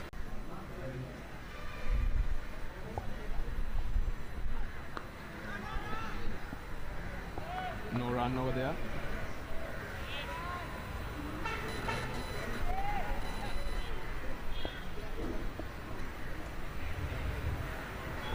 Well, speaking of the past cricket captains that sent the first 11 side of speaking about the past cricket captains of the first 11 side, we can take a glorious look back at the era of Dylan Fernandes-Pulle, Sachin Hewavasam, Vidusha Jayasinghe, Angelo Matthews, Chaminduas. Those are some of the key players in the in the recent past that we get to our mind when we talk about Josephian cricket. And in fact, speaking about Angelo Matthews, Chaminduas, and Dimuth Karunaratne, what do you have to add to that, Divin? Well, they are really amazing players, to be honest. Chaminduas, a legend in cricket. In fact, a great motivation for younger players, Of course. taking them as mentors in their life and as role models in their lives, and heading to the path that they have paved their way. Of course, Ashane. Chaminda has helped a lot of young cricketers. Well, that's tipped away, and Shenuka De Silva, and batsman crosses for 2 runs over there. Yeah, well, speaking about the past cricketers, we can see Angelo Matthews and Dimuth Karunaratne are already performing right now in the present. Angelo Matthews, a great captain, and Dimuth Karunaratne already captaining the teams back at West Indies. Well, speaking about the past cricketers from the Royalist point of view, we have to mention Jahan Mubarak, Lasith Ambuldeniya, the recent tennis star that everyone is talking about. Sorry, beg your pardon. Latest Test cricket star. Yes, of course, he has performed really well in all the test matches we've seen so far for this year. In fact, the England series he bowled really well, got a lot of important wickets, and became a big help for the national team.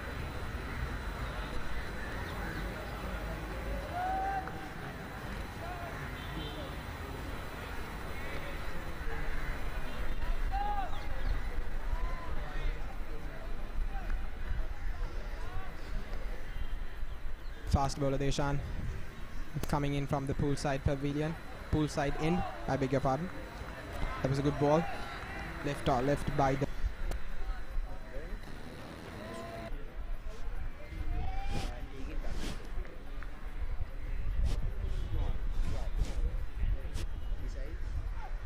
What a bowl that was. That was so close. That was a near chance. The bounce was there in the pitch. Unfortunately, lines were all correct, but unfortunately the last minute bounce was present in that ball. And that's the end of the over. The score stands at 12 runs for the loss of no wickets.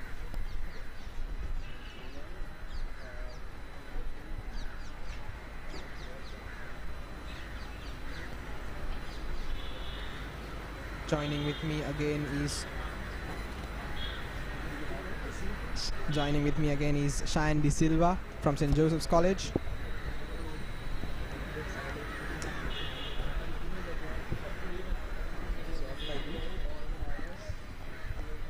Yesterday we saw a beautiful ball from Deshan Mukti in the last over, keeping low, moving in. So the pitch definitely has something in it still for the bowlers, for the paces. Tenua continue to Krishnagali. Another solidly on the front foot. Another beautiful swinging ball by Deshan. I beg your pardon for interrupting you there, Divin.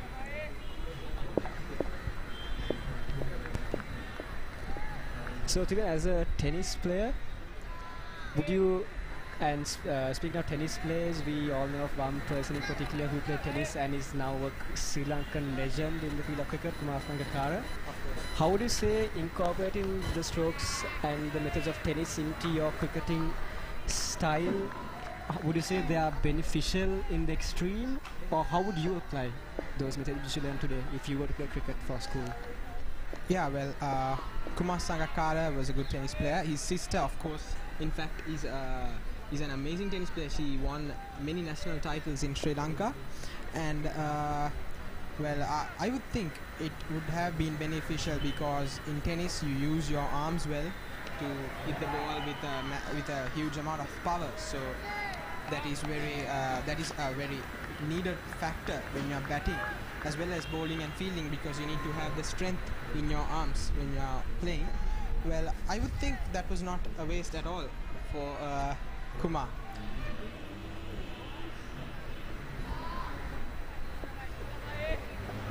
That was really beneficial, actually. Yeah. Yes, thank you for that insight. Nice.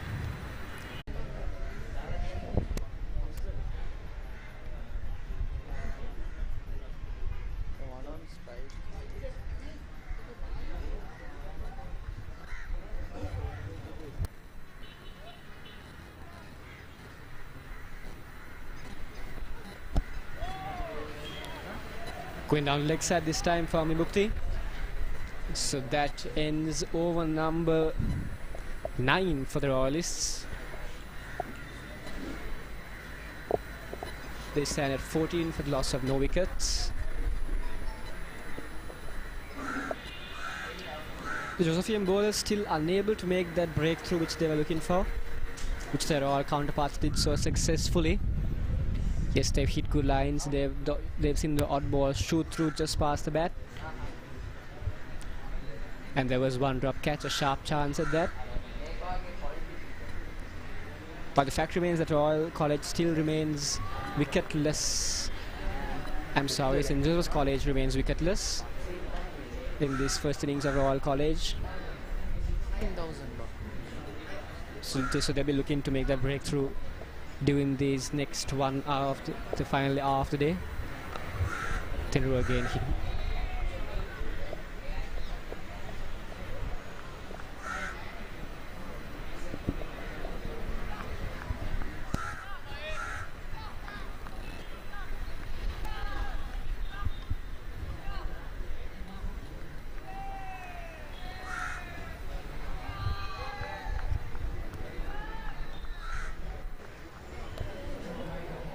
There's no lack of encouragement from the fielders to their bowler. They're spurring him on with every ball. Bowlers are moving into the batsman, tucked away for a single. So that's the first time we've seen the Royal batsmen really utilize the leg side in any way. They've gone for those block shots. No boundaries as of yet, but they'll be looking to utilize the leg side a lot more, given that the field is extremely and abundantly vacant I think in the leg side.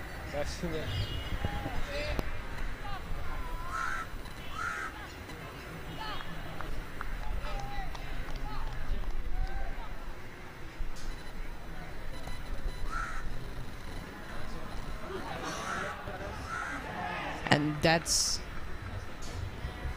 a real stroke of fortune for the two batsmen. Iswara Disanayake getting 1 run off it. That would have been a brilliant catch had the fielder gotten to, but unfortunately not. Yeah, St. Joseph's College has had few slip-ups in the field. That is one of the rarest instances of that happening. Yes, Henry getting real bounce from the pitch there. Steep bounce onto the batsman's upper hand. It wasn't there for a bit, but unfortunately the fielder couldn't reach it properly in time. With that one too, keeping low.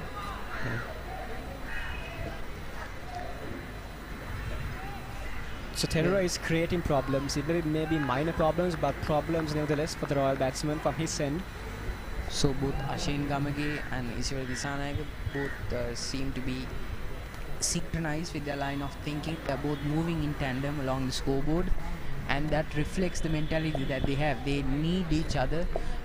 They've got a bond with each other, and they've got to gel together and stick together and remain for the long haul if they're going to get through the rest of the day on a high note, and ensure that Royal College does not go wanting into the good night. Bounce there from Tenura, so aggression from his part.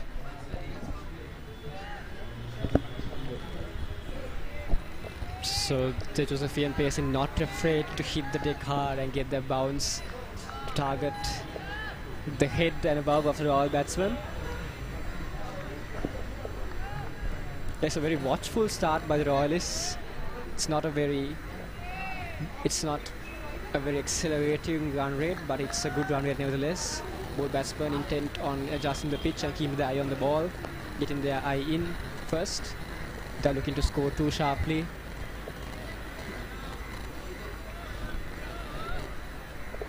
And so ends another over for Mithila Tenura. Sorry. At the end of 10 overs, Royal College are 15 for the loss of no wickets.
They move the continually from the pool side end.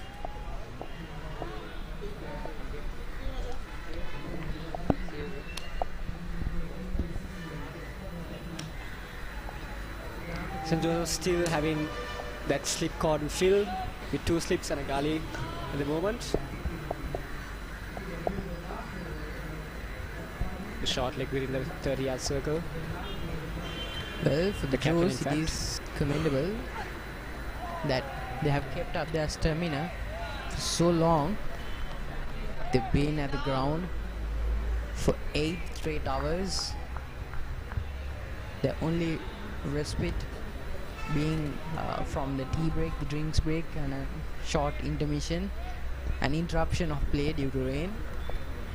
So it is commendable that both teams have been attacking each other with the full brunt of their force, not leaving anything to the imagination.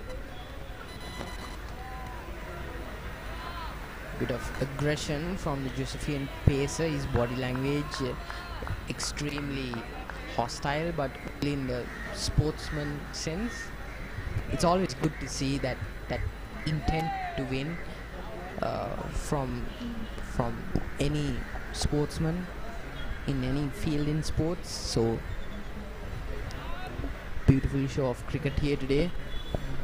Both teams have been extremely sporting, but that doesn't mean that they have not been aggressive towards each other. And at the end of yet another over,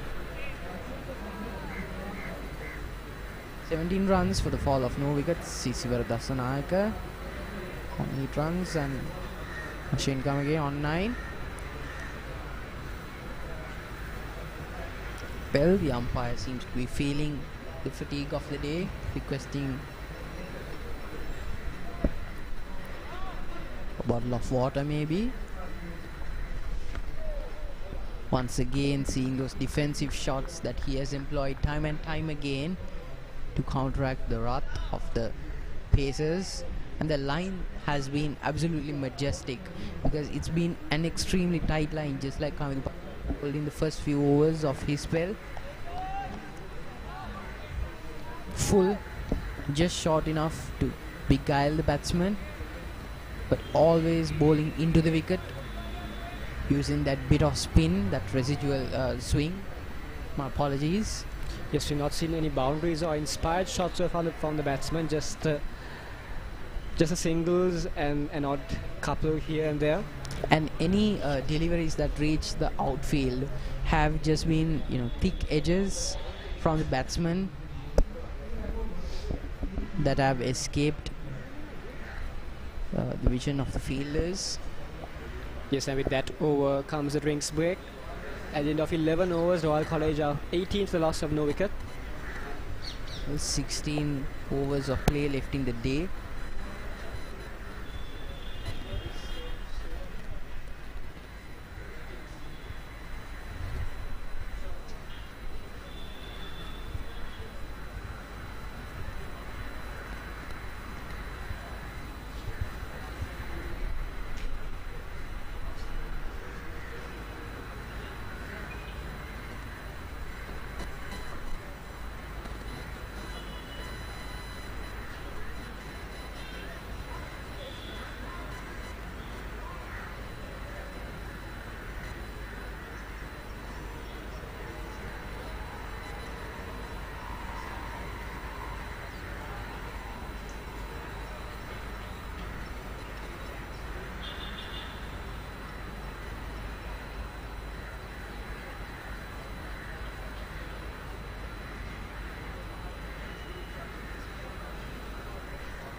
check.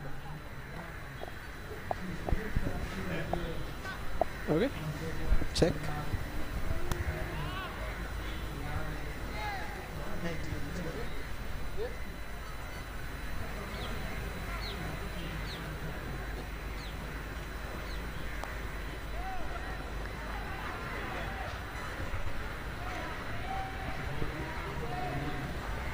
What a And beautiful shot from the Royal batsman. Welcome boundary for Royal College over there. Of course.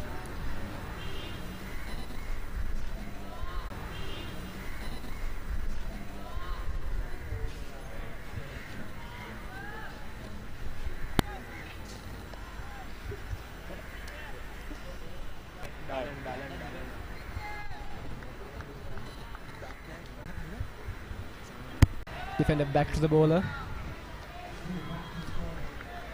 Dunith Welalage pavilion end for the first time of the day.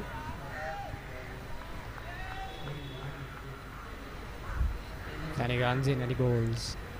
Again tossed up. Defender back foot by the batsman.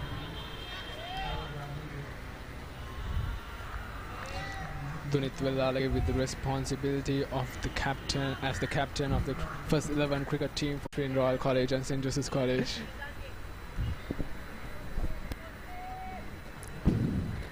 Welalage from the pavilion side end. 2 slips and a silly point. Through the wicket. Here he comes. Steven, what do you have to add to the commentary and of the attacking mindset of the Josephians trying to get a wicket and put pressure on the Royalists here late in the game, late in the day?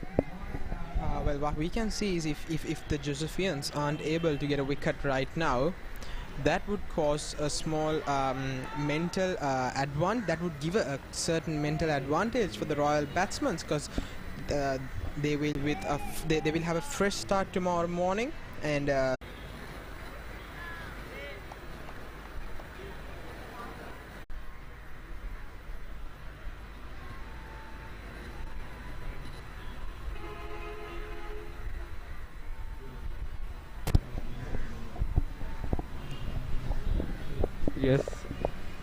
Yes, I guess, and that's the end of this play here at Dari Road. St. Joseph's College putting up a total of 210 runs for their first innings. Dunith Welalage played a captain's innings of 71 runs, and here Royal College gathering up a total of 33 runs for the loss of no wickets at the end of day 1 of this encounter between Royal College and St. Joseph's College for the 124th consecutive year. What do you have to add to that, Cheyenne? And a quick summary of today's play, some key highlights that you have to mention. Yes, well, stumps on day 1, and it's been an eventful day nonetheless.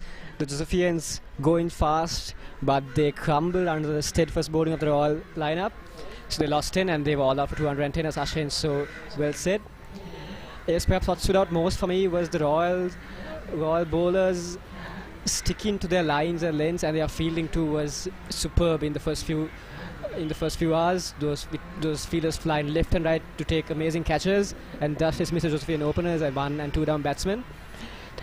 So while St. Joseph's were all out for 210, they flared. They burned bright while they lasted, but they lasted for quite a short time. Sad to say. Royal in reply were strong and steady. 33 for no loss, with both openers taking their time to settle in to adjust to the pitch, and they did manage very well. They'll be proud with what they did today. Their team will be happy with what they did today. So we head into day 2 tomorrow with the game very evenly poised. Royal perhaps having the upper hand slightly over the Josephians with team morale, but the Josephians nevertheless will look to fight back and regain their lost and try and rectify the errors which they made in their batting innings by bowling well. So and to cap off today's proceedings, I hand over the mic to Avin Abedira. Avin, the stage is yours. Thank you, Cheyenne. Appreciated as always. So at the end of day 1 of the under-19 2-day cricket encounter between St. Joseph's College and Royal College Colombo, the score stands at 33 runs for the loss of no wickets. Ashen Gamage and Iswara Dissanayake looking extremely comfortable against the paces of St. Joseph's College. As they say, the crows are in. And as the sun sets over Maradana and St. Joseph's College, Colombo, both Royal College and St. Joseph College will be moving into the score of the second day, full of energy, revitalized, and with more determination than ever to see this match through and pull a firm result. St. Joseph's College in the first innings, Dinal Andrade and Sheran Fonseca, 18 runs and 11 runs respectively. Chevon Daniel, a quick fire 11 runs of his batting innings. Sadesh Jayawardena, fourth man in, 6 runs to his name. And Dunit Vellalage, the skipper of the Joes, 71 runs of his blistering attack against the Royal College paces and spinners. Lahiru Amarasekara, 7 runs to his name. Mitra Thenura, 13 runs. Deshan Vimukti, 13 runs again. Unlucky both of them. Hiranja Sundara, 6 runs. And the tailenders Yasit Rupasinghe and Shenuka De Silva getting on 26 and 24 runs respectively.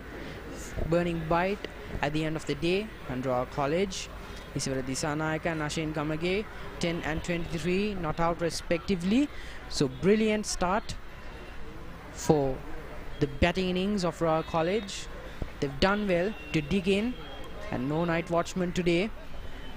They'll be extremely happy with the fact that they haven't lost a single wicket in the 15 preceding overs of the end of the first innings. So as the sun sets over Maradana, we want to say to our viewers, thank you for joining us today, and we hope you join us again tomorrow. Until then, this has been the media unit of Royal College in association with the media circle of St. Joseph's College. Thank you for joining us. We are hoping you join us again tomorrow. And this has been merclive.com. The game is live. Have a good evening and stay safe.